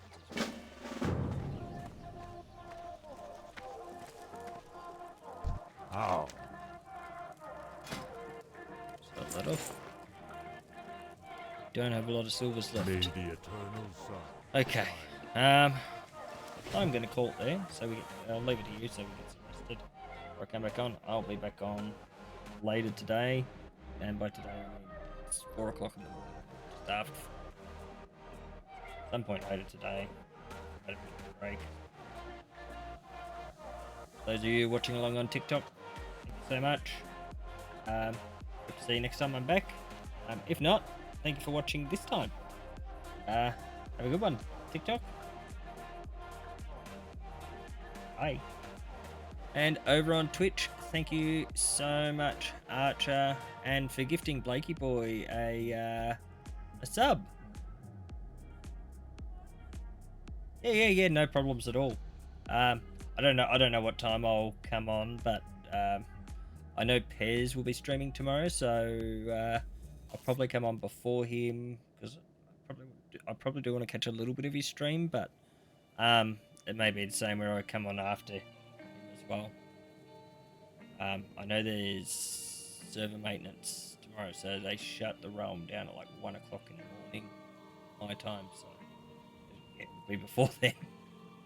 But no, thank you so much. Thank you so much.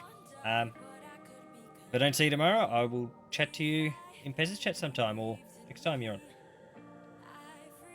You have a good day, a good night, and yeah, see ya.